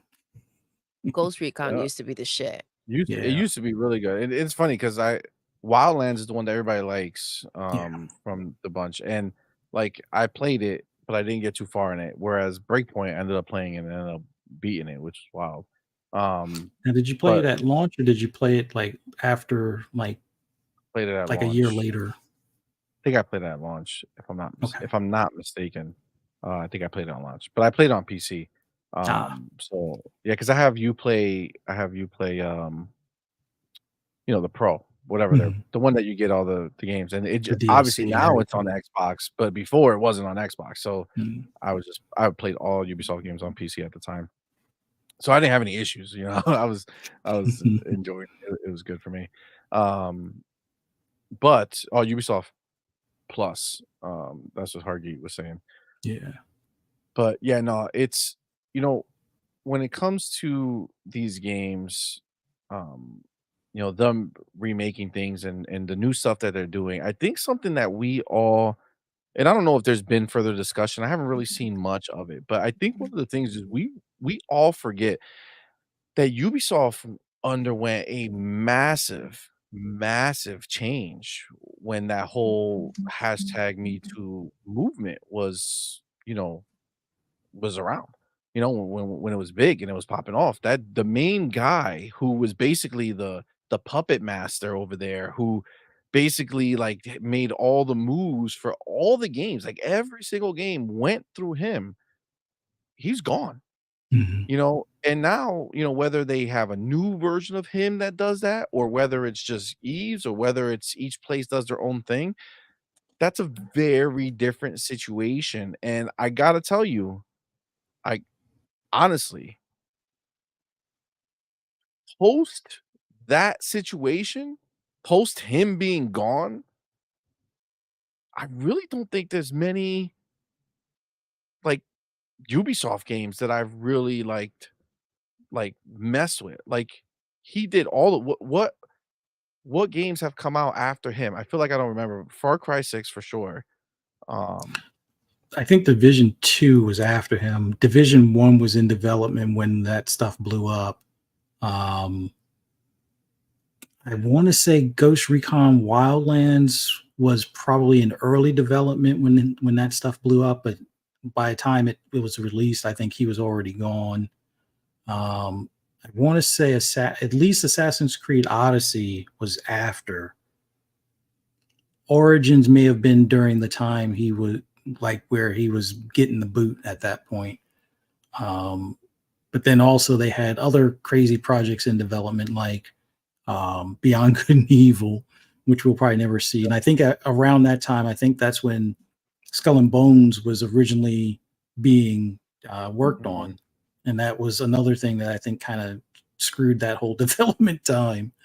I know I can't remember if it was Watch Dogs 2 or if it would have been Watch Dogs 3. It probably was Watch Dogs 2. Like it was probably like early in development where that one came out after he left, but it may have been started before he left kind of thing. So yeah, ever since he was there or ever since he was booted, there has been a change, but the main change I've noticed is that monetization became the new focus. Like Division 1, in my opinion, it was at its best at launch, and then the Dark Zone became crappy afterwards. And then it came back where the game became so much better in 1.4. And then by 1.5 or 1.6, monetization was the new thing. They were like, oh, you can get these keys for these clothing caches. And, it's $5 for a hat and $10 for a hat and shirt and $15 for the whole outfit. And I'm like, what? Or you can earn these key pieces. And it's like, it would take you 6 hours to get like a quarter of a key or something weird. Or you can earn them in like timed events and things like that. And I'm like, so wait a minute. You went from selling skin packs for guns and clothes for like $5 for like 10 pieces of stuff. And now you're charging $5 for just a hat. What? That was when things kind of fell apart. And they're like, by the way, Division 2 is coming out. Yeah, so I wonder how many of those things were already in play before he actually left. You know what I'm saying? Because I feel like Origins, I loved for Assassin's Creed. I loved That's my favorite. Odyssey. I fucking played the hell out of that game. Love that one. Was there one after? What was the last one? Valhalla was after Odyssey. Okay, then Valhalla kind of got bloated, right? Yeah. So like I feel like Odyssey was big, but you can play the main game and be pretty good and then choose to do other things. I feel like Valhalla, they fucking took that game and every time you turned it on, there was some new shit that would just completely like come right to you, like it's right there. Like you didn't go look for it. It's like, boom, hey, look at this new thing right here. Like, oh, this is cool. Oh, guess what? That's not part of the main mission. I didn't know. I just spent like 10 hours playing this shit. And it's like it had nothing to do with the fucking main game. And it's like, what are you doing to me, man? Like I honestly really love Valhalla. I think Valhalla is a phenomenal game. I just think that they did too much that shit that like they should have made it very outside. Like I had to go like find it if I wanted to do the extra shit. They brought it to me too easily and it confused me. You know what I'm saying? I thought I was playing the main shit and I wasn't. Not a good look. You know, I see Mavin here was good, fam. Says, you know, one series, you know, Ghost Recon was great, but he says Advanced Warfighter 1 and 2. I don't know if you remember those, Fuzzy, but goddamn, those were fucking phenomenal. I also saw somebody else. Those. Yeah, please, right? And I saw somebody else mention Rainbow Six. Yes. Vegas, right? Like I can appreciate that Rainbow Six Siege is a monster, right? I would never ever be able to give the time again. Like I played it when it first came out and that was dope, but like I can't do that. I can't go back in, right? But fucking how about we just let that be the multiplayer, right? Let's go back. Fucking Rainbow Six were good. Yeah. That was a good series, right? Like it was a good fucking game. Like give it to us. I don't know why. But yeah. Baby, do you have any do you want them? I know you love Origin. I do so much. It's like one of her favorite Assassin's Creeds for sure. Yeah, but I think Origins is too. What was it, like 2017? Yeah, that's so, because that was like the Xbox One X. That was like one of the highlight games for the Xbox One X. Yeah, actually, that was my first and only E3 that I went to, and so I was there when the One X was there, and I was there when they had Assassin's Creed Origins, and I remember it so much because I was talking to the dude that like represented it or whatever, and I couldn't play it because there were a lot of appointments to play it, right? But I had been talking to him for a little bit, and he's like, you know what? I got you. And then he went and he let me play it, and the person who was coming with like media said, "Oh, he's media too." You know, he's playing. Oh, that's so. Once like he stopped, I heard him say it. Like he stopped him over there. He's like, I got somebody on media playing right now. You know, I'll bring him in after he's done. And I got to play it, and that shit was fire. I was like, oh man, this is so dope. Man, the One X was a beast, bro. Like the One X, you went from the Xbox One, you know, the regular Xbox One to playing with the One X was like night and day, dog. Like that shit was crazy, yo. It was so crazy. Splendiferous was good, fam. Will. No. We said this one. This one then. Click the wrong one. Oh, okay. The homies, my brother. Thank you, brother, for being here. What's up, broke boy? Chat, man. The homie broke boy in the I building. feel like I have so many choices every time his name comes up. I know, like, Will, broke boy, yes. Lewis. Which one? He says, met Giancarlo Esposito, villain, Far Cry 6. Yep, I remember him. At a Comic-Con with my son getting a photo, and I said, Far Cry 6 cover? He yelled at his son, get on your knees. That was dope. That's dope when they come in and they put a like they give into it, right? Like they don't just be like a some bitch people about want it. like nothing to do with it, you know. Yeah, it's like you're there, you're at Comic-Con, you know what you're there for. Yes. Like, play the part. Be a cool guy. Will, back to back, man, with that $2 super chat, man. Appreciate your homie. Says put few Florida. Oh shit. Florida. Bro, Here separate the fucking Here name. we go again. Just fucking put a space, dog. Go. Florida. When you put it together, it's Florida, man. It has an uppercase R, bro. It don't matter. That could be a typo. No. Okay? Just make a space. Don't worry. His people are not here. They're not gonna be like, yo, hold on. You didn't put the fucking words together. That's not him. All right. Come on. Help a dude out. All right. I'm old. But thank you. I can't wait to look at those pictures. That was a real old moment you just had, CMoney. It was. And your It was. birthday's And coming I up. like Flow Rider, Damn. so that's what's jacked up. You know what I'm saying? He's pretty dope. His freaking songs are so catchy. I mean, he was. I don't know what he's doing now. But he had a bunch of dope shit. All right, let me baby, do you have anything to say about the remake game situation? I mean, like I said before, this is how you do it. This is how you come and you deliver games that people will be excited for, right? I think they have a freaking library of Assassin's Creeds that they can go ahead and start from the beginning and just start bringing them back and continue to make new ones. Yeah, I agree. Kind of like that Resident Evil situation that they've got going on. Yeah. Yes. I think that would hit right. All right, I want to get this one in because I saw this and I just with the news that we got before, I was just like, Oh. I don't think this is gonna turn out that great for everyone involved. But we'll bring it up and we can talk about it real quick. This right here.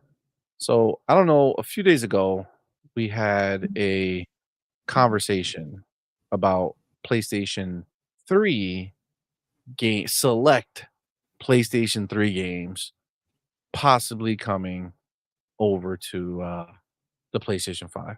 Lord Roughness was good, fam. I see you, homie.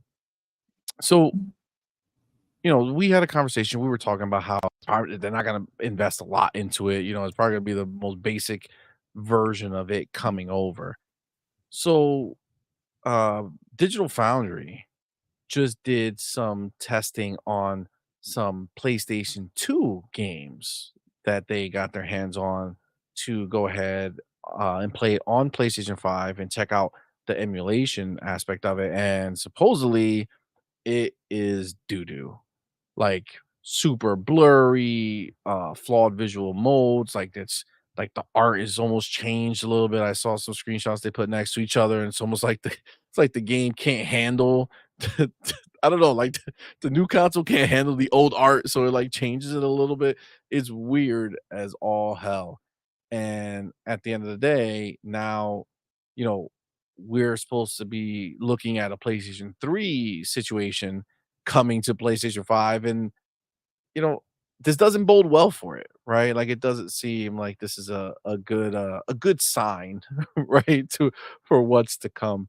So I mean, I don't know if you saw any of this, Fuzzy, or Yeah. if you out, but like what do you think about this, man? About PlayStation 3 games coming? Is it gonna be good? Is it, is this a I think it's a good idea for them to give it a try, but I think that here's some of the biggest differences between like Xbox and PlayStation. Xbox has a parent company that's a software king. They they build operating systems, they build software. That's why when they went and did the whole back compat, that was the proper way you do it. You increase the frame rate or unlock the frame rate. You increase the resolution. You add HDR if at all possible. They have the tech to be able to do so. Basically, have it almost like AI back created HDR. So they went the extra steps to modernize the game visually, at least, so it's not like a blocky, blurry mess. We got to realize some of the games during that 360 and PS3 era were 720 or lower.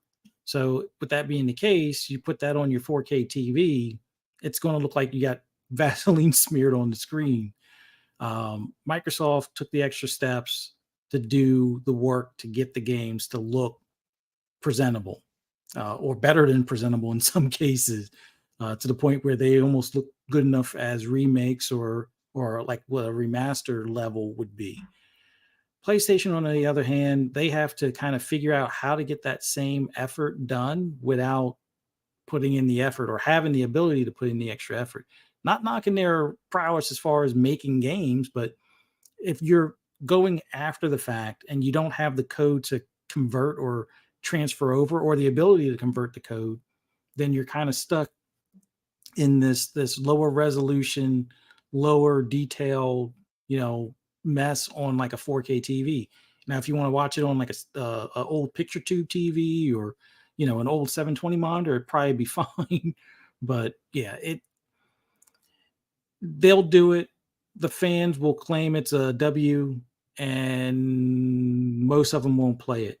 Like if there's an older game that's on PS3 and on Xbox, they will probably, especially since they can use their DualShock controller, they'll probably play it on Game Pass instead of on PlayStation's premium service or whatever they're going to have as far as this remaster, emulation, whatever type of thing they're doing for the PS5 for the older titles. I think it'll be a nice perk, but it'll be cheered on the Twitter streets, but nobody's really going to pay attention to it because after a while you'll probably get a headache or feel like you're going blind because you're looking at this blurry stuff on screen type of thing. So it is what it is.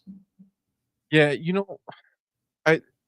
I guess for me the biggest problem is like if this were Xbox, right? Like Xbox already done this, right? They're already taking care of us on their 360 generation and Xbox One generation, right?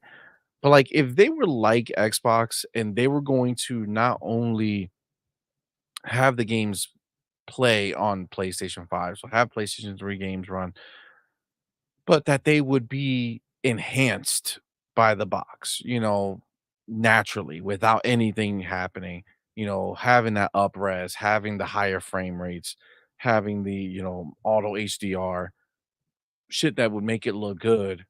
I'd be like, yo, great. Finally, they're getting into it. But like we've already seen what they've done. I mean, first of all, we already have PlayStation 2 games available through their service that are doo-doo, right? Like they don't run very good.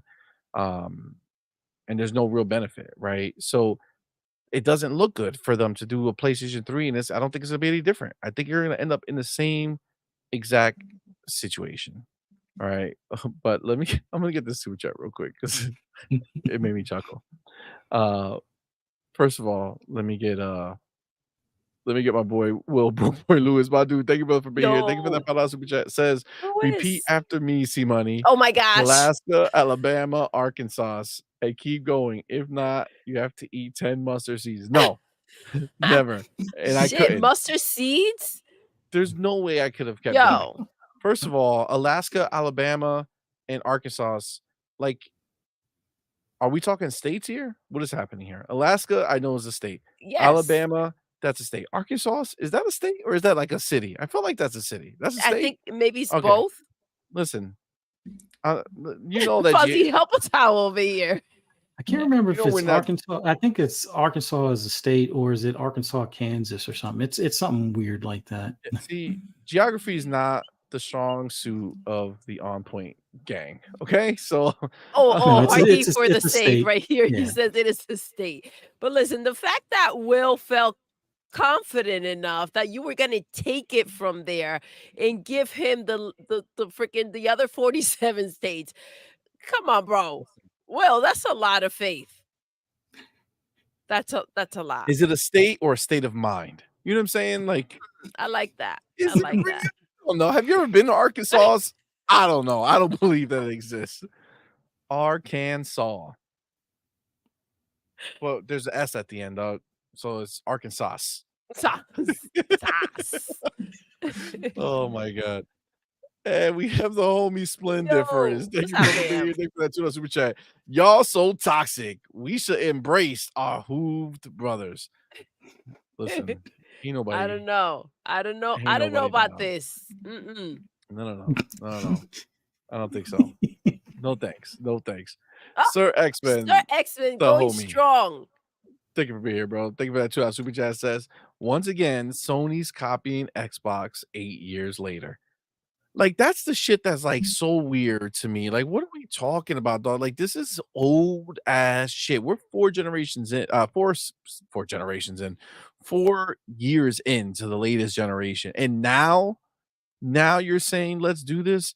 What does that tell you? I mean, let's just be real. What does that tell you if they're like, you know what? 4 years in, we have nothing scheduled. for any time soon.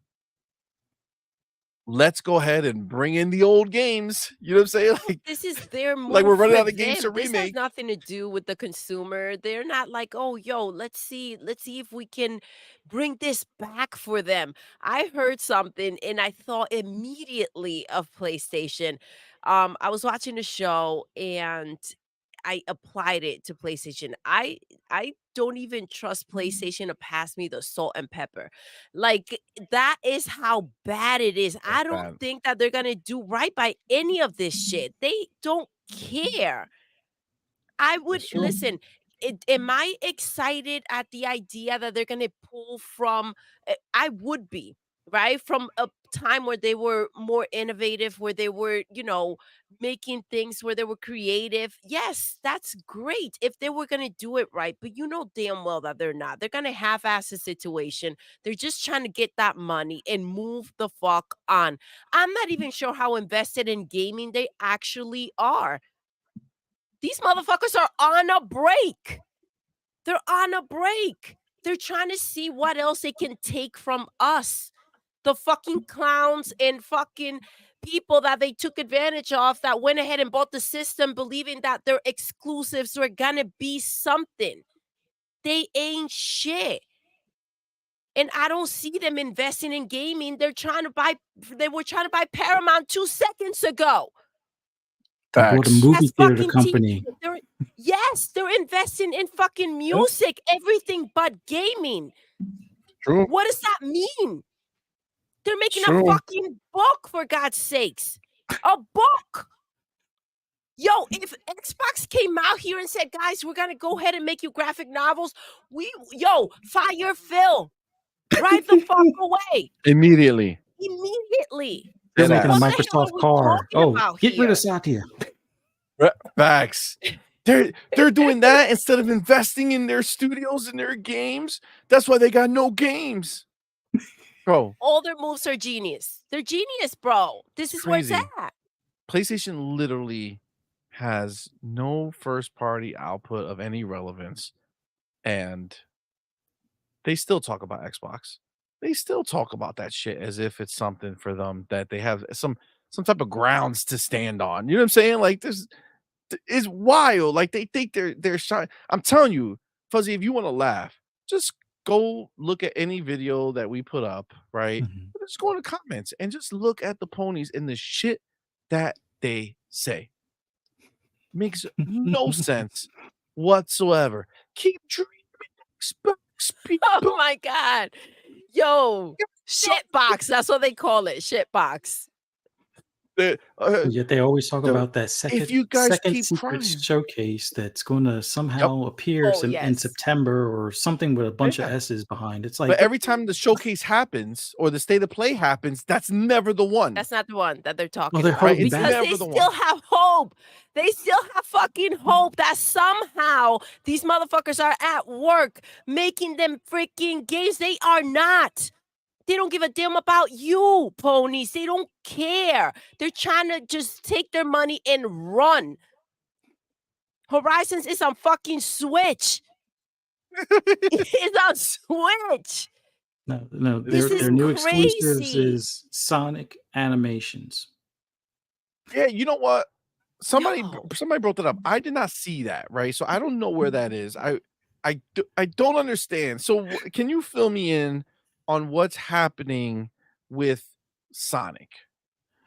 I'm under the impression that if you buy Sonic on PlayStation, you will see a cutscene or some sort of animation with Sonic that gives you a little bit of story or a little bit of lore. And it could be something that's 2 seconds or 2 minutes. I don't know, but basically they're paying Sega to exclusively give them that content, and it won't be on Switch, it won't be on PC, it won't be on Xbox. Only Sony will get that animation, so they'll be able to cherish that 2-minute worth of cutscene, before they get to play the game or after they beat the game or what have you. So we'll see how it winds up, but it's like the equivalent of like the cartoons that you see for like what is it, Fallout, like some of the cartoons they had for like the animations for like the different upgrades and things. It'll be something like that, but it'll be at like for the beginning of Sonic. And, oh yeah, exclusive. Well, let me just let them know. Listen, dumbasses, it's not like we're not gonna see this shit all over YouTube and everywhere the fuck else. 2 minutes. They're gonna put that out so fast. No one needs to buy the freaking PlayStation version to go ahead and get this content. This is crazy. I get wanting to play something. This is where their mind is, though. A clip of something you see, not something you play, not something you are a part of. They can't even think that far. That's what they can pay for. 2 minutes of a clip of Sonic telling you some bullshit. Yo, this pays attention to the regular Sonic lore. They fucking don't, because they don't give a shit. That's wild, dude. That's wild. I can't. I mean, it's Sony is at a point like I'm not going to say they're going bankrupt or anything along those lines, but it is weird to me that the Sony Pony Nation is not like, hey, where's more God of War, or where's more Spider-Man, or where's more Ghost of Tsushima? Like, where's a showcase? Where's this PS5 Pro that you guys hyped us up about? And all these leaks and whatnot, like, is it coming this holiday? Is it not? Like, I don't know. My big thing now is I bought my PlayStation 5 for GT7, Spider-Man Miles Morales, and Horizon Forbidden West, which I kind of feel was like a mistake, but it is what it is. And I'm waiting for another Ghost of Tsushima. Once I get that, it'll be fine, but it is kind of weird. Like, they were talking about like PSVR 2. Now we're hearing rumors that they're and the funny thing is we've been hearing rumors this entire time. They're scaling back investment on PSVR 2. It's not really selling well. It's not doing this. It's not doing that. But Ponies are like, it's the greatest thing ever. You bots are just jealous. Like, okay. How many of you are still playing your PSVR 2? I know you guys have one and it's collecting dust and we see the extra layers of it, but it's like, even the gaming media has been talking about theirs collecting dust, or like, man, it would be nice if we had a first party, PSVR 2 game other than like the climb the mountain thing or whatever that I don't know how well that did.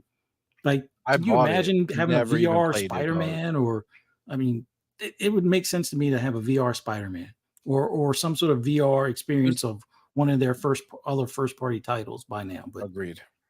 I mean, there's a first-party Assassin's Creed on the Meta Quest that I haven't tried it, and I want to try it, but that looks like something that you can apply to other games if that works out good. I mean, I haven't tried it, but I don't know, man. I feel like when you think about the position that they're in, like for them to think, you know what?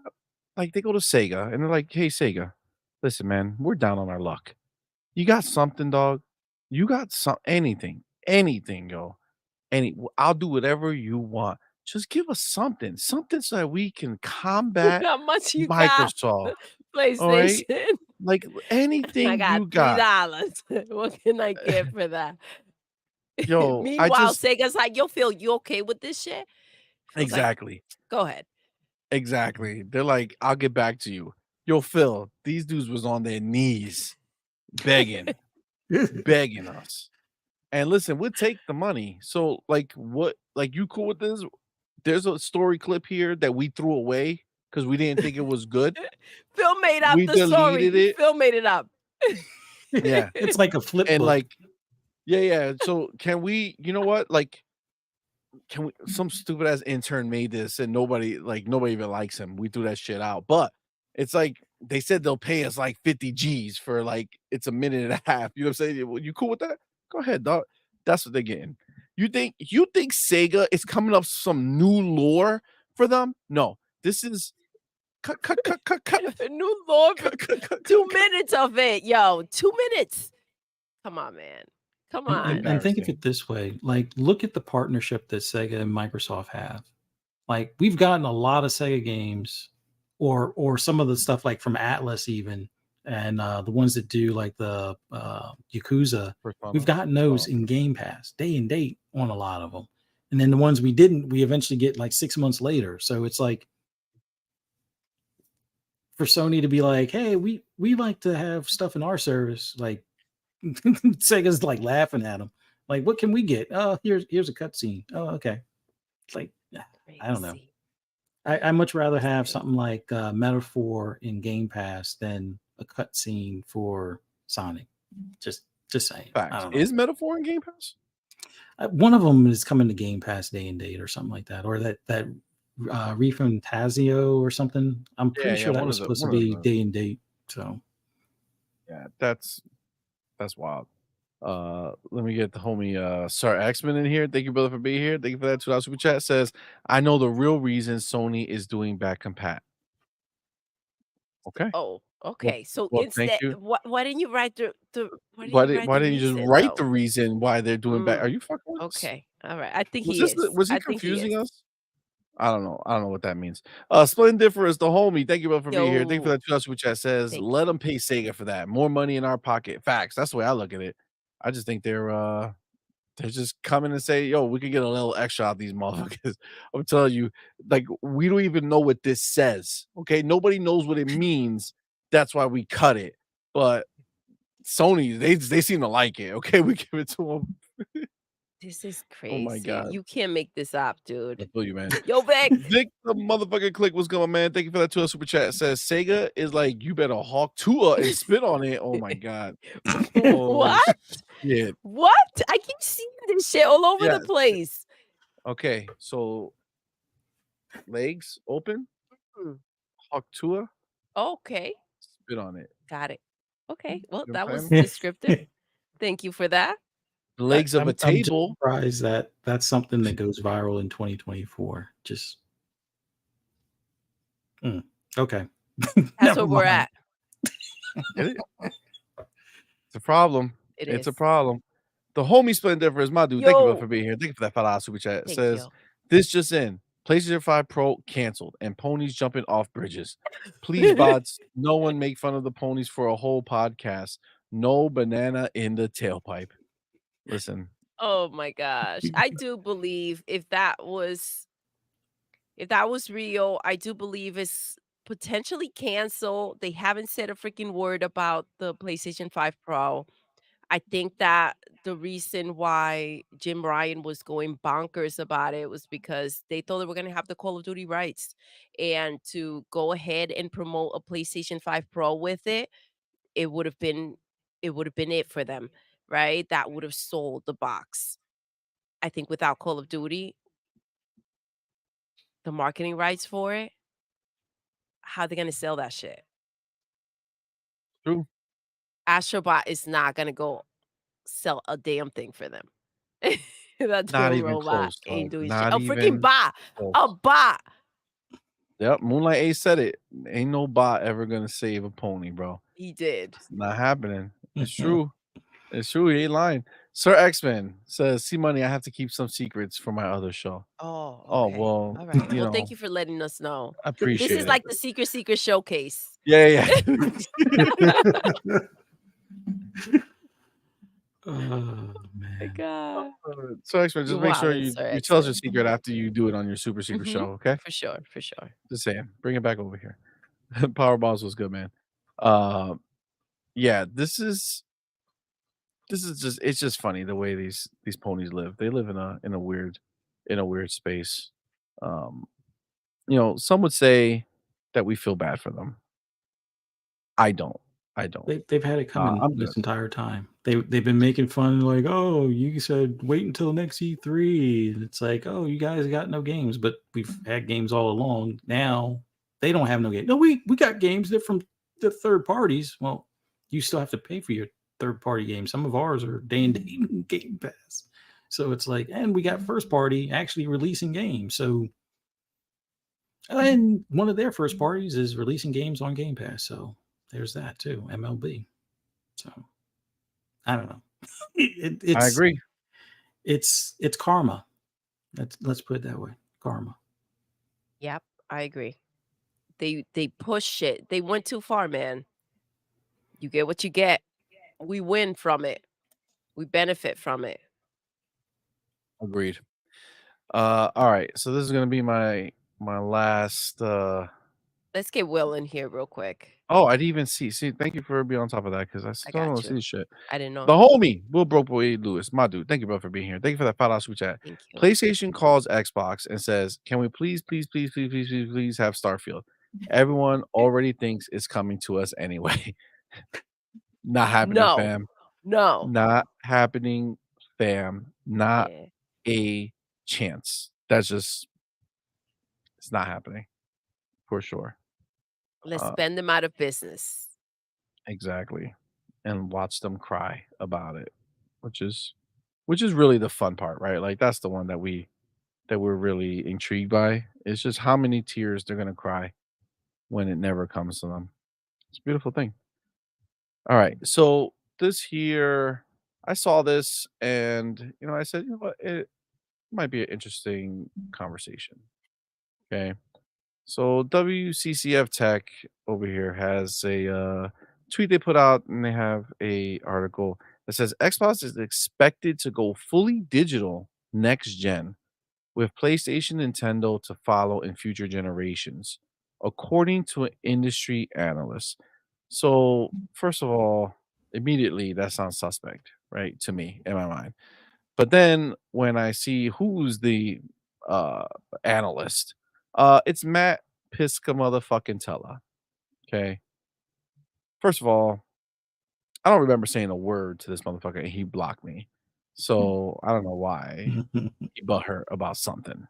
Okay. Maybe because he's a punk ass. I don't know. I don't know. We don't have the exact answers. All right. But He clicked the wrong supposedly name. See. maybe.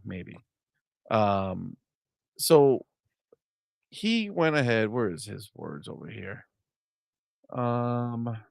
Taking to X, industry analyst Matt Piscatella has now said that Xbox players should expect no physical releases rather sooner than later. Later on, he added that he expects Sony to do the same after another generation, followed by Nintendo after another 2 consoles generations. Folks should probably just get used to this no physical Xbox versions across the market sooner rather than later, the analyst wrote on X following a post from the CEO of Limited Run Games about the physical release of the Tomb Raider We 1 to can't see 3 that, right? remastered. FYI, just so you know. I'm Oh, very okay. thankful I'm that just. I did not know that. Oh, okay. I thought you. Okay. There we go. Appreciate it. You know what I'm saying? So that's Yep. how you allow me to see what's going on. So, again, following a post from the CEO of Limited Run Games about the physical release of the Tomb Raider 1 through 3 remastered collection, says, "Yep, give PlayStation another gen and Nintendo another 2." So, okay, so I don't know. I saw this and I can't understand where the thought process comes in here. So, Fuzzy, when you hear this, you think he's suggesting that Xbox is going to come out with a new console completely 100% digital only, knowing full well that PlayStation is still going to have physical games? And then hold on, PlayStation is going to stop the following gen, knowing that Nintendo is going to still sell physical games for another gen. Meanwhile, you're talking 20 years from now for all of this to play out. I have a slightly different take on it. Not like I kind of agree and disagree with some of this stuff. And let me back up a bit. I said at the beginning of this generation, I think this is the last holiday we get physical games. I've said that from back in 2020. Like, but from I'm Xbox surprised or from anybody? On anybody. Okay. Like PlayStation would be the exception because they do the little chips or cards or whatever. But between PlayStation and Xbox, I'm surprised. You mean Nintendo? Nintendo has the cards. Yeah, Nintendo. Yeah, Nintendo does the little cards. So I'm assuming that they will probably continue to do physical. For them, they could probably continue to do physical for the end until the end of time. But a lot of stuff is selling on their e-store, so they sell a lot of digital games. But they do sell still a lot of physical games, and they never really go on sale. So I could see them continuing. But PlayStation and Xbox told us that they want to get rid of physical when they made digital only versions this gen. The fact that the Series S and the digital only of the PlayStation 5 exists, and then the remake one is basically only a digital that you can add the physical disc to. They're guaranteed to get rid of them next gen. If there is a PS6, it will not have physical. I can almost guarantee that. Xbox, I'm 99% sure it will not have a physical disc. Will they have a disc option? Possibly, but every time they talk about like the digital percentage, like this is why the UK sales numbers, because it's based on physical, means butkus. The reason why it means butkus is in the US, it is over 89% digital sales, over 89%. And if you really look at the physical sales that are out there, they're meaningless. They're basically a CD key that 99% of the time doesn't have the full game on the disc. So you're putting something that just says, go to the digital store online, download this because they have the permission because of the disc. That's all it is. Like people complained about that with Halo when it came out this, just generation. It doesn't have the complete game on there. A lot of games aren't complete games on the disc. So it's not like last gen where some of the discs you could actually play the game offline with just the disc. But they tried to get us out of that, and a lot of games don't even have the full game towards the tail end of last gen. And a lot of them were just basically a call to the site to download the digital. It wasn't like before where the 360 or the PS3 where the game was on the disc and it kept spinning, reading the game off the disc. No, it's the only reason why you keep the disc in there is to say, oh, you're authorized to keep it, because otherwise you could just put the disc in, download it online, take the disc out, give it to a buddy and keep on doing that kind of thing, which, truth be told, Xbox was kind of willing to do that with the way they were talking about the DRM, and they would show, well, you're the one that actually bought it and you're letting your friend use it for a week. So yeah, you can take the disc out and they can hold on to it for a week. And then, within 30 days, you better get the disc back from them type of thing. But since everybody complained about that, they just got rid of that whole system to some extent. And they went with the game share with the digital, which I'm of the mindset there is no disc version of an Xbox next gen console. There is no disc version of a PS5 or PS6 console. I'm not willing to make a money bet on it, but I'm actually surprised that there's still physical disc for a lot of games. Like I could see limited run, like for some major games out there, I could see them automatically setting up something for limited run to do something, because a lot of people like collector's items. But even some of the collector's editions with the steel books don't come with a disc anymore. They come with a digital code. So it's like, if you look at PC, if I'm not mistaken, because I other than Flight Sim, which they did a limited run with another company, and it was like a 21 disc collection thing where you had to install 21 discs into your PC to get Flight Sim if you didn't do digital. The last game before that, it wasn't like a limited run type of thing, was Doom in 2016. There hasn't been a PC game on disc that's full production since 2016. So why are we still doing it on console? Yeah. See, like I agree. So my thing is, I 100% agree with the idea that, like, I don't buy physical, right? Like for the most part, I guess, sometimes you might catch a crazy Black Friday sale or something that's like fucking so Buy 2, stupid 1 for cheap. free It's or like, something like that. yeah, it's like, fuck it, I'll just get it. I don't really care about it. I'll get it. But for the most part, like I'm all digital anyway, right? So for me, the idea of Xbox going digital is a no-brainer. But I don't believe Xbox will go digital knowing that PlayStation is not going digital. Yeah. Like, No, I don't think you make that decision in isolation. I think that that's a time that you go to PlayStation and you're like, yo, next gen, what are we doing, dog? Like, are we still putting out disc, or are we going all digital? Like, what's the plan? Because I don't think one can go without the other, dude. Like, I don't think it's feasible. I think they both know that they're going digital. Like, I think the refresh, like, let's see if a PS5 Pro has a disk drive or not. If the PS5 Pro has a disk drive, that'll be the last disk PS5 or PlayStation anything. I think it doesn't come with a disc, and then you just have to do the optional add-on if you want to have a disk drive type of thing. Okay, so do you think optional add-ons exist in the world where the launch box is digital? Yeah, I think that can exist, but I think you're going to be hard pressed to find like physical discs. Like, it'd be mainly geared to those that have a lot of physical discs for their previous collection. So the previous gen collection you have, if you're still going primarily physical, or if you have some that are physical, some that are digital, they're either going to, well, I could see Xbox having some sort of digital exchange, because they had talked about doing that about midway through Xbox One. But PlayStation, at some point, they're going to be like, it costs us more money to put Blu-rays, even though they have most of the patents or whatever for the Blu-ray coding or whatever.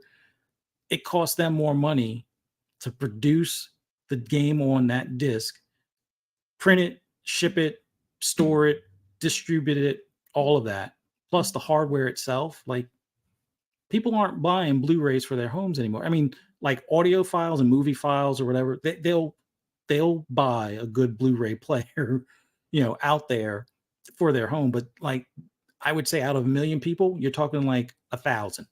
And in big business, 1,000 is not even remotely close enough for them to be worth their time. So it's going to come down to numbers. And Phil had that interview before, and it wasn't like, I guarantee you, as much as Hiroki Totoki has been talking about saving money and Sony doesn't know how to make money and whatnot, he's not thinking about spending money on putting a disc in the next console. He's probably like, good, we can pocket all that money now, even more so, because we're not going to drop the price on digital only games. They're still going to be $70, and we never have to worry about printing anything or distributing or printing those little plastic boxes or the slips to put in them and all that. I mean, they already got rid of the digital codes in regular stores. They want you to buy the stuff from their store, so they get 100% of the money. So yeah, Sony's not doing a disc in their next one, and Xbox and Microsoft already know it, and Sony knows that Xbox is probably not doing it either. Like I said, if a PS5 Pro has a disc in it, I'll be surprised.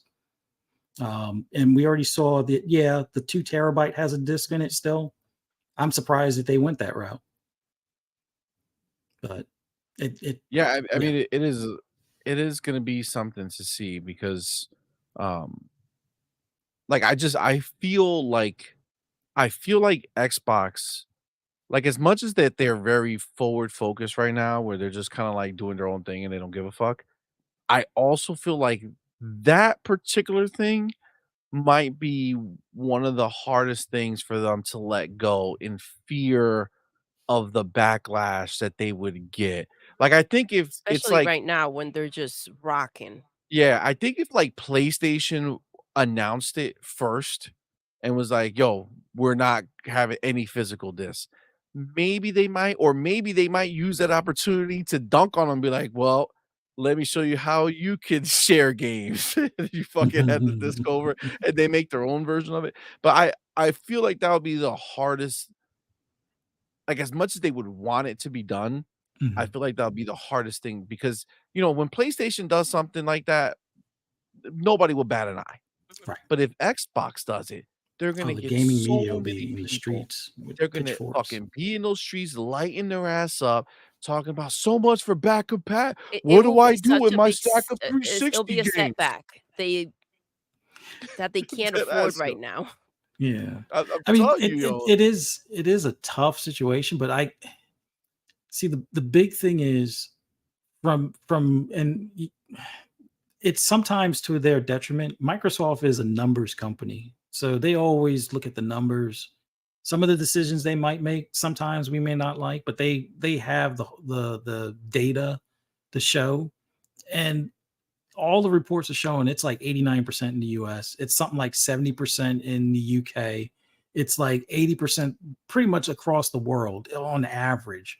So if 80% of your potential customer base is already digital only, or 90% or 99% digital only, the 20% that you might lose, like your competitor is not going to just want to sit there to be, hey, we cater to that extra 20. No, they're going to be like, we could save money now and pocket more money on each game we sell digitally, and just be done with the whole printing process. So let me ask you this: what if Xbox looking at the number saying it's not worth it for us to do this, but the box is going to be digital, but we will sell a USB add-on or whatever it is, plug it in, and you can use this. But the twist is they don't make any disc-based game, and they only partner with limited run games and let limited run decide which games they want to make physical copies of, and have a small outlet like that who can, have their business grow from it, right? They get a big benefit because, like, oh, the only way you're gonna get a disc is through us, right? So they get bigger. That'll be a huge win. And not only will they get Xbox, but at that point you're getting every third-party game that comes out. That's the other tricky part, because then you also have to account for every third party that you fuck with. You know what I'm saying? Like, because you can't, like, if particular places have really strong physical copy sales, right? Like, I'm sure that there's some outlets that their fan base they just prefer physical. I don't fucking know. That's why Maybe. it's a difficult thing that we're talking about, because I understand. Listen, there are people that just love their physical copies. They love having it, right? If you have it with you, you can use it at all times, no matter what the hell happens, right? But there's just such a comfort of just like clicking and getting out of something just nice and smooth and fast. And once you experience that, it's really difficult. The idea of like going ahead, grabbing a freaking disc, popping it in, and then going to do that same shit all over again if you want to play something else, right? Yeah. We did get a taste of it. And I think as Game Pass continues to grow, they're kind of shifting that, right? They're making us get used to the idea of just clicking on things and not having those physical copies. And the proof is with Hellblade 2, right? Yeah. It's just it's digital, right? There's no physical copy. And that one was a big deal because I wanted a freaking collector's edition of that game, right? So I feel like they're gonna get us used to it without us really even knowing, right? Um, and then we'll get to that point. But like you said, those third-party games, you can't control that. So until this is something that's bigger and out there, they're gonna have to continue to make that option available still. Well, I think But I do see them making the changes with their own games and saying, "This we can control. This is how we're gonna do it." And people kind of just not even understanding that their mind is changing. I think you're definitely on to something when it comes to like the first party and versus like the third party. I think the trickiest thing is I think third party wants out of the physical business as well. Yeah. But when it comes to like there's probably going to be, other than limited run, it will probably spark a new, New business model or something like that. Like there'll be a Yeah. couple other companies that probably pop up that do those limited runs, and they'll be big for them. But they will probably cost a good bit more. Like instead of it being a $70 disc, it might wind up being a $90 disc, which, don't let Sony find out, because then they'll try to charge 90 for the digital. Yeah, I know. But I do think that gives it'll be like the best of both worlds. Like for the collector, you will still have the option. For the person that must have physical, you will still have the option. I mean, I guess the best way to look at it is it will be like vinyl records. Like you can still get vinyl records actually, I don't even think you can get CDs, but you can get vinyl records. So we've already moved past tapes. They're probably extremely scarce to find, if anybody even still produces music on tape. CD, I don't think anybody still produces on CD. I could be very wrong on that, but I don't think anybody still produces on CD. But vinyl, because there is enough of a collector crowd that requires that, you could probably find a vinyl disc much faster than you can a CD, because everybody's moved to digital and MP3s, even though it may not be the best quality. Then you have lossless quality that you can find out there as well to some extent. But yeah, I think physical will become like more of the enthusiast crowd and those that still buy physical, and they'll still have that option, but it just won't be through either third party directly or first party directly. You'll have to go with limited run. It might not launch at the same time. It might be, a few weeks later. Yeah, they have to wait and pay more. That'll get them to change. But do we think that, okay, so Nintendo, is that something that we think Nintendo would even consider, not making physical copies? Nintendo has always walked to a beat of a different drum kind of thing.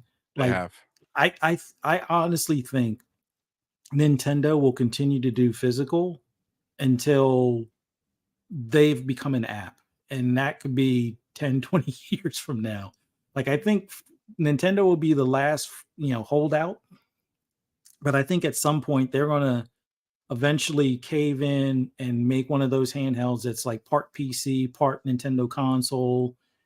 And we've already seen them sue that one company that was allowing you to do the ROMs and things like that.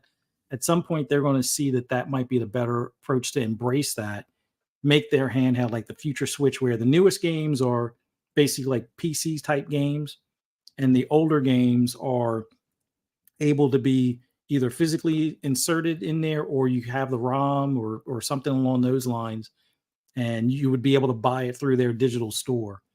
Because I think they see there's too much money on the table. Well, in the process of them suing these companies, but they're leaving money on the table where people want better hardware than what the Switch currently is in comparison to like a ROG Ally or something like that.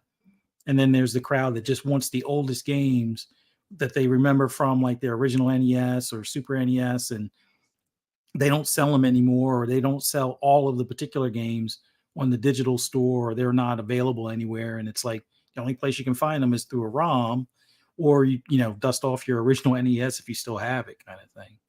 So they'll probably be the last holdout. I don't think they go to the limited run route, but I think they either still continue with that their proprietary card system, or just go to like a regular SD card type of deal or something like that in the future.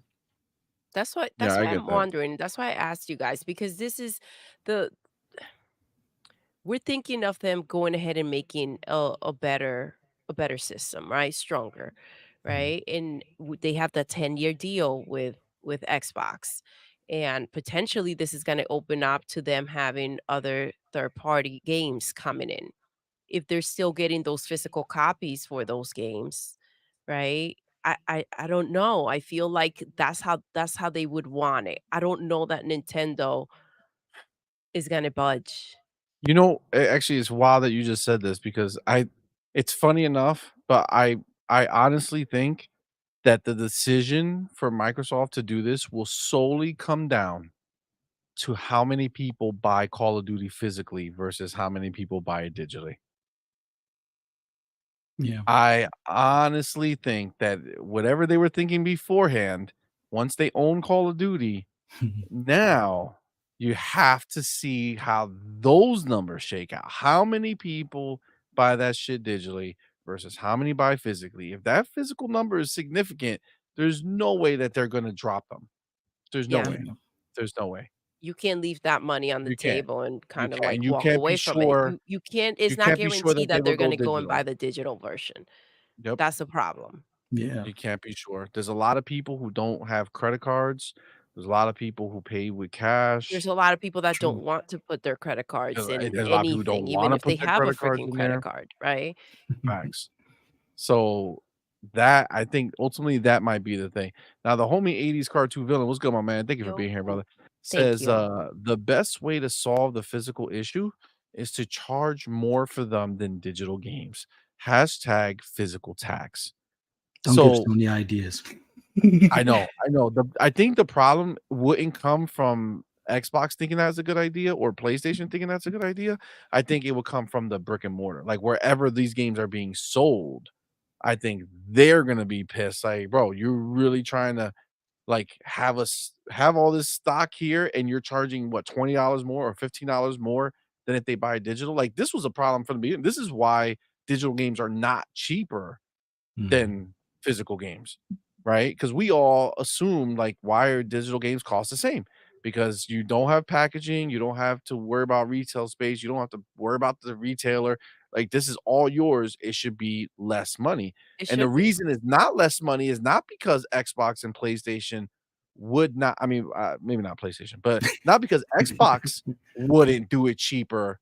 It's because the brick and mortars don't allow it. And it's not the reason that brick and mortar have power for the most part is because the consoles. Yeah. There's no other way to get a console other than through a store. Amazon is still a store, right? So regardless of how you cut it, you can't get your console sold unless you have it there. So you got to play nice. Now, this is the thing. In this new world that we're talking about, right? Do they need them to sell those consoles for them? Can it just be like, "Yo, you want a console? Come by here." I mean, PlayStation does it. PlayStation sells their console on their own store a lot of the time. You gotta go to their website and fucking you get in line, and you never ever make it in until like a million years later. This is the craziest shit. But I mean, that's the thing. I don't know how possible it would be for that to happen. You know, like do you guys think that a store would be like, yeah, that's cool, $15 more, no problem? I mean, the partnership with GameStop, they would have to sweeten the deal even better, which I think they've done a pretty good job because at least with Xbox, you could still buy digital games, those cards at GameStops. So I think if physical games go away, the look of the store just changes. So instead of the boxes on the rack, you'll have the cards on the rack kind of thing. And they would still be willing to sell the console because I think Microsoft gives them a bigger piece of the pie. Like if the person signs up for Game Pass or something, they get a cut of that or something. I forget what that whole partnership was, but it was to sweeten the deal to get better showing space in GameStops. I could see Verizon stores. I thought it was weird when I got my new phones that Verizon has all of the consoles. Well, not all of it. They have all the Xbox consoles and extra hardware in their stores. Like you see the wireless headset, the wired headset, Series X, Series S. And there's a couple other things that they have, like controllers and stuff in some of the Verizon stores. So if you lose Target, you still have Verizon, you still have GameStop, you still have online stores. They sell direct because I bought my Series X and my son's Series S's from Microsoft directly. Sony would be a tougher one for that because they've already screwed over the brick and mortar with taking the digital cards away. Like you can't buy digital cards for Sony. You can only buy like monetary cards. Like you can buy a $50 gift card or $10 gift card or something like that, but you can't buy like NBA 2K for PlayStation anywhere except for on the digital store. You could buy the physical game, but if they do away with physical games, Sony might be the one that the brick and mortar stores are like, get out or something along those lines, especially if Xbox starts taking market share. But with Xbox, at least the brick and mortar has the fallback on of the digital cards. And sometimes those go on sale, even when the games on the store don't go on sale. So, yeah. I get that. I didn't even notice these, man. The homie Game Shark, thank you, brother, for being here. Yo, And thank you for what's that good, super fam? chat. Says non-story gaming going digital equal no shit. I mean, that too, right? That too, for sure. That too. The homie Game Shark, thank you, brother, for being here. Thank you for that $5 super chat. Says it's Thank likely you. they will go digital with a disc tray as an attachable accessory option, but at least they won't sell you the stand for $30. Facts, big facts. That's wild. That's still wild. Sir X-Men, the homie, thank you both for being here. And thank you for that $2 super chat. Thank you. Says Sony would be wanting to watch Blu-ray movies by what? If you wanna Sony watch the would Blu-rays. be want to watch Blu-ray movies by PlayStation 6. So Yeah. like they would keep the tray, is what you're saying? But you could still have that on the PlayStation 5, right? So No, Or the Sony PlayStation 6 actually. is they're not making games, so they're just to watch movies and shit. oh shit. Wow. Sony would really like you to buy their Blu-rays because they are on the expensive side. But I thought like there was a serious cutback on how many Blu-rays that they've offered. Like I think they went from having like 6 different models now down to 1 or 2, outside of the PS5 being a Blu-ray HD player kind of thing. So they would much rather you buy, because I think one of their Blu-ray players is like over 600 compared to the PlayStation Still? being cheaper, and it's a much better quality Blu-ray. Wow. Like that's still a thing, like expensive Blu-ray players? For Sony, Are they- yeah.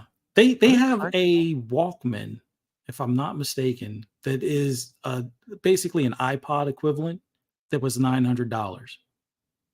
Oh man. What? And they have one that's even more expensive than that, but it's like a custom one-off one. I know Kojima has one of those, and there's a Of couple course. other like Instagram celebrity type folks that have them. But yeah, I saw that they had like in the I think it was something like the 40th or 50th anniversary of the Walkman. They had like their version of an iPod one, and it was $900 and some odd dollars. I was like, get out of here, like. And it was like the size of a like half of a phone kind of thing. It was fairly small, but I'm like 900, almost $1,000 for the thing. Like, That's wild. but that's about part that of their Sony lifestyle stuff where it's not meant for the average consumer. It's just meant for somebody that's going to, take pictures with it on Instagram kind of thing. Or your Kojima level type person that loves these gadgets and has probably more money than he knows what to do with type of thing. So Facts. It's not for the I- average consumer, not yet for they every keep day. making average shit. Damn. That's wild. true. Boss Fred with some hard truths. Let's go. Boss Fred with some hard truths. Boss What's Red, up, first of fam? all, thank you for being here, bro. Thank you for that $5 super chat. And thank you. I see here that's his 5th super chat on a Ooh. live stream ever. Thank Boss Red, that's you. awesome, man. Let's Thank you so go. much, bro. We appreciate you, man. Happy 5th. Wait, that's 5th. And you did one before, so that one was your 4th. Oh man. Thank you, bro. That's Thank really you. kind of you, man. It says people worried about digital versus physical need to understand that consoles are going to be a thing of the past one day as well, not just CDs. True. Hard truths. Hard truths. Listen, we keep going back and forth with this stuff. I mean, understand this right now. Okay. Let's just be clear. If Xbox decided tomorrow that fuck this shit, we're out of consoles, we're not making no more consoles, we're just digital only, they already have it. xCloud is there. xCloud is there. And guess what? Once they do the thing where they let you buy your own fucking games, that's basically what you do. You now have the ability to, you're not even, this is what's crazy. If they do this the way that it sounds like they're going to do it, they would essentially be giving you a console for free, and you're just paying for a game and accessing their cloud service and paying and just playing the game that you purchased, which sounds like a bad business plan. It It does. does. It does. It sounds horrible. If I buy one game right? Spend $70, and I play that game straight for 5 years, and I never give you another dollar because I just wanted to play this one game, and I'm using your service month in, day out. I play 10 hours a day. Like, I don't know how that will work. I think I kind of feel like you would still have to be part of the subscription. You know what I'm saying? Like, I think you still have to subscribe. And then Yeah. if you're subscribed, you can also play your own games on there, and So that they would get be that the way. monthly, payment. So Yeah. you can pay the $18 to have Game Pass Ultimate, plus any game that's not on there. So your third party games that are not on the system, you go buy a game, you can access it there without without a console. Yeah, I don't know. They you will have got to it. work it out. You will have to have like ultimate, and that's the catch that you don't need the system. You can go ahead and buy and add to your Game Pass library essentially, but you'll have to once you Yeah. own. Because as much as that sounds cool, I really doubt that they're gonna make it so that you just buy the game one time and that's it. You can play it forever and ever and ever without ever spending another dollar. That Yeah. will cost I them too don't much know. money. I kind of feel like if you're playing it through like a Fire Stick, and like you said, you signed up 1 month, you bought the game, you still own the game. I would hope that they would still allow you to access the game, just maybe not play the online component of it or something. Because I can't imagine one person buying one game and that's it. They never buy another game, other than like if it was a totally bad experience or they decided they don't like gaming anymore. But I think when you remove that hurdle of the cost of buying the console, I think you're going to get a lot more people buying more games. Like they may start off with the subscription there and be like, oh, I'll cancel this next month. And then they start playing some of the games in the service. It's kind of like what we've all kind of experienced with Game Pass so far. It's like, it's not that the service is something that it's like Lay's potato chips. You can't just stop with one kind of thing. You're not just going to play one game and be like, oh, this wasn't worth $18. I want to cancel. No, you're going to be like, all right, I got 30 days to play all these games. And you probably try 3, you get hooked on at least one of them.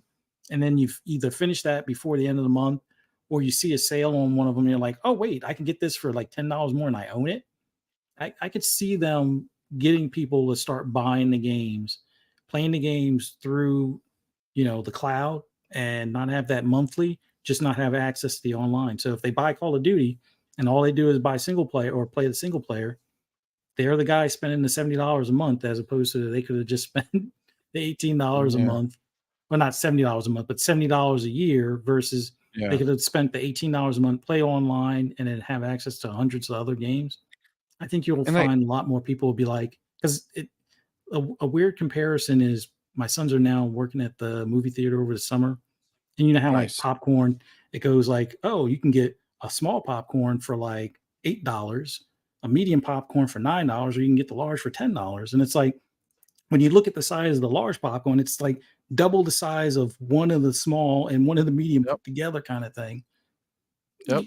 People are going to spend the extra dollar to get the extra stuff. So I think that's how they hook people in. I mean, they'll have it where you have the outlier that buys the one game and that's all, and they stop the subscription. But I think most people will be like, you know what? I'll just keep paying the 18 a month and playing more games, or something like that. I guess the thing that kind of fucks up my thought about it anyway is the fact that technically they're literally doing that with Fortnite, right? Yeah. True. Like Fortnite is free to play completely on anywhere, right? If you have a PC, you could just go play it for free. You don't have to have a subscription. It's Amazon Fire Stick, they're gonna do the same shit with that. And there's a lot of people who fucking play Fortnite who never, ever, ever spend $1. The reason why they can exist is because there's people like me and Doodle. Yes. How many skins do you guys have each? No. You don't even want to know, dog. Like, understand this. Let's just say this. At this point in life, okay, let's just say our bank account in game. So, like, the V-Bucks number is never 0. Okay, No. let's just like No. we just like part of our like weekly lives is what's in the store. You know what I'm saying? Like, what is there to buy? Let's check. We have a lot. I sold it one time on stream, and it was astronomical amount of Yeah, fucking it skins. was It's it was crazy. wild. Every skin that like after every skin after what was it, like the Mandalorian?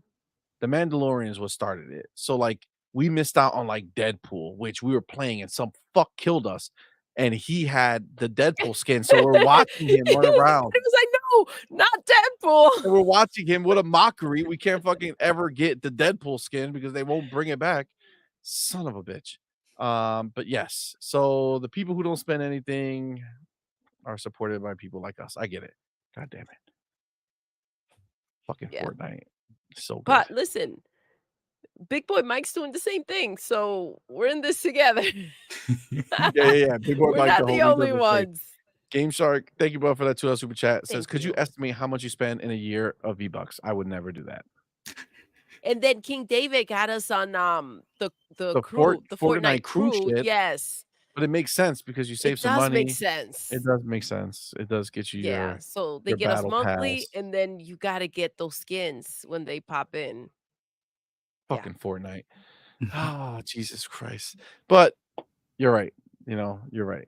Let's see what this says. Right, you are gaming, my homie. Yo, Thank you both what's for up, being here. Thank you fam? for that super chat. Says CMoney Doodle carry Fortnite by themselves. Hashtag no PS6.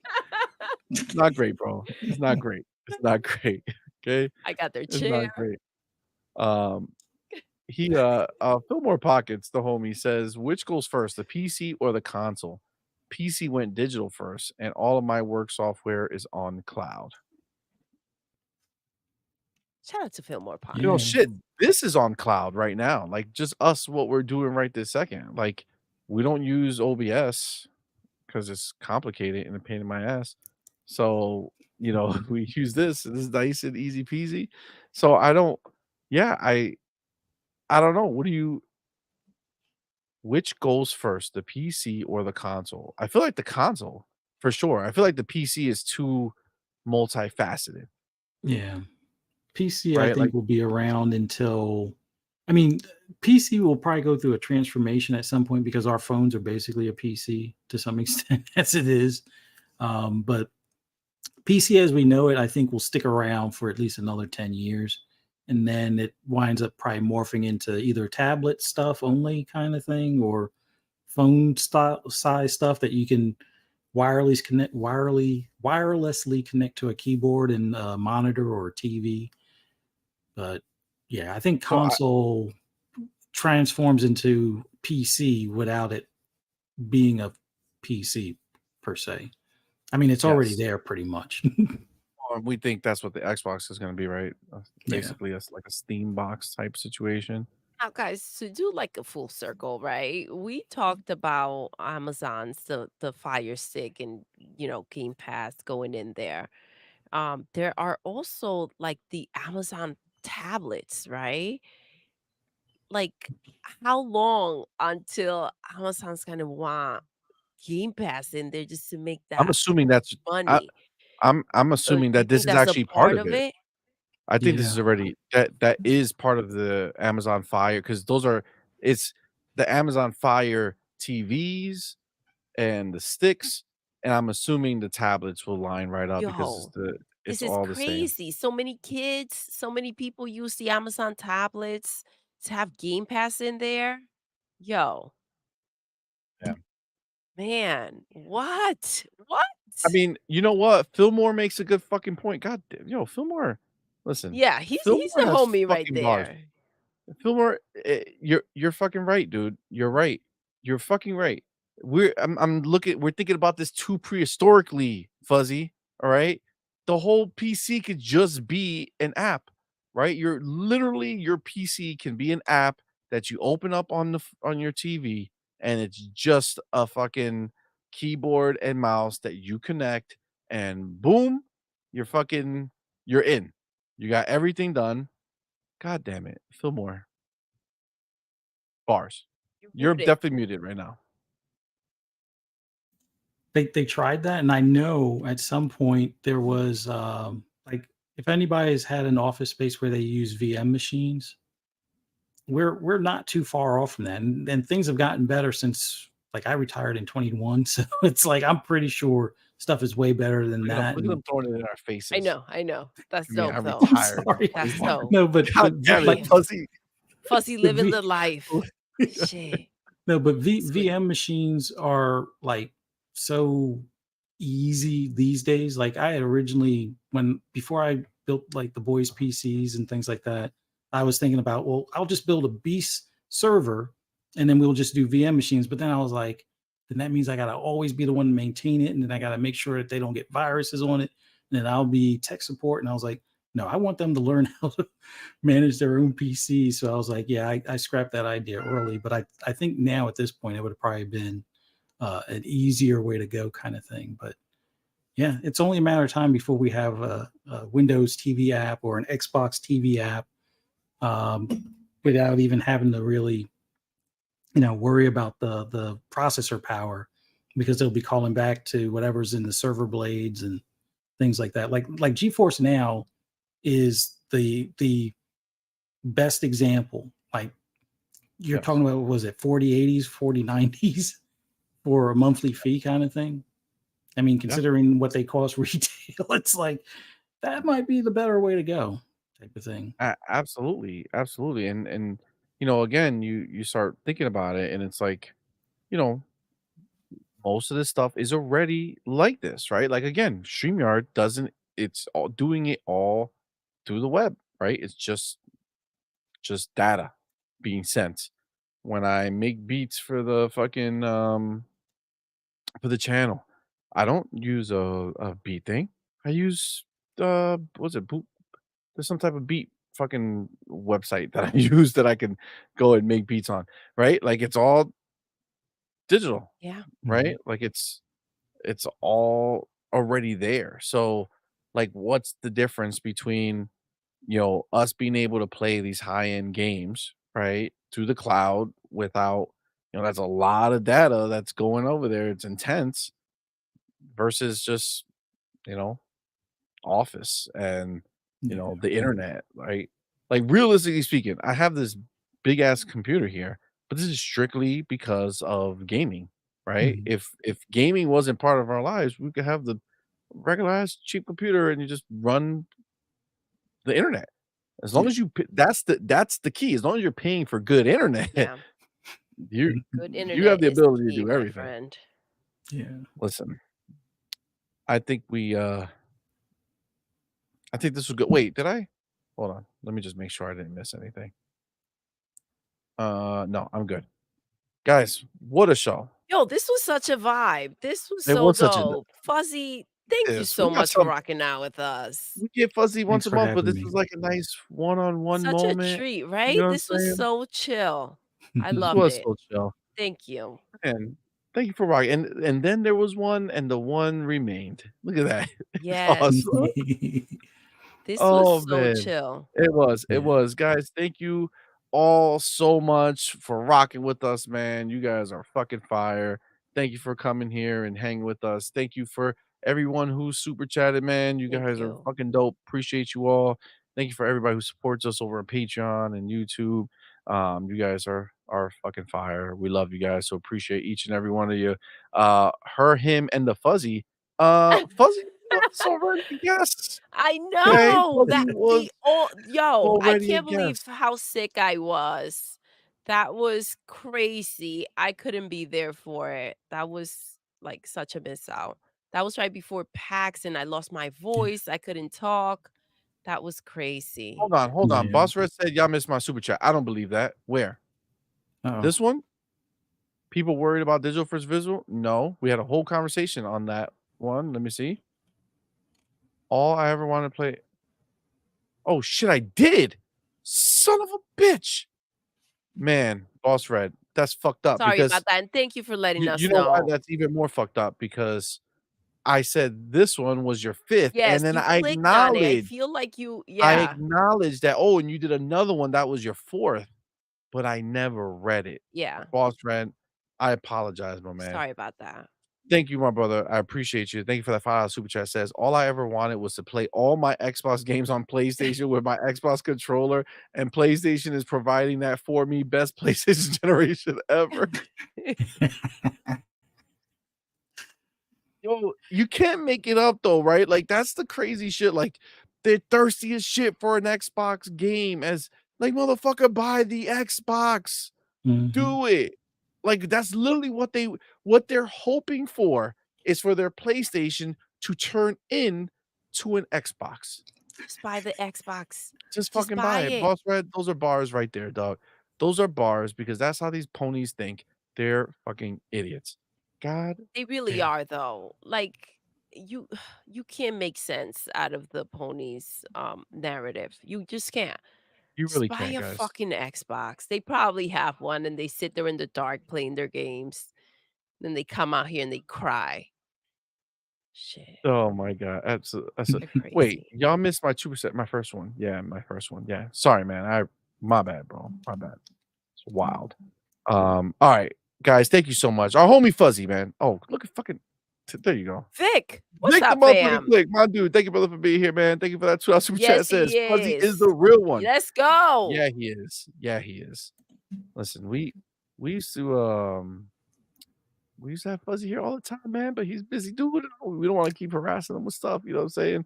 But he comes through with the end of the month show, man. That's so dope. Always It's good happy. always so to fun to have him catch here. up, man. He's awesome. Look at the Budster showing up fucking 5 hours into You're the just a podcast saying, little "Forgive late. me for Just being a so little tardy."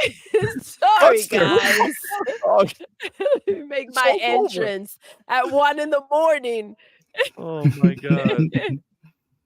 80s cartoon villain bag says great show. Gonna play some Pillar of Yo. Eternity Pillar of Eternity to catch up before Val. Take care, man. Thank you for coming, bro. Oh, Buzzer says you got the flu. Sorry, bro. Oh, Sorry, homie. feel better, fam. Fuzzy, Sending bro. lots of love. Absolutely. Oh my god. Oh my gosh. Click the motherfucking click. $2 super chat says then he wants to know your address for an invitation. God damn, dude. Wow. That's a problem. That's a problem. Fuzzy, let him know. Fuzzy, let everybody know. Diddy, exactly. No, you don't want that invitation? God no Diddy invitations. No Diddy invitations. Sorry, Vic. Sorry. Not gonna fly. But Fuzzy, man, yeah, let us know what you got going on, man. I know you're a busy dude. You're all over the place. Let us know, man. Well, just want to say thank you so much for having me on here. Thanks to everybody in the chat. You guys were awesome. Greatly appreciate you guys checking us out, listening to us, interacting with us. Always appreciate it. Some fun, really funny comments in the chat and everything. Probably hear the cat meowing in the background. He's getting restless, but you can always find me on Twitter, usually posting random stuff at Fuzzy_Belvedere. You can also find me on Boom Show, Breakfast with Boom, tomorrow at 10 a.m. Eastern Time on Double Barrel Gaming, and then Xbox Ultimate at 10 p.m. Eastern Standard Time on Fun Speculations channel. And then Saturday, Shop Podcast coming back, PTK Blam, me and Palm. Nice. And I think we got Slow Mo and Umbra on the Shop Podcast. So check that out tomorrow at 10 p.m. or Saturday at 10 p.m. Eastern Standard Time. And then me and 3-Bit doing Pixelated Echoes on Sunday, 8:30 Eastern Standard Time p.m. And then I'll probably make an announcement for a horror podcast I'm gonna be doing with my wife. Was doing one with Wilmy for a bit, awesome. But she's really into the horror scene. Like a lot of times when you see me post pictures on Twitter now, we're usually at like a horror con or something like that, or even some of the Comic Cons. And just wanted to talk about some of the movies we watched together. Although she's more of the horror fan. That. I'm more of the zombie fan, but zombie and sci-fi, but it's like there's some movies that overlap, and there's some pretty good ones out there, and there's some pretty bad ones out there as well. But that'll be coming later next month. So, but always awesome so being exciting. On here with you guys. That's so dope. I love that you guys are doing that. That's so sick. And you are everywhere. You are. That's an understatement. That's an understatement for sure. That's so cool. Yo, that's so dope. Thank you, brother. We appreciate it, man. Absolutely. You're fucking awesome. So thank you, man. Before we go, we got the homie Let's Gil Lee go. Han. What is up, man? Thank you so much. Gil you Lee so Han has much. just become an on point member. Damn, bro. Thank you, my man. Appreciate you. Y'all know what to do. Put the motherfucking welcome to Woo. the family emoji in the chat. Welcome our newest member, Gil Lee Han. Thank you, player. We appreciate you so much, man. Thank you so much. That is awesome. Thank you. Oh, they also did a chat. Says, Thank you thank so you so much. That much. follow super chat says, hi, Doodle I and love. hi, CMoney. As a fellow gamer, I really enjoy watching your shows. It's all very positive and loving. Oh, Thank Gil, you. appreciate you, so homie. much. That's very kind of you. Thank you. Wow, thank you so much. That's awesome. That's very, very kind, man. Thank you. Thank you so much. What a way to end the show. Guys, thank you all again. We really, really appreciate each and every one of you for rocking with us. We know there's a lot of options in the world out here in YouTube that you could be watching something else. So the fact that you guys rock with us, fucking 5 hours, The man. way you rock with us. That's so Yes, freaking dope. it is so Thank dope. you. It's so dope. So thank you all. We appreciate you guys. Again, Fuzzy, the homie, thank you so much. And of course, thank you to all of our panel members who came through and rocked with us today. We had the homie J Shock Blast, we had the homie Ray Ray, we had the homie Doc Dark. Doc Dark. 1, 2, 3. Sour blow. Sour Blow. And the homie Sour Blow. God damn it. Yes. Listen, it's fucking 1 o'clock in It's the morning. it's okay? been a minute. It's been a minute. All right. Sorry. But shout out to all those homies. Thank you for coming through, rocking with us, man. We appreciate you guys. And with that, guys, we're gonna end the show the way we end every single show. Doodle, Yes, we're done. we are. Even the one that got here after 1 a.m. Feel better, love. Yes, you too, homie. That's right. You're the Feel fan. better. Listen, you still showed up, man. We appreciate you. Okay. We appreciate you always. So thank you so much. So I'm gonna start that over because I Yes. can't break my rhythm. Love you Okay, guys. Go ahead. Doodle, Go ahead. it's Yes, done. we are. Until next time, You're intruding. you're intruding.